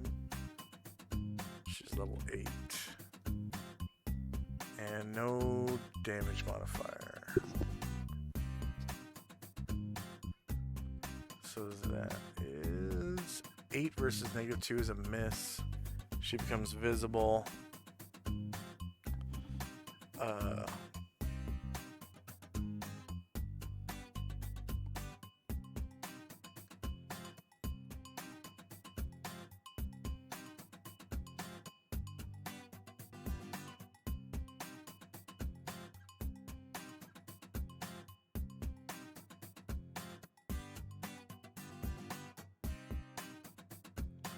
This other key to taking that is hidden is going to move silently.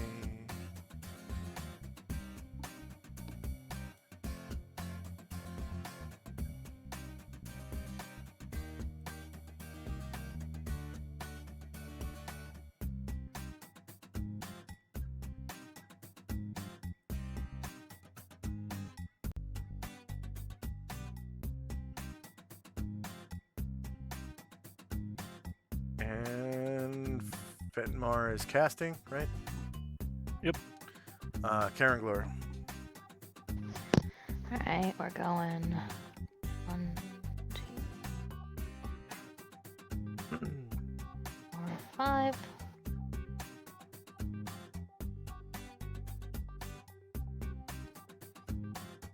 Looking with the long sword. At +5 to hit.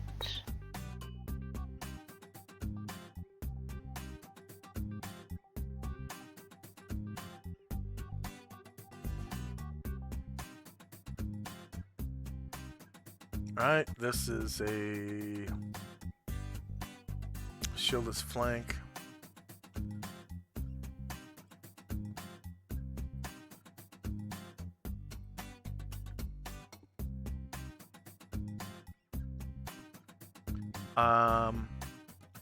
So shieldless flank 1 does not beat -2. Shandrak.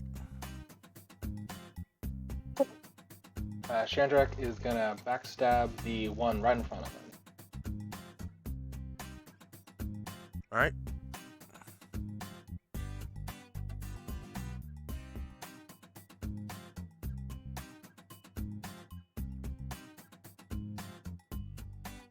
Blind, was that a +2 or +4 with that?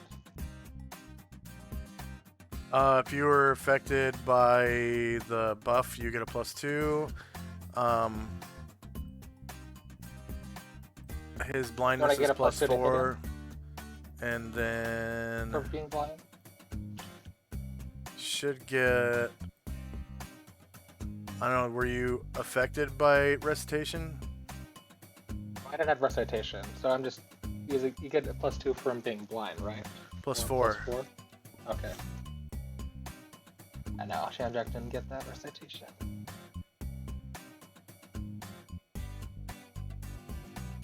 Yeah, I should have done it closer. Got the enemies too.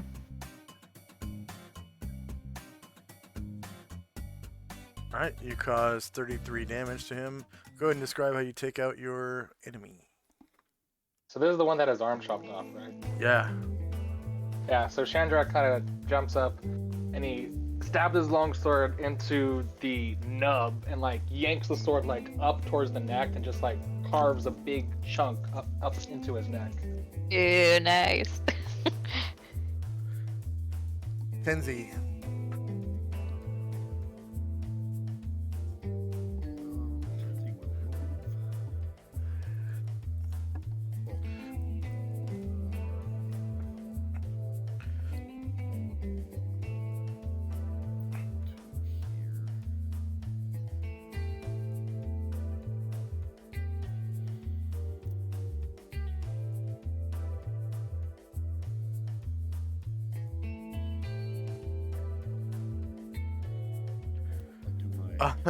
The material components for Wall of Bog is a pinch of split dried peas. For anyone who gets the reference. Oh, that's I get it. Fog is thick as pea soup. okay. That's Yeah. cute. Yeah.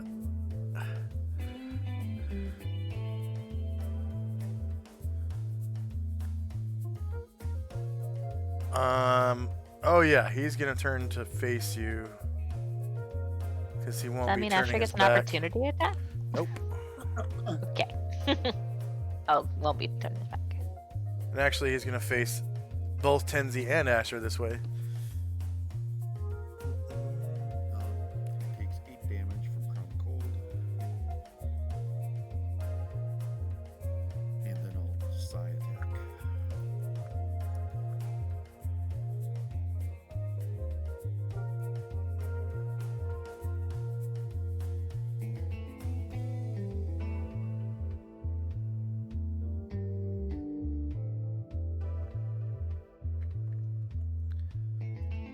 It's front shieldless, so negative 15 looks like you rolled a 20.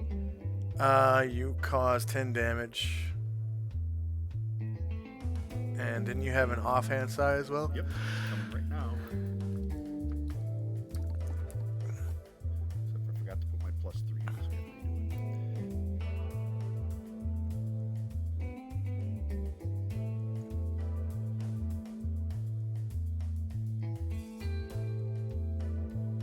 Okay, front shieldless, negative 7 beats, negative 2.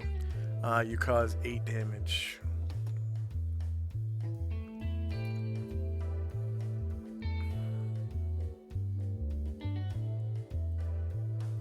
Musashi. Come over to the same one.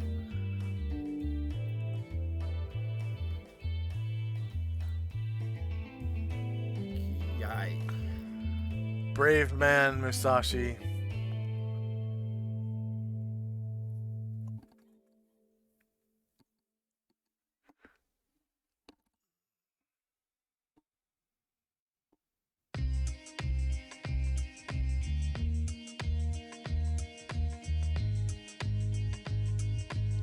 Alright, front shieldless, negative 11, you hit, causing 14 to... Oh yeah, that's an attack. He's a high master.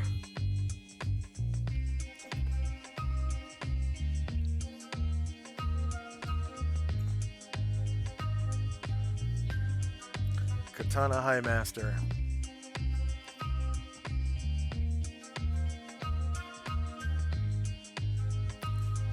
Alright, front shieldless, negative 7. Hits. Large damage is 23. And your Wakizashi that you won.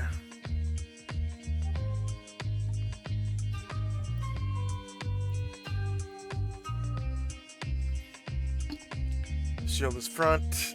Negative 8 beats negative 2, causing 21 damage.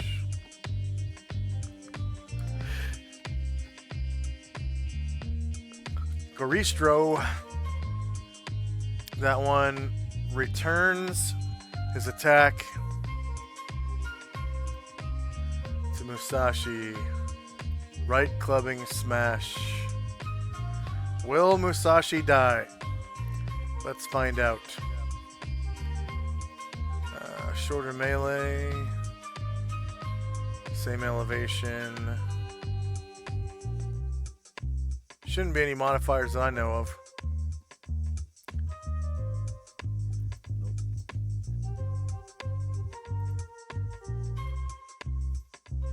Front turtle, -14, beats -4. Musashi takes 25 damage. So he is down for the count.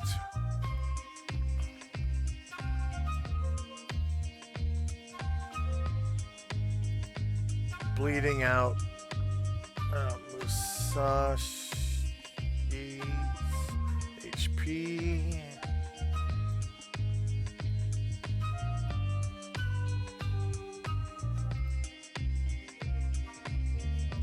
So he is at -7.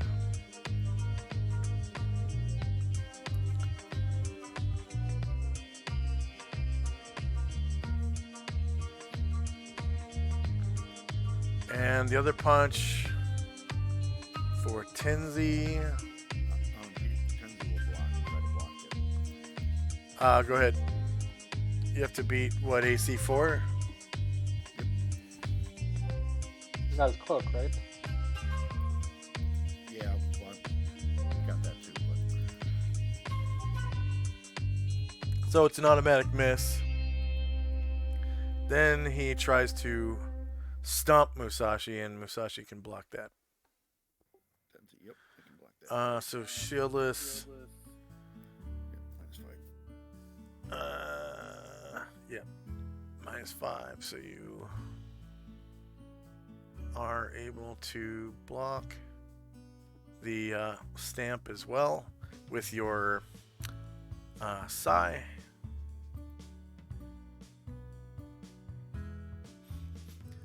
So, Musashi the Samurai just went down from a Garistro punch. And then the same Garistro went to punch Tenzi and missed because Tenzi has a Cloak of Displacement. And then he tried to stamp on Tenzi with his foot, and Tenzi blocked it with his Sai. So he just like sticks a Sai up sideways and like blocks it from squishing him, and the Garistro just kind of gives up. It hasn't really come into effect yet. The next question I want to ask is, like, when these people go down, are their bodies still there? They disappear. These Garistroi, they disappear. No, our allies. Musashi's body is on the ground. And then the dragon's body is on the ground. But Anatar's body has disappeared. And so do the Garistroi. Alright. Ryer. Still doing his thing. Alright, Ashriel.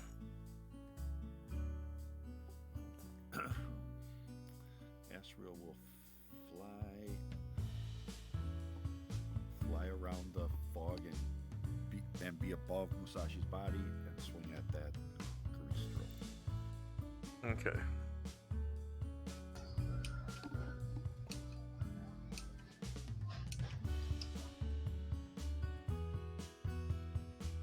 So it's front shieldless. Dave 10 beats him. Damage is 16.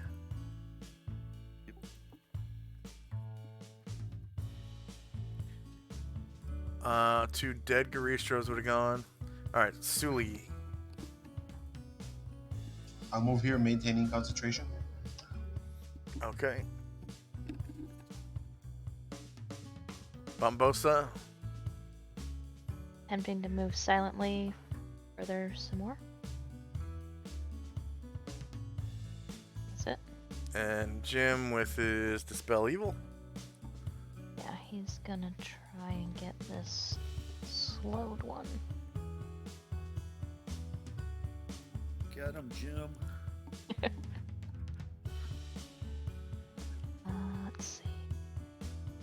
They have yet to make dynamic lighting where you can only see a certain distance. Make the touch attack a total of +6 from recitation and slow.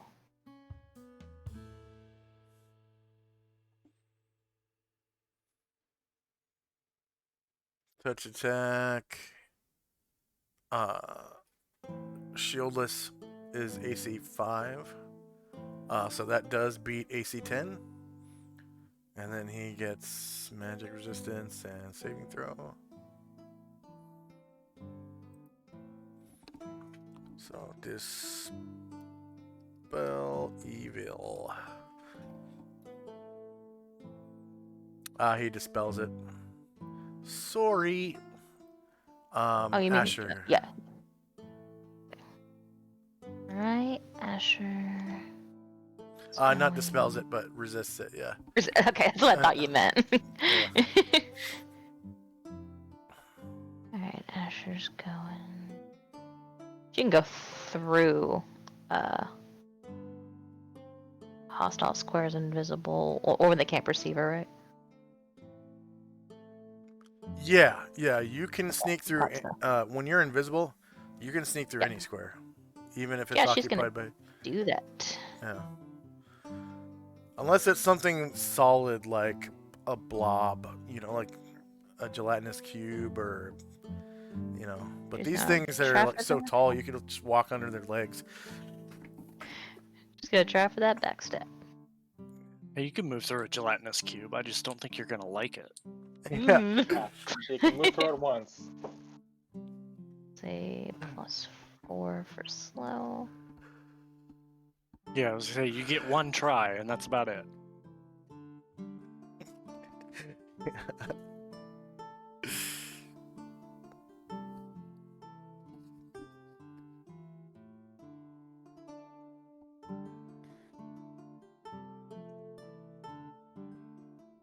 We encountered a black ooze one time. Those things are Ooh. freaking scary, man.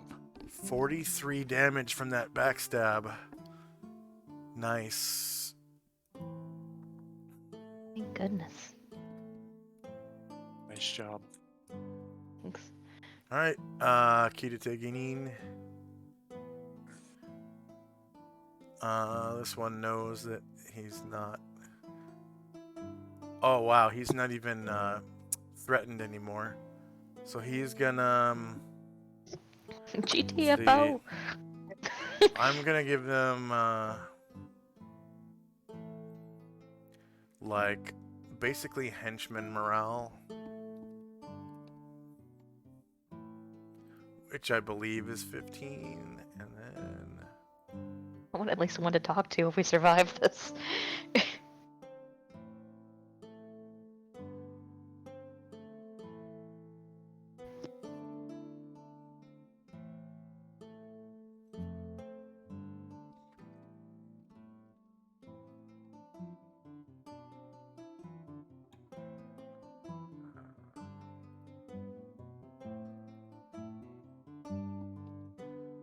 Wow, they have pretty high morale. I'm pretty sure henchmen have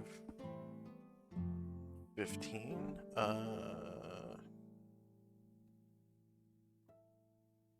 Yeah, henchmen are 15. Base. That's their base. And then it's further adjusted by their alignment, your alignment if you hold them, and then your loyalty base. Alright, so I'm going to roll morale for this guy. And he's got really good morale. Yeah.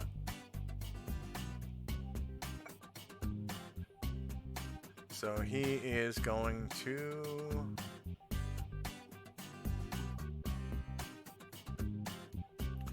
make a full move.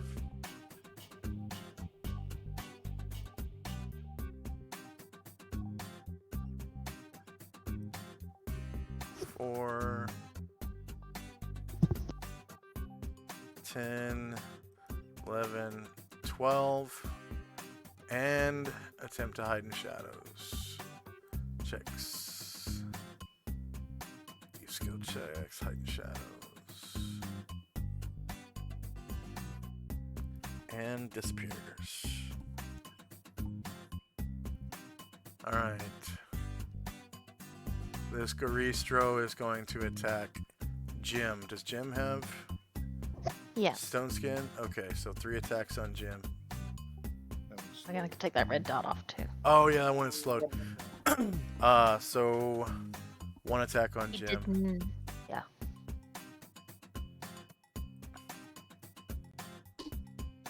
And Jim's reduced by 1. Whoops.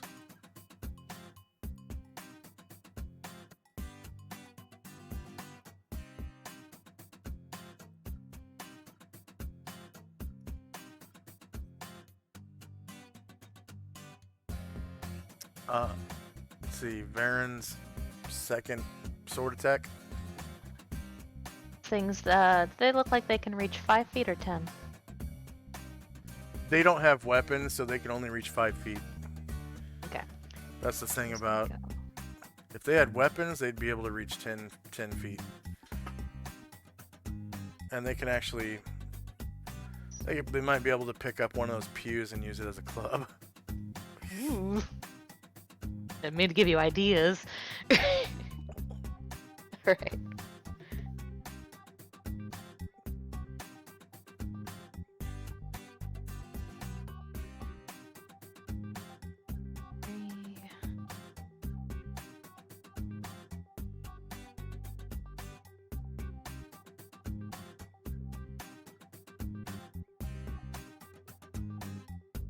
Oh, rear attack. Okay. Yeah, you crit the shit out of him, but you only do 20 damage.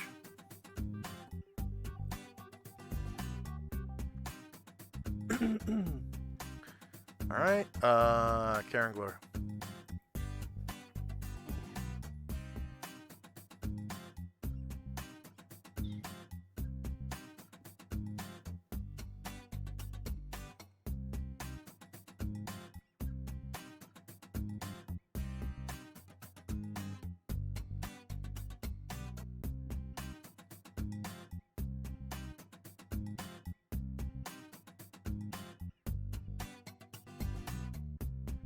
It's a +5. This one is not slowed. Yeah, 4 for invisibility, 1 for blade song. Oh, gotcha. Okay, yeah, this is rear. -10 beats his AC. You cause 16 damage.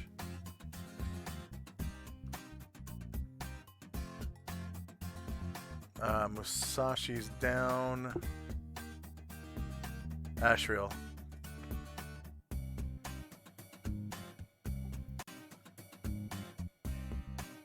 Attempt to avenge.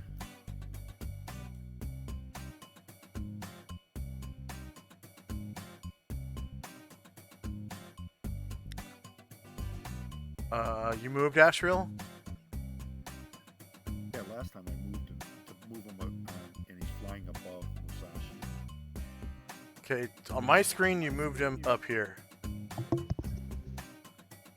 I don't. So on mine. Oh, So you want him to be above Musashi? Okay. Yep. I don't know how he could have done that. We're landing. It's magical. sometimes mine does that when it does that thing where I gotta right click somewhere.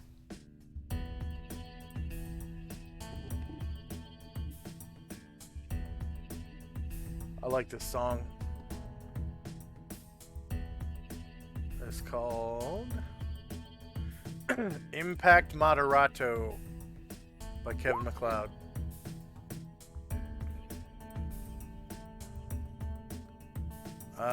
Front shieldless, -8 beats his AC, 14 damage. Yep.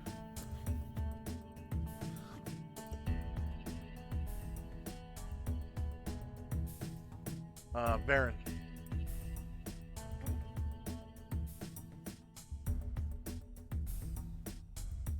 One sword. 3 from recitation.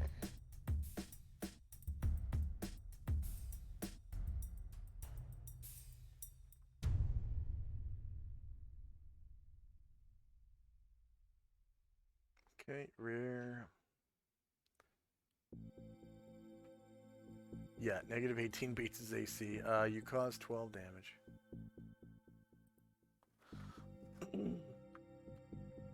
Now that they're down to 2, they are hemorrhaging hit points. Yeah. All right. End of round. Regeneration occurs. And you can remove your shits, if any.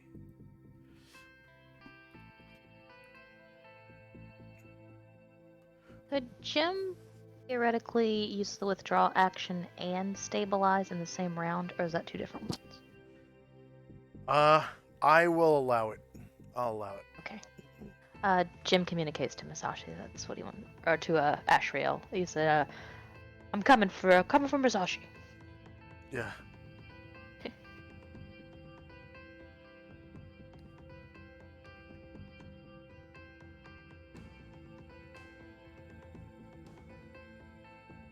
Is Musashi down too? Yeah, Musashi's down to negative 7. He's not dead, but he's shit hurt. punched out of him. He needs a heal spell real bad, and I think Ashriel can cast it twice a day. Yeah. If necessary, I can do it twice a day. Yeah. But there's really no one else to cast it on, because everyone else is, either up Or beyond healing. or yeah, beyond healing. Yep, it's initiative phase. So go ahead and roll initiative. Lottie-dottie, everybody. Unless they're dead, or if you're concentrating on a spell or something, you don't have to.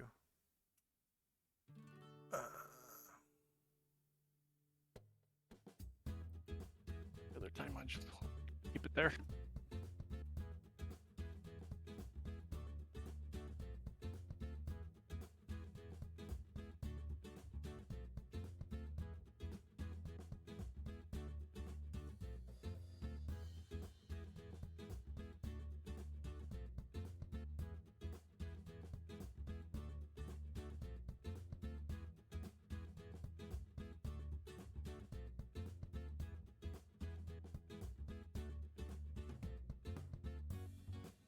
Oh, wow. Yeah, I forgot about this other Kitate down here.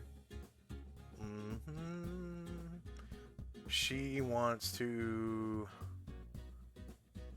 withdraw, so she's gonna roll initiative for base size initiative.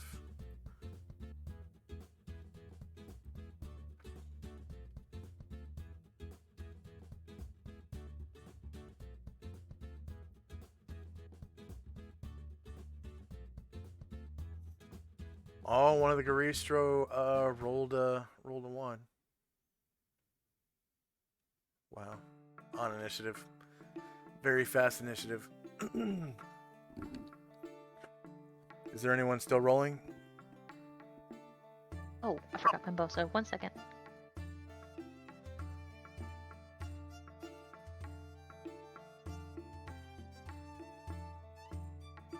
Okay, done.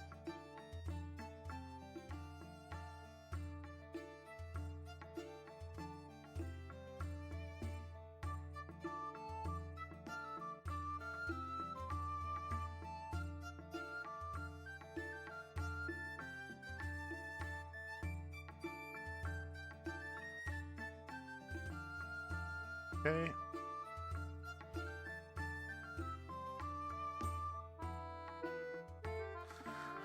Alright, Shenrek's improved invisibility. Alright.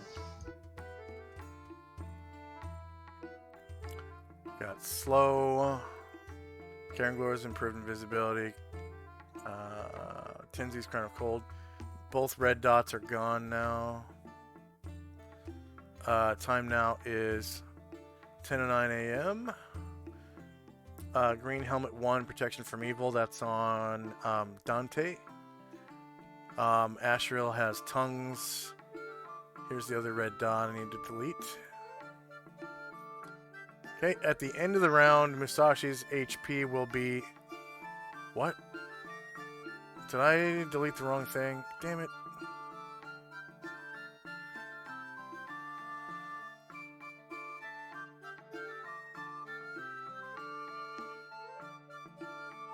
No, I think I just completely missed the garbage pail. Alright. Musashi's HP will be at -8 at the end of this round.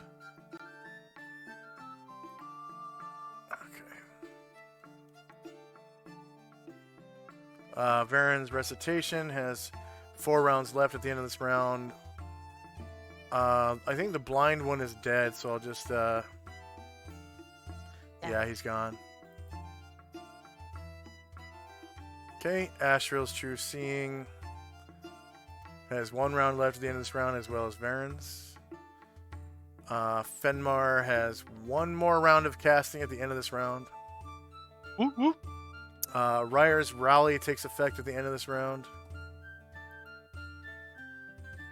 And first up is Karen Glor. It's gonna attack same one. +5 from Invisibility and Blade Song.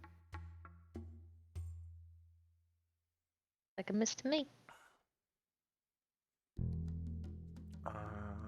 Where's Cat? Okay. Yeah, rear attack. And you applied +2 for... Oh, the +2 is for rear attack. The +5 is for blindness and blade song. No, for Karen Picor being invisible. Invisible and blade song, yeah.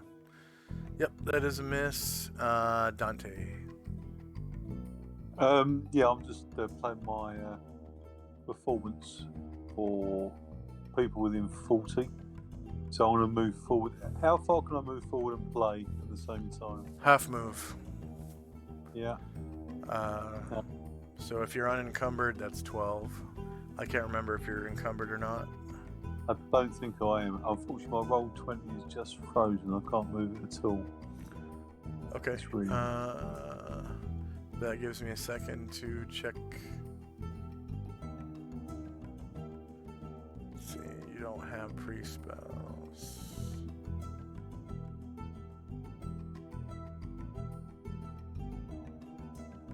Oh, he's a battle mage. Certainly, yeah.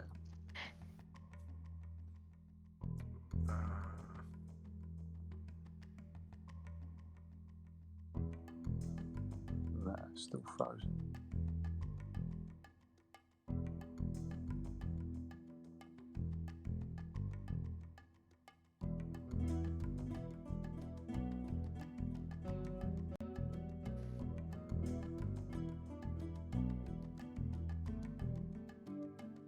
Okay, so Bard. And you want to try to rally allies? No, it's +1 to saves. Yep, that's rally allies. Yeah. Okay, so there's attack roll bonus, or saving throw bonus, or morale bonus. You want the saving throw one. Yeah.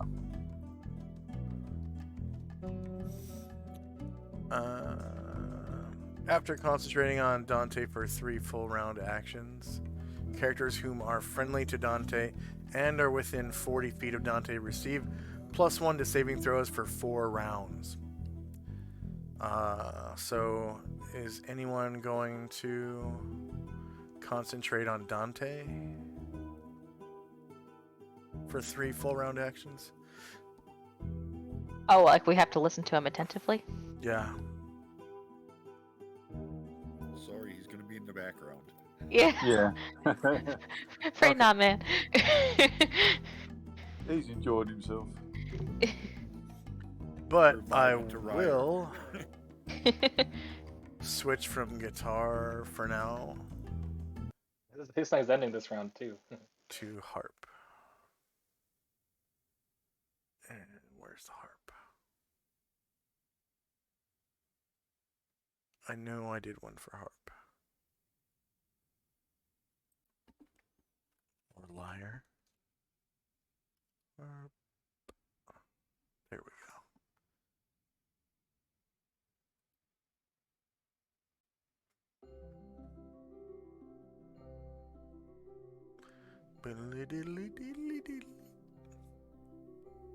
Yeah, that kind of thing.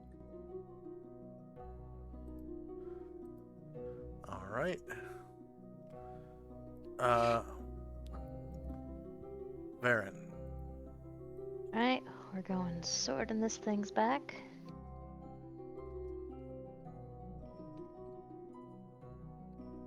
Save restoration. I'd like to sword you a few questions.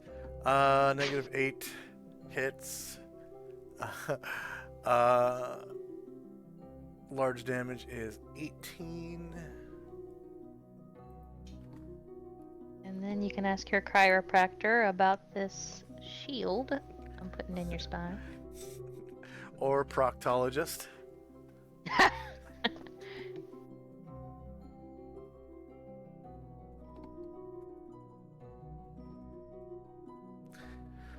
All right. Rear -9 wins. Large damage is 9. It's not enter. Bombosa. Continuing to attempt to move silently.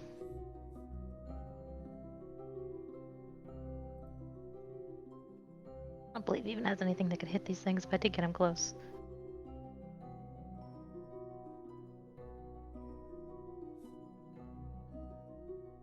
Bombosa will listen to MR, or not MR, oh, listen to Dante. Seems like a nice show. Okay. Within 40 feet, so 5, 10, 15, 20, 25. Very well. We'll give Dante the performance symbol and Bombosa.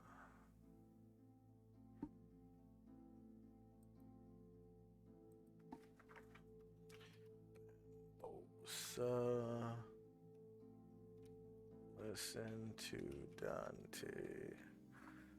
We're gonna do +1.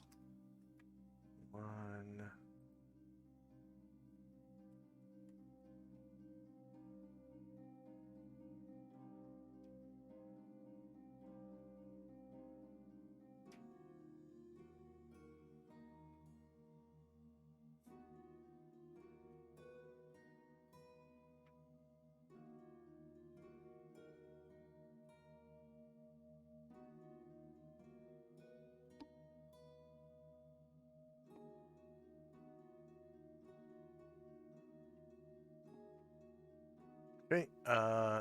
Dante is. Oh, that's not who's next. Jim. Okay, so Jim is withdrawing. Wind up here. Okay. And he is going to attempt to stabilize Musashi. All right. So Musashi.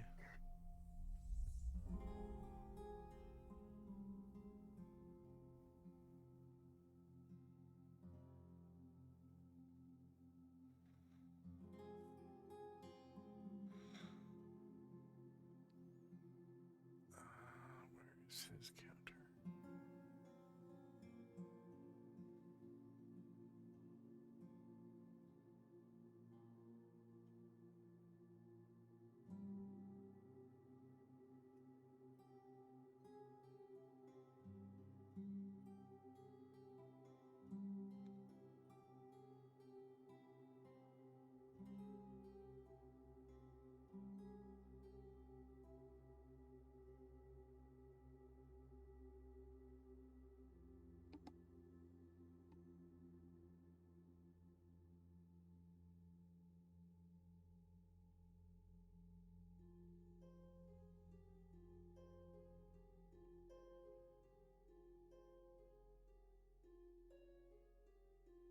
Shandrak.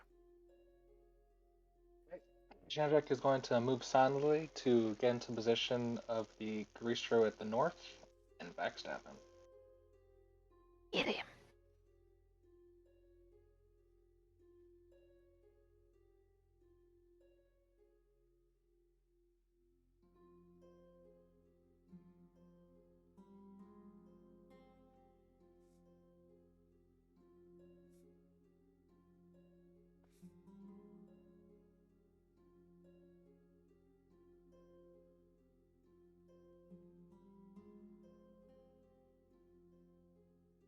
So, I get a +4 for being my improved invisibility for the attack.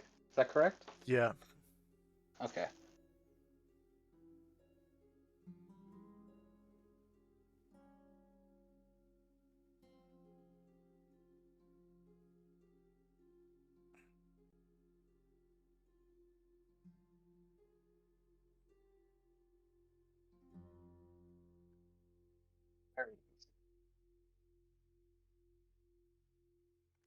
Right.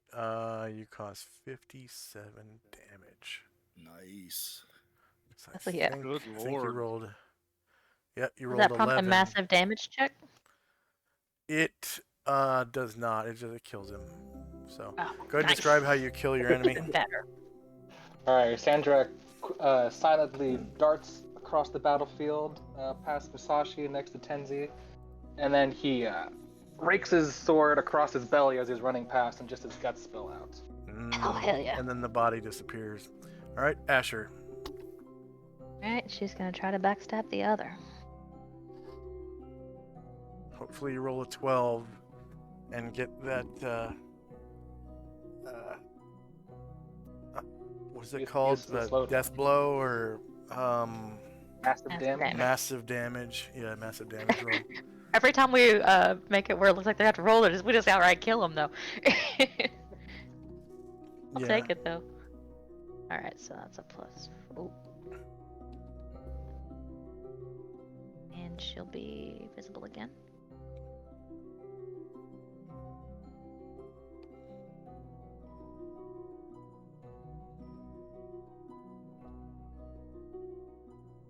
When Chandra gets to level 15, he'll do massive damage all the time. Like Well, that's awesome.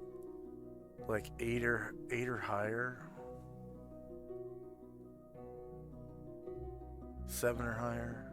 I think it's 7 or higher on a D12. Because of that girdle. Yeah, that'll be awesome. All right. Why is it messing up your weapon name? Oh, we went over this several weeks ago. When I put that hellish longsword in on the first line, it turns out the second line is screwed up because it slid my main weapon down to the second line. The first line should always be touch attack. Oh, well, maybe it was the third line. Do you have any wavy brackets or commas in any of your weapon names? Hold up. That's the second line. I think I even have touch attack on my table. That's a no. Got an apostrophe in it. Would that matter? Probably.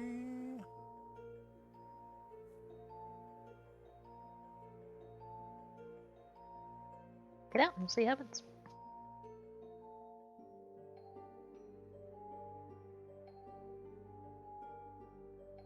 Maybe roll again, not to hit, but just to see what it does. Yeah.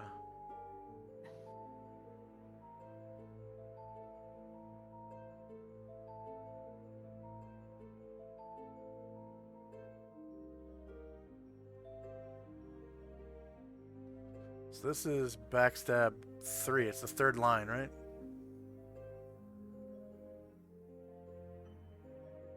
On my weapon table, it's the second line. It's the second line.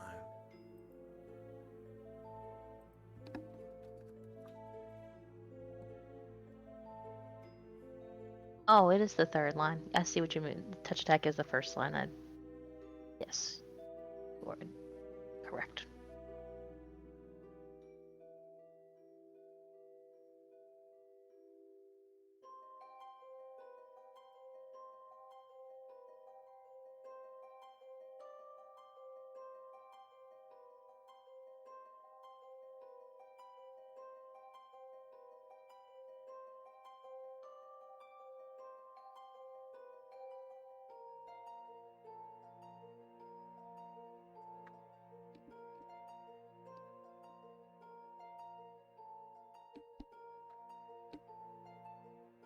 Oh, I see. There's no at. Hmm. All right, go ahead and roll it again. Okay.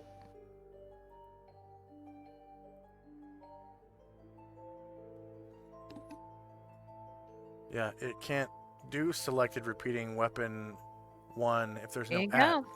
Yeah. There we go. All right, and you hit, and you cause. Oh no, that was just a test. The first time I rolled, I missed. Yeah, but it didn't have your weapon name in the first time, did it? So. Oh no, I didn't think that mattered. Yeah. In that case, let me roll it one more time because I didn't bother to put in my modifiers Yeah, or anything. go ahead and do your modifiers and stuff.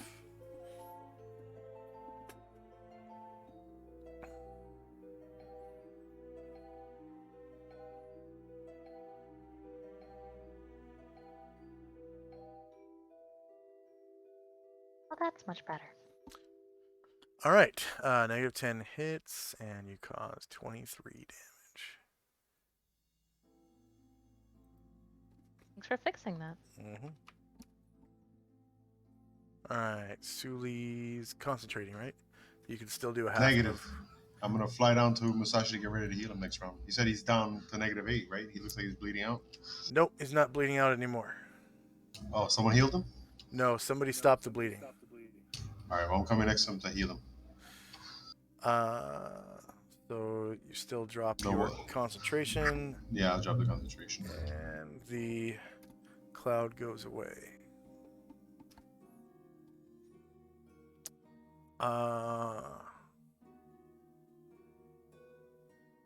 And Musashi's down. Okay. Target rich environment right now. This Garistro is going to roll morale first.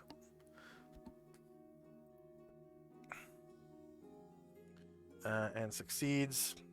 He's actually going to turn his back to that Kita Guinin, but she's not looking his direction. So that's fine. And he's going to roll. Let's see. He can actually move because he's still in Asher's threatened squares if he does.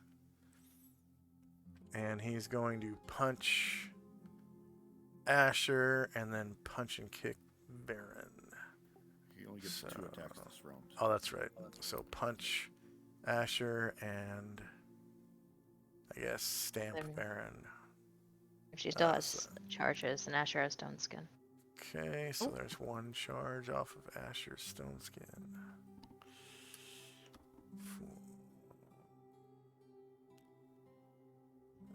Just don't crit.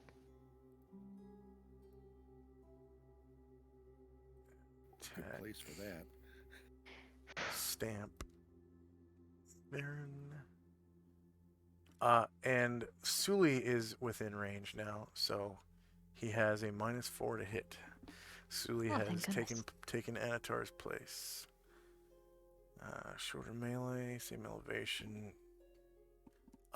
He's slowed, so he's a -4 or -8. Whoops.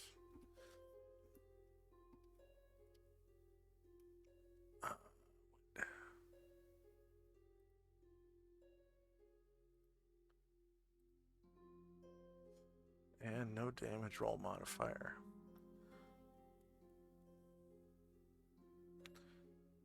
-7 does not beat -10.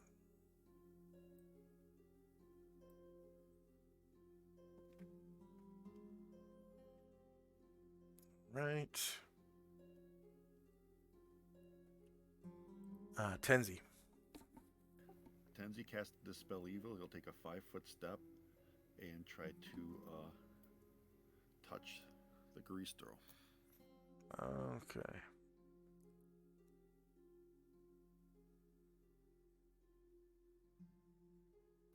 Well, actually, I probably shouldn't do that. I cast the spell. I'll just. You can dispel it if you want.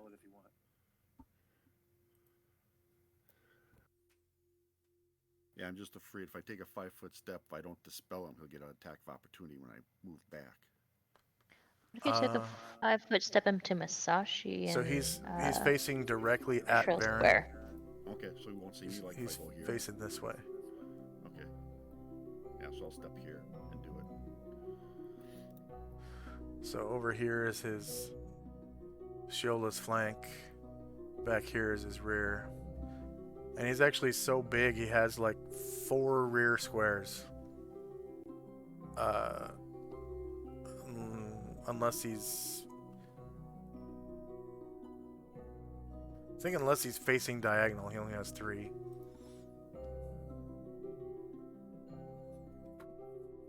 Okay.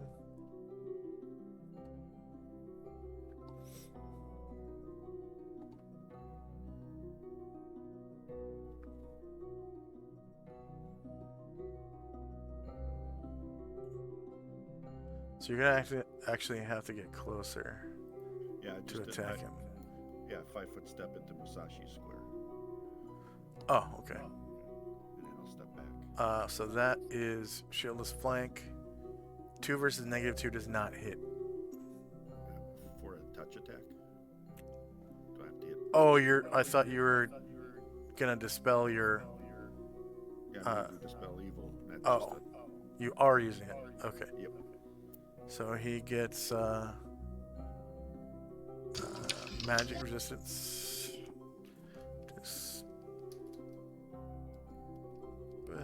evil.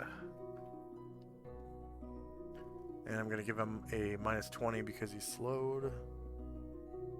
No, that's only for saves. What am I doing? He does not dispel. He doesn't resist it. Doesn't resist it. What the hell? Okay. So he still gets a save. And his save is -4 because he's slowed. Save versus spell. -4 from slow.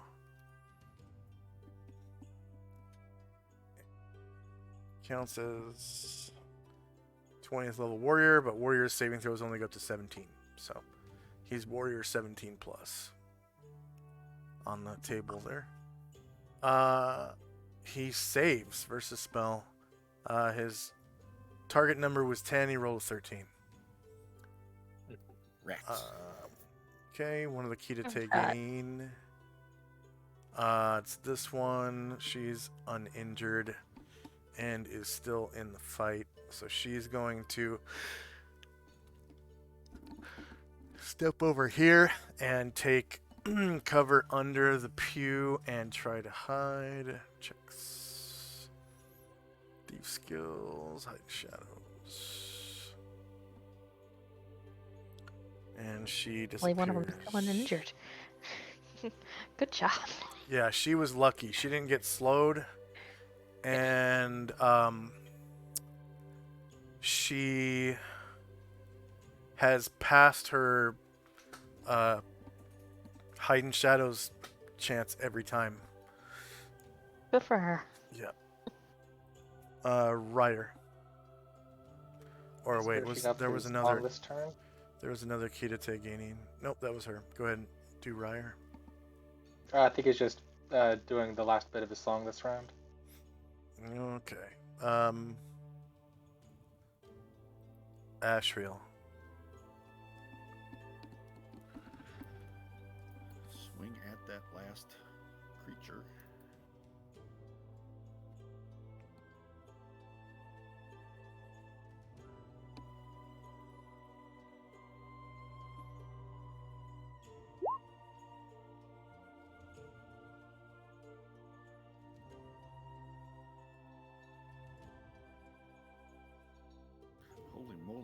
those crits. A lot of crits. All right, so this is shieldless flank, and you crit him for 18 damage. It looks like. Yep.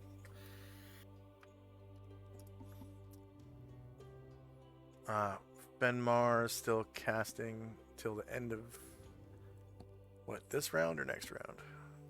Be this one. Okay, dead Garistro, dead Kita Teganin.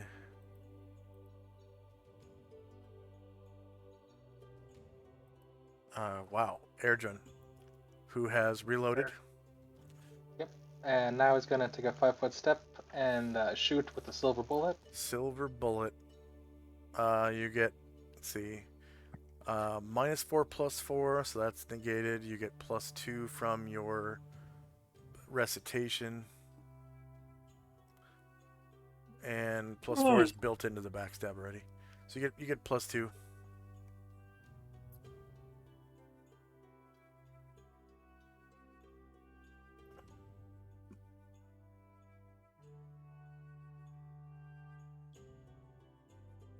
Three Wish versus that hit. AC2 misses. Control Damn, no F. one hits. Good step. Okay.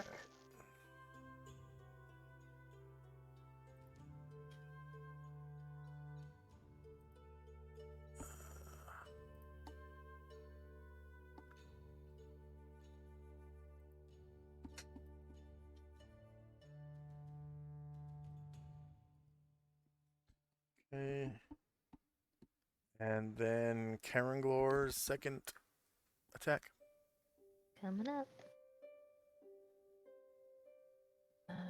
+5. I'm building. Oh no, wait. The slow one, right? So +9. Yeah, +9.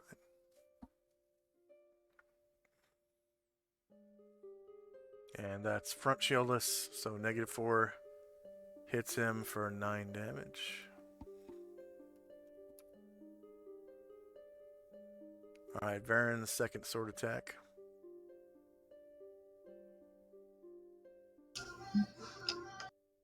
That will be a +7.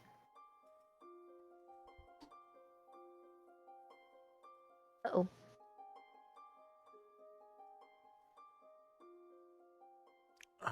Front shieldless, yeah, he rolls a 1. Whoops. Hey chat. Look what happened. It's poop day. Wee poop.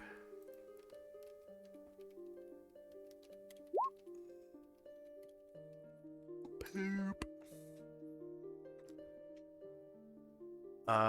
Ashriel.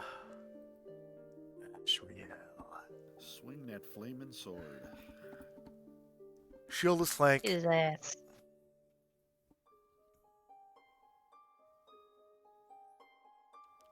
Shieldless flank.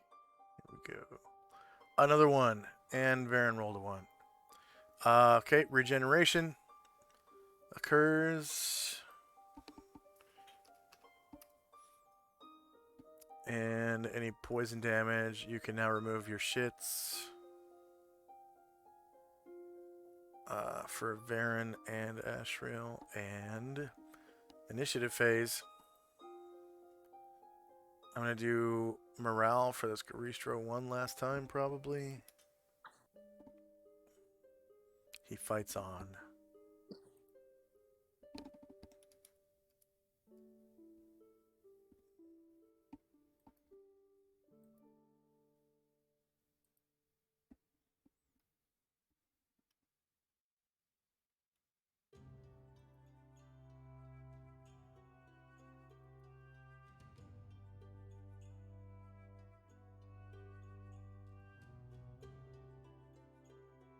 Okay, so Suli looks like he's getting ready to cast on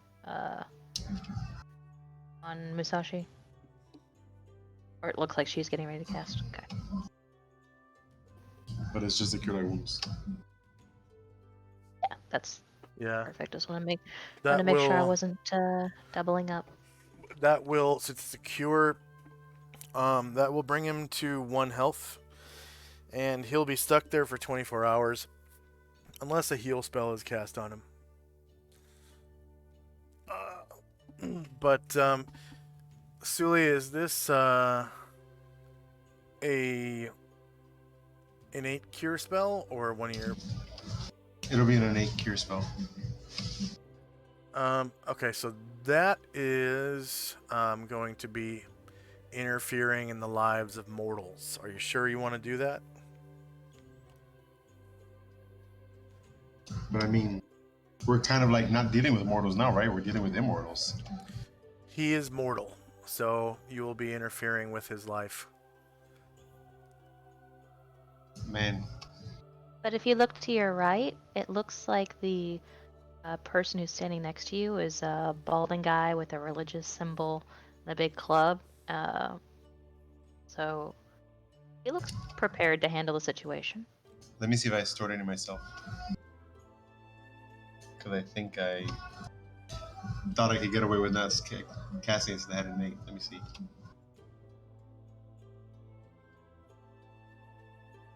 You can't burn them into cure light wounds in this version, right? It's whatever you prep is whatever you prep. Yeah. Yes, until you get to the point where, you can cast it and then rest, and then. What about the healing skill? Can I use a healing skill on him to give him a hit point back or two? You Does mean that work in the this healing one? proficiency? Yeah. Like pull out Um, healing skill and do it old fashioned style. so healing has to be the round after the damage He takes occurs. damage. Okay, so Yeah, and it doesn't include once you're past hovering on death's door. It's like then I guess I'll cast Sanctuary on him. I guess if someone else is gonna cast Cure Light Wounds, someone else will cast Sanctuary. I can't heal him. It's not. It might be his time to die. I'm not sure, but I'll cast Sanctuary so he gets smite again. Jim says, it's not his time to die. It's my job. Not it's time to die. It might be his time to die. oh It's yeah, funny. yeah, you can cast sanctuary on other people. All right.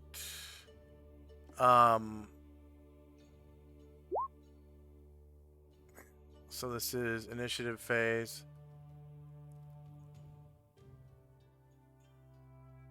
Is there anyone who's still rolling initiative? Me, because I got to do something next time. Oh, yes! Get him, Fenmar!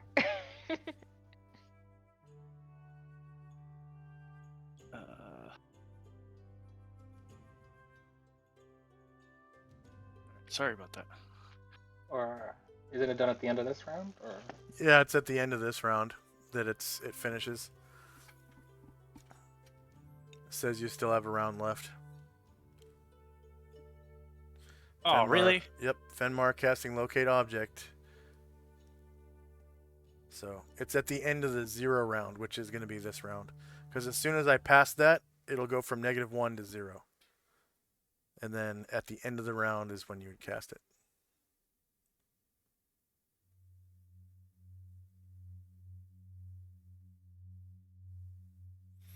And then, how long does your sanctuary last, Sully? 1 round. It says it lasts for 2 rounds plus 1 round per level. So how many? Oh my bad. I thought. Okay, 2 rounds plus 1, so 3. Okay. So sanctuary on Musashi from Sully.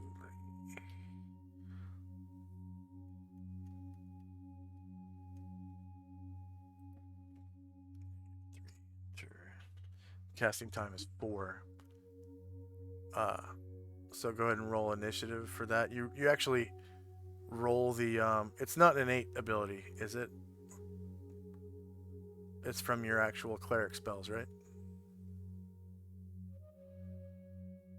Suli?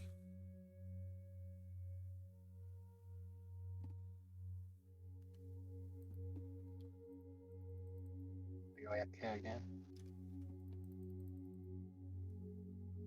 Ronald, are you there? Yes, I'm here. It's not an innate spell, is it? It's from your actual cleric spells. Oh yeah, you're right. It is from my actual. Okay, so you have to roll the template, and that will put you into the turn order tracker for it. So you go under, you click on your token, click on spells and powers, and then priest, and then 1 because it's level 1, right? Isn't Yeah. it? Yeah.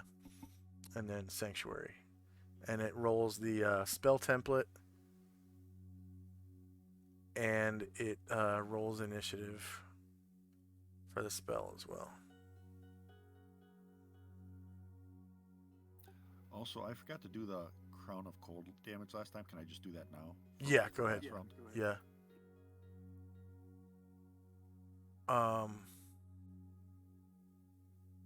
Oh yeah, because you took a 5-foot step. Yep, 4 cold damage.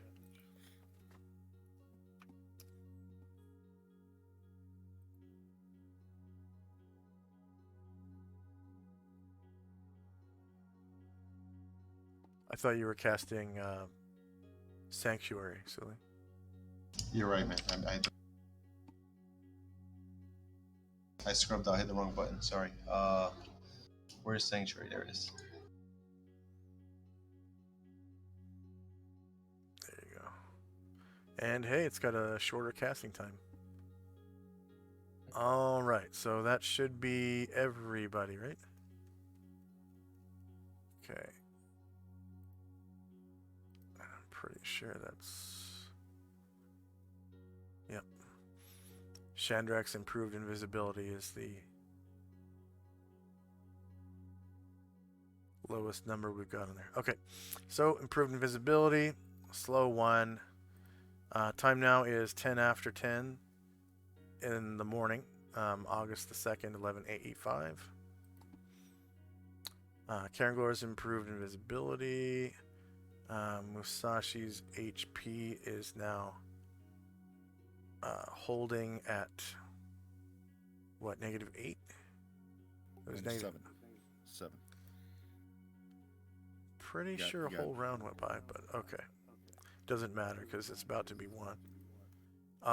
Tenzi's Crown of Cold still going. Green Helmet 1 is Protection from Evil. That's on Dante. Astral's Tongues is still going. Varen's Recitation still going. Sanctuary on Musashi from Suli has 2 rounds left at the end of this round. So this whole round, and then the round after, and the round after that, and then it will end.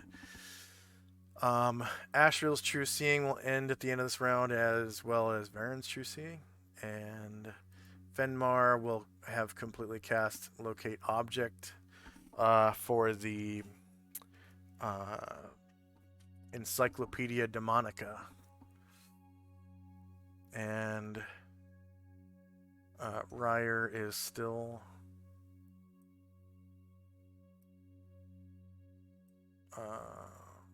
Ryer has finished rallying at the end of at the end of the last round. That's right. Ryer's rally has finished. So, you gave him +1 to hit, right? Ryer's rally. Yeah, that's the one. Chandrak. Yep, Okay. that's the one. Can you hear me? And it lasts for 4 rounds. No, that should be, I think, 8. Gotta roll that again. Yeah. Okay, so you are rallied. You have a +1 to hit Fenmar. Oh, yay. Yep. Yeah, +1 to attack rolls for 8 rounds. So...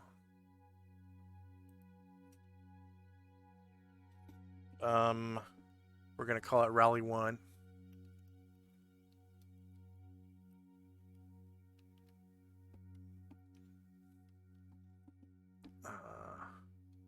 Ryors +1 to attack. And 8 rounds.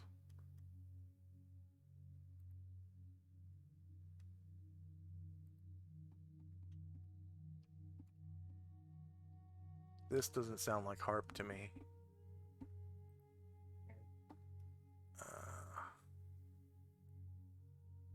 Fluidscape, yeah, let's remove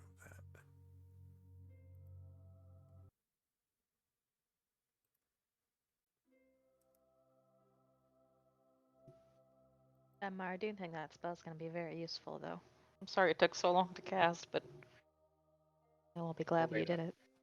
Yeah, I regret starting it now, but I wasn't expecting this to pop off like it did. Yeah. Yeah, that one did. Same. Okay, so So I'll little scouting. remove Ryer's Rally.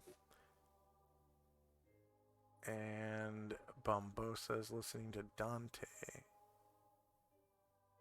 That was supposed to be 4 rounds, right? Or no, 3 rounds. So that should be -2 right now, not 1. And the Phantasmal Force Wall of Fog is gone. And first up is Tenzi, who looks like he's casting a spell.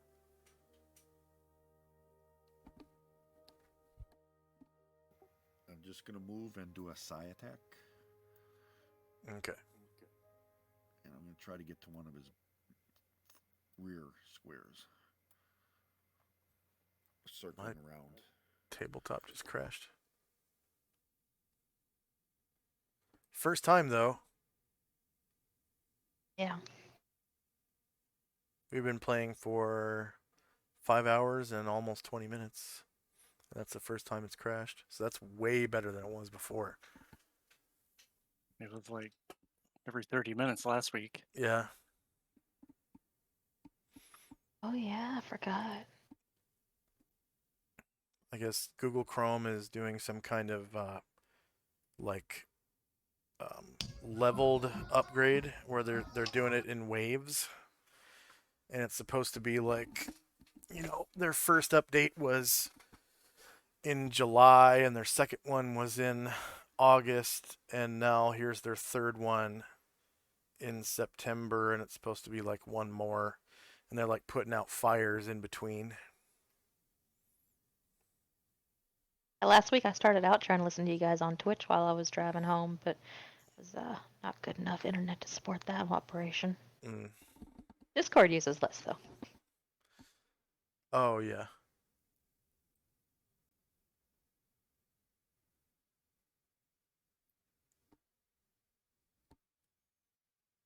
Although with Twitch, you can set it to play only audio.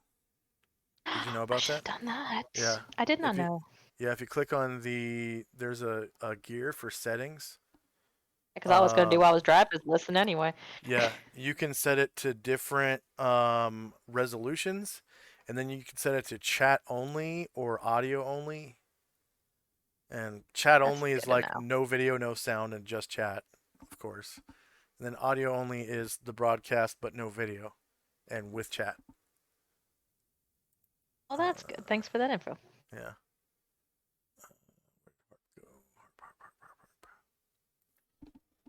Find harp. There we go.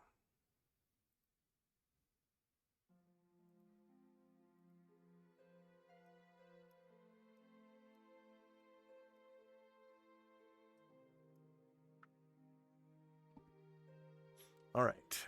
So Tenzi, you found his back. -14 beats -2, and you cause 9 damage to him. Now the other one.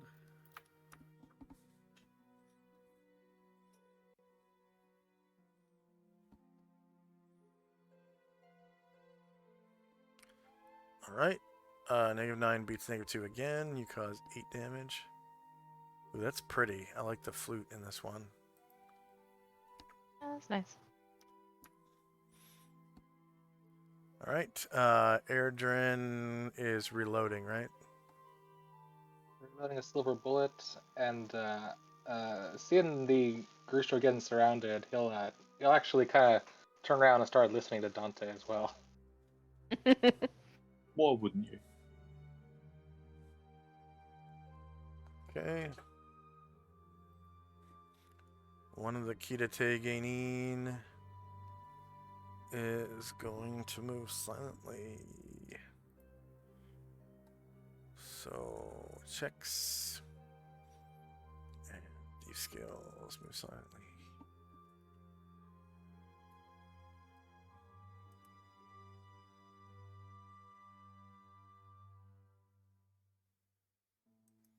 Four, okay. And another Kita move silently. And moves 4. Next up is Karen Glor. Okay, he's gonna sword.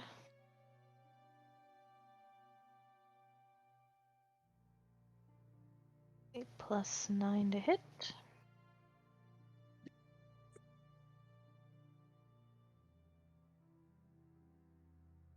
Alright, that's front shieldless. Crit, 10 damage. I Oh, memorized I'm more of on these the improved wrong- invisibilities. This is good. Yeah.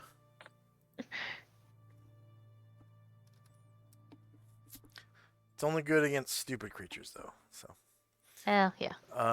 Musashi. Oh yeah, he's down. That's right. Bombosa.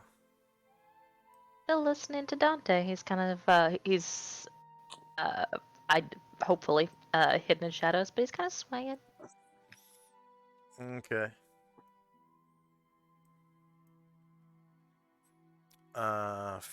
Fenmar is still casting the spell. That Garistro is dead.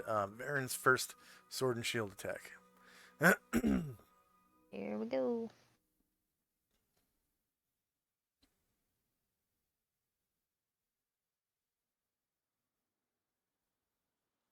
Mm.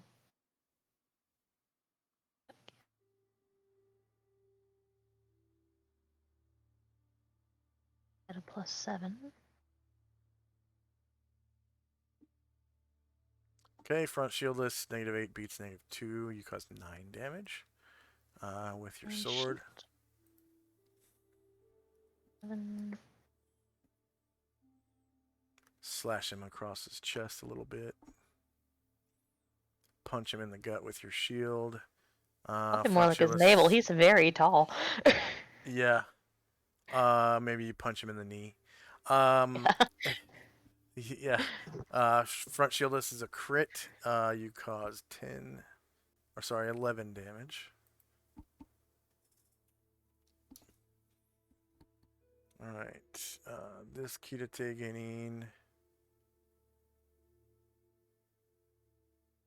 is. Oh, this is the uninjured chick. Okay.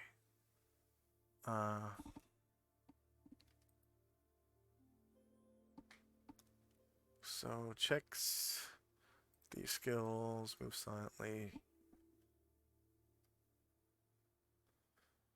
All right, so she comes up behind him and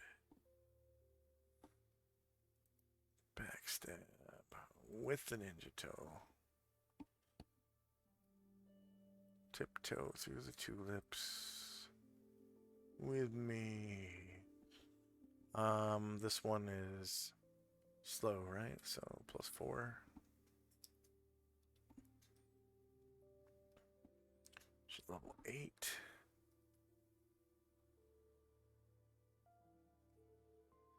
Alright, -9 beats -2. She causes 19 damage and becomes visible.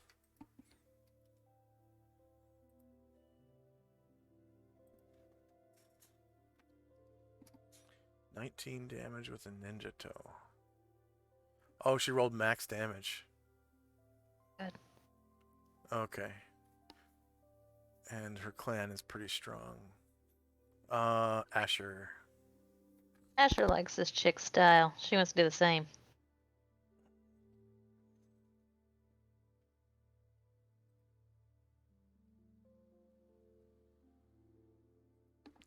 Yeah, she's pretty cool looking. She looks like that. Yeah. Got a little ninja toe. 4.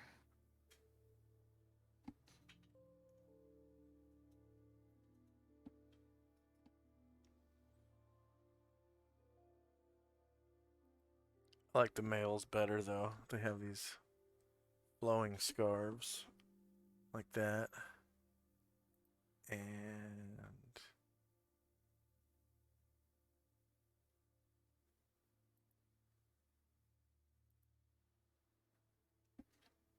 see if that's the same one. Yeah, that's the same one. There's 2 different ones with flowing scarves. All right, Asher. Yeah, you beat their AC, but it only comes out to 8 damage. It's And whittling away. yeah, you're visible again.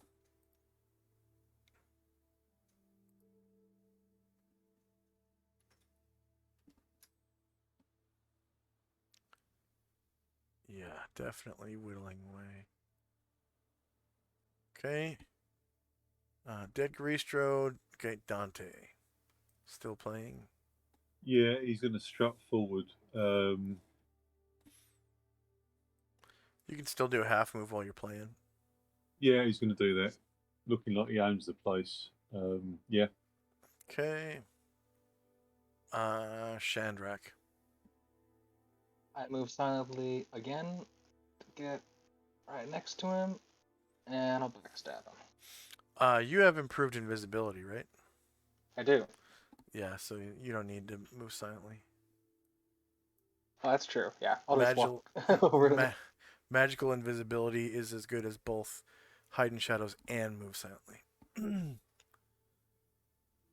you get your backstab.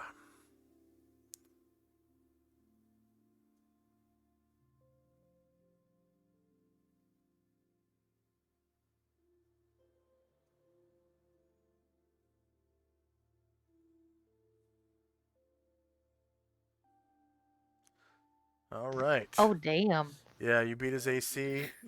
You cause 61 damage, but guess what? You kill him. A hero.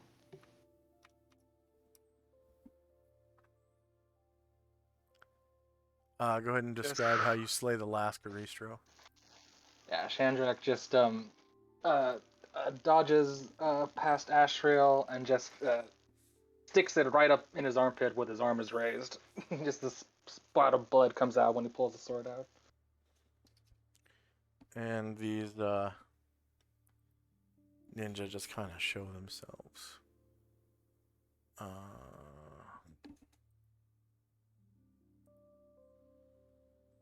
And we'll call that the end of the session. I'm going to roll or give you guys experience for that right now, though. There were 4. Do you care if I cast that Cure Light Wounds with Jim real quick so I don't forget before next week? Cure Light Wounds with Jim. Was what I rolled initiative. Oh, to take the rest of the round? Yeah. So yeah, Okay. I'll run the turn order tracker to the end of the round. Was there... okay. So, yeah, end of round, Dante. I'm sorry, Mm-hmm. Fenmar. You sense... Oh. You sense the presence of one of the books underground. You can feel it. Sweet. Hey guys! I look around. What the fuck? Where I was like, oh yeah, sorry, there was a big noise and they went off north. I Oh stood behind man. looking after you. Well, hey, I think I found it. There is a range on that spell. So, I'm It's only... like 360 yards. Yeah. So, we'll see if you can still sense it when you get underground. But from where you stand, you can sense it that's underground. Okay. Oh, I can put a tower on it and make a big hole in the ground. Yeah. Just kidding. Tenzi, do you care to move Ashriel for just a second? Thank you.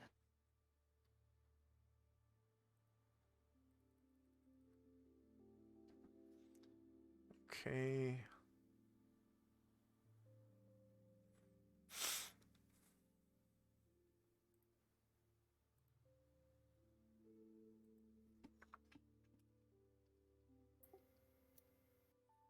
Goristros.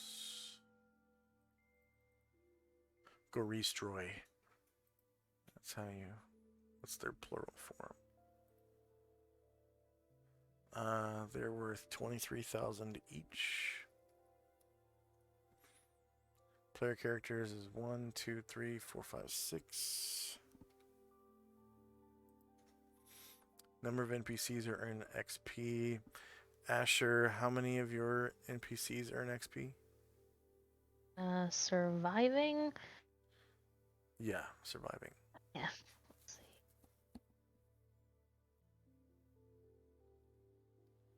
It's 4. Yeah, 4. 4, and then Musashi survived, so that's 5. Shandrak, you have 2? 1 bard. 1 bard and 1 assassin, right? Okay, so that's 7.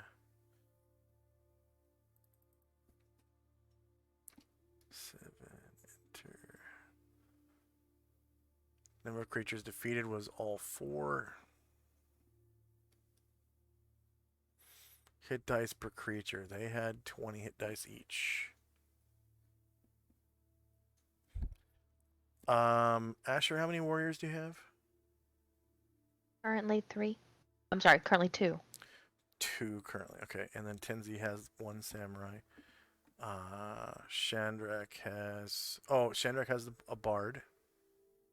And then Dante is a bard. And then Suli is part fighter. So that is 6 warriors or bards surviving.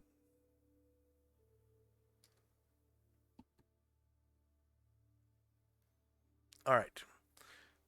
Now, Suli, we use the Gygaxian rule of where you can only earn 1 level per class per session. Okay. So when you divide that 9,684 Sounds good. among your classes, if any of those classes would normally go up to 3rd level from that, you put your experience at 1 experience point below 3rd level. Yeah, you kind of just wash it over, right? Yeah. So, but all 3 classes gain levels at different points. So they're going to have different numbers, and maybe, one of the classes will wash over and maybe one won't. But Right. you're probably going to be level 2 in all 3 classes and almost 3 in 1 or 2 of them. I don't know. Yeah, I'll be focused on leveling cleric.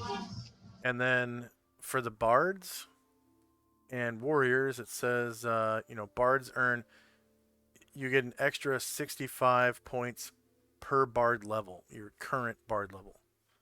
Okay. And then warriors get 130 per current warrior level. In addition to the 9,684. Do I have to do something different than when I drop it into the experience thing to make it add right or no?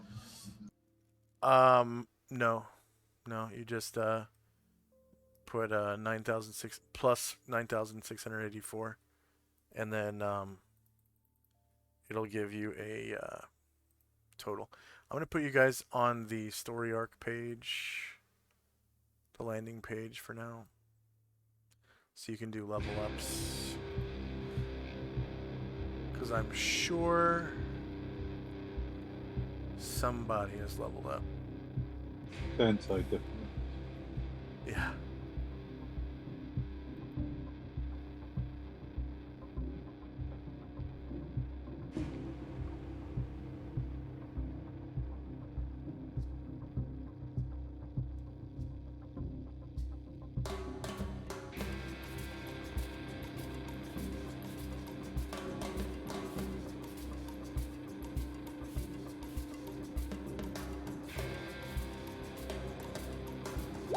All right, so that brings all of your classes up to 3550.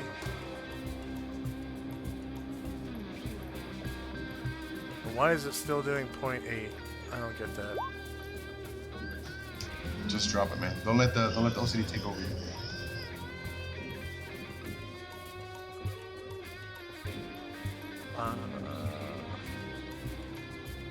Okay, so this is what you do. 3550.8 copy, paste into current XP for all 3 classes. And then you look up what you need to get to level 3 for all 3 classes. So priest, level 3 is 3,000. 3K. So you'd be at 2,999 for priest. Okay. And then warrior is 4K, so you don't throw any away for warrior. You just keep the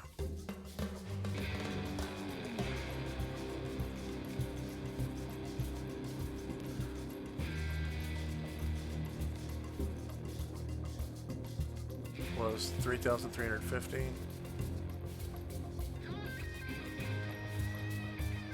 Yeah, warrior's 4K. So you didn't lose any on warrior. And then wizard level 3 is 5K, so you didn't lose any on wizard. Cool. Awesome, man. Thanks for running, man. Thanks for having me, guys.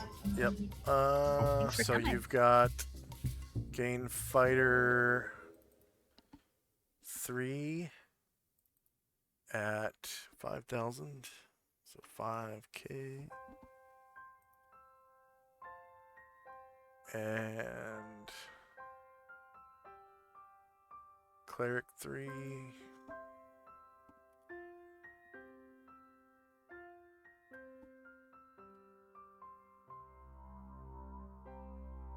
And mage 3 was what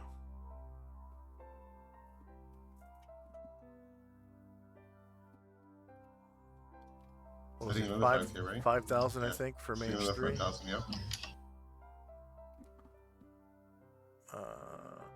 Wait, no, I'm getting fighter and mage mixed up.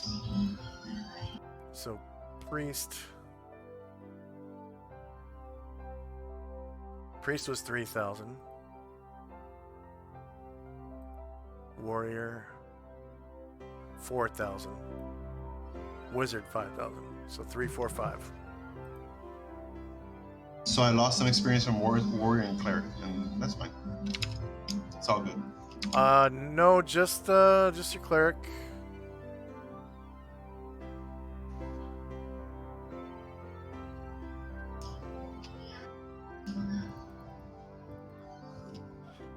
Cleric is at 3K. So you're at 2,999. Remember you gave us that inauguration experience, which was like 1,466. Okay, and then So that's carrying over. fighter was 4K and mage was 5K. So it'll be 299, 399, and 499. Nope. 3550, 3550, and 299.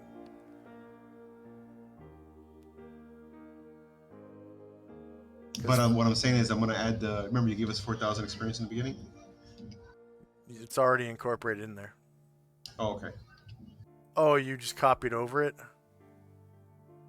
Yeah, I'm keeping it on the bottom. I'm told. Like I keep adding it, but I Okay. guess I get experience. Yeah, you weren't supposed to overwrite it. So plus 4,000. Enter. That brings you to 8567. So you do throw away XP in all 3 classes. So now you're at 3999 for fighter and 4999 mage and 2999 cleric. And gained XP, you can just delete.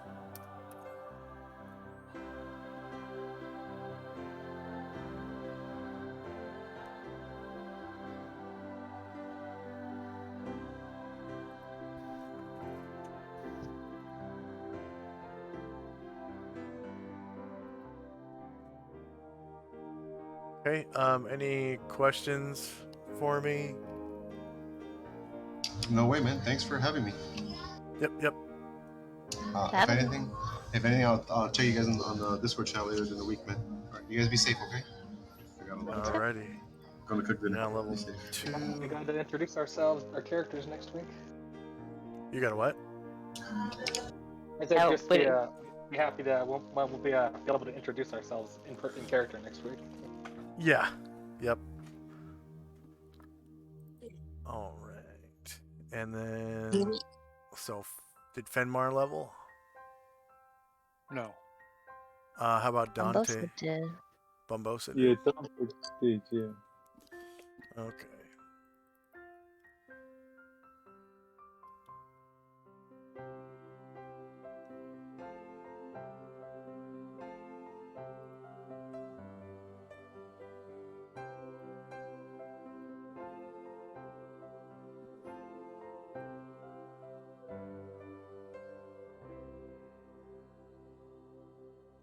Wow, he's already level 5. Or did you gain to level 6? No, he's level 5 now. Almost level 6. Okay. 1999. Oh, you would have gained 2 levels. I gotcha. You were level 4. Yeah. Okay. And it would have, yeah, it took you over 20,000 experience points. Yeah. But that's true every week. I would have gone up more than 1 level. But that's fine. Eventually it won't be. Yeah, I think it'll start staying. Wait a minute. You have a whole bunch of experience point bonuses that you didn't earn this session. Like the 398, the 1768, the 65. You were supposed to delete those. So let's see. Yeah, you should just have plus 4,000 and plus 9684.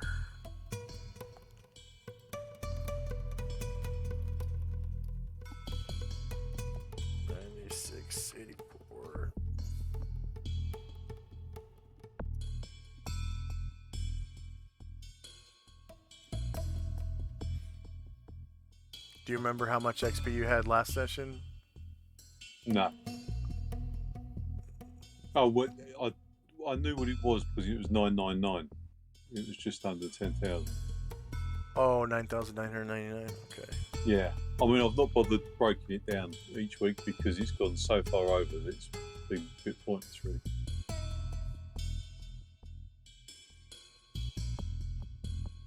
$25,711.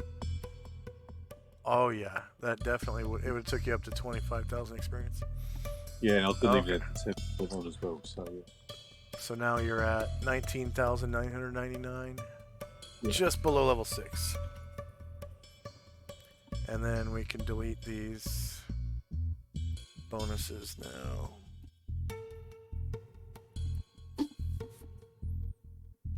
And you'll gain Bard 6 at 20k. Yeah. Alright. And then you said Bumbosa gained a level. Did you roll hit points for Dante? I did, yeah. I've Okay. made a note of that. Gotcha. 16, 13, 18. And I've increased his thieving abilities as well. And his spells. Spell Although slots, he's- yeah. Yeah, spell slots, yeah. He's got 3 first level, but can't use second level because he's got no access to them. Yeah, doesn't have a spell, second level spell yet. Okay. No. So Bumbosa is right here. Okay. All right. Gain Sug 5 at 10k.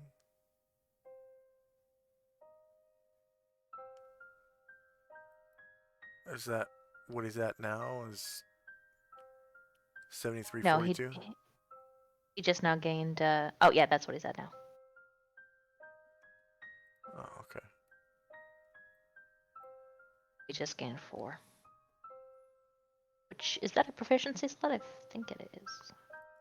Um, Non-weapon. Yeah, I think so for rogues.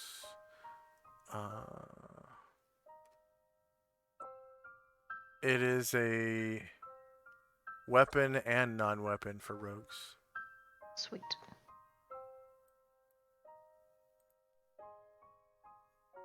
So he's limited to thief weapons because he took at level 1 he took his great scimitar, which is he gets one weapon, like any weapon at level 1, one Okay. slot, because he's a thug. And then after that he has to choose from I'm pretty sure it's any of the thief weapons. Let's see. Oh, jeez.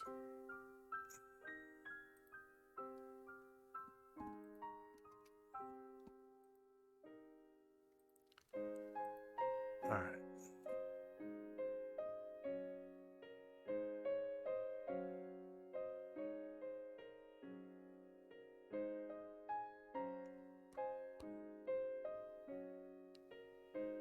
Equipment. The thug's equipment usually consists of the biggest, most intimidating weapon available. Otherwise, it's a matter of common sense according to the job. A kidnapper, for example, could make good use of a rope to bind his victim. Because they're better trained in combat than other thieves, thugs receive +1 on their 2 hit rolls. Wow. Weapon proficiency. Thugs are permitted an extra weapon proficiency slot at first level. They may choose non-thief weapons, but to gain proficiency in one requires an extra slot. So they basically spend 2 slots on a non-thief weapon, but one of the slots is free. Okay. Looking at thief weapons now. But they are not limited to thief weapons. It's just that non-thief weapons take 2 slots. Oh. So they're kind Okay, of well, like in that case, I'm gonna save that slot. Yeah, they're kind of like the assassin in that regard, where they have access to non-thief weapons. Except assassins, they only have to spend 1 slot, whereas these guys have to spend 2. I can make that work. Save. And these guys get +1 to hit on every 2-hit roll, like just on every weapon. Doesn't matter what it is, because of their weapon training. Yep. So you could basically put that in under skill, as though they were, an elf with a longsword or something. Just +1 to hit with their weapons. Okay. Did anyone else gain a level in any of their classes? Man, we lost 2 guys today, Anatar and Brian Druid. Yeah, that hurt. Yeah.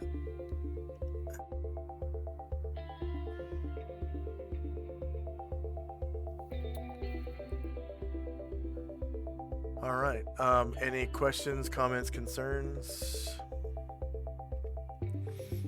Thanks for running. For our viewers, thanks for watching. Please like, share, and subscribe. If you like who we are and like what we do, I strongly urge you to explore our links down below if you're watching us live on Twitch. Thank you, Thaco Tuesday, for the 100 bits just now. Appreciate that very much. We have links to Discord and Twitter. My Twitter activity is mostly blocking people nowadays, because I keep getting these spam messages from internet models, and I kind of troll them a little bit. So it's just I should take that link down, really. I don't use it very much anymore. And then we have a link to the application page for this game if you want to try your hand at playing. And then for supporting us, we have links to Patreon and PayPal. The PayPal is for one-time donations, and Patreon is for monthly pledges. And then if you want to apply to the game, it's a pay-to-play game, $10 a month on the Patreon. So if you would like to join, the first step is really, writing a little application on the application page and then pledging $10 in Patreon. And that's pretty much it. I want to say thank you again to Thaco Tuesday for the biddies. Thanks to Jarla again for supporting that charity, the Wounded Warrior Project. They donated $1 about 5 hours ago. I really appreciate that, and thanks for the follow. And hope to see you guys again.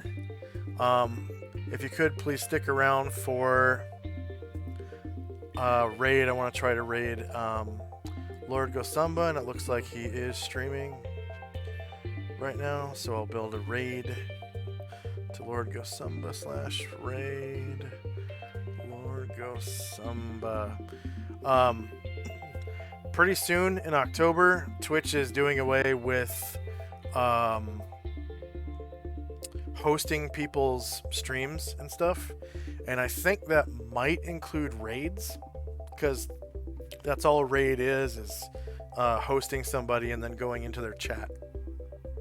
So that's kind of a big deal to most people on Twitch, and it's a big bummer because a lot of people they love raiding other people's channels because it helps out, especially when a large streamer raids a smaller channel. It can tip that Twitch broadcasters views up and over what they need to get affiliated, or sometimes if they're trying to get partnered, raids help them a lot. So it's going to be really hard to get partnered and affiliated now that support from other channels is basically going away. So there won't be very many raids from here on out. After that point in October, there's no more raids. So but thank you very much for watching, and we'll see you next time.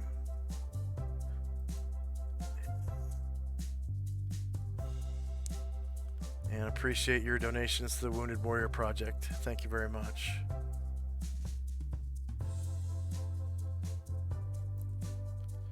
Okay.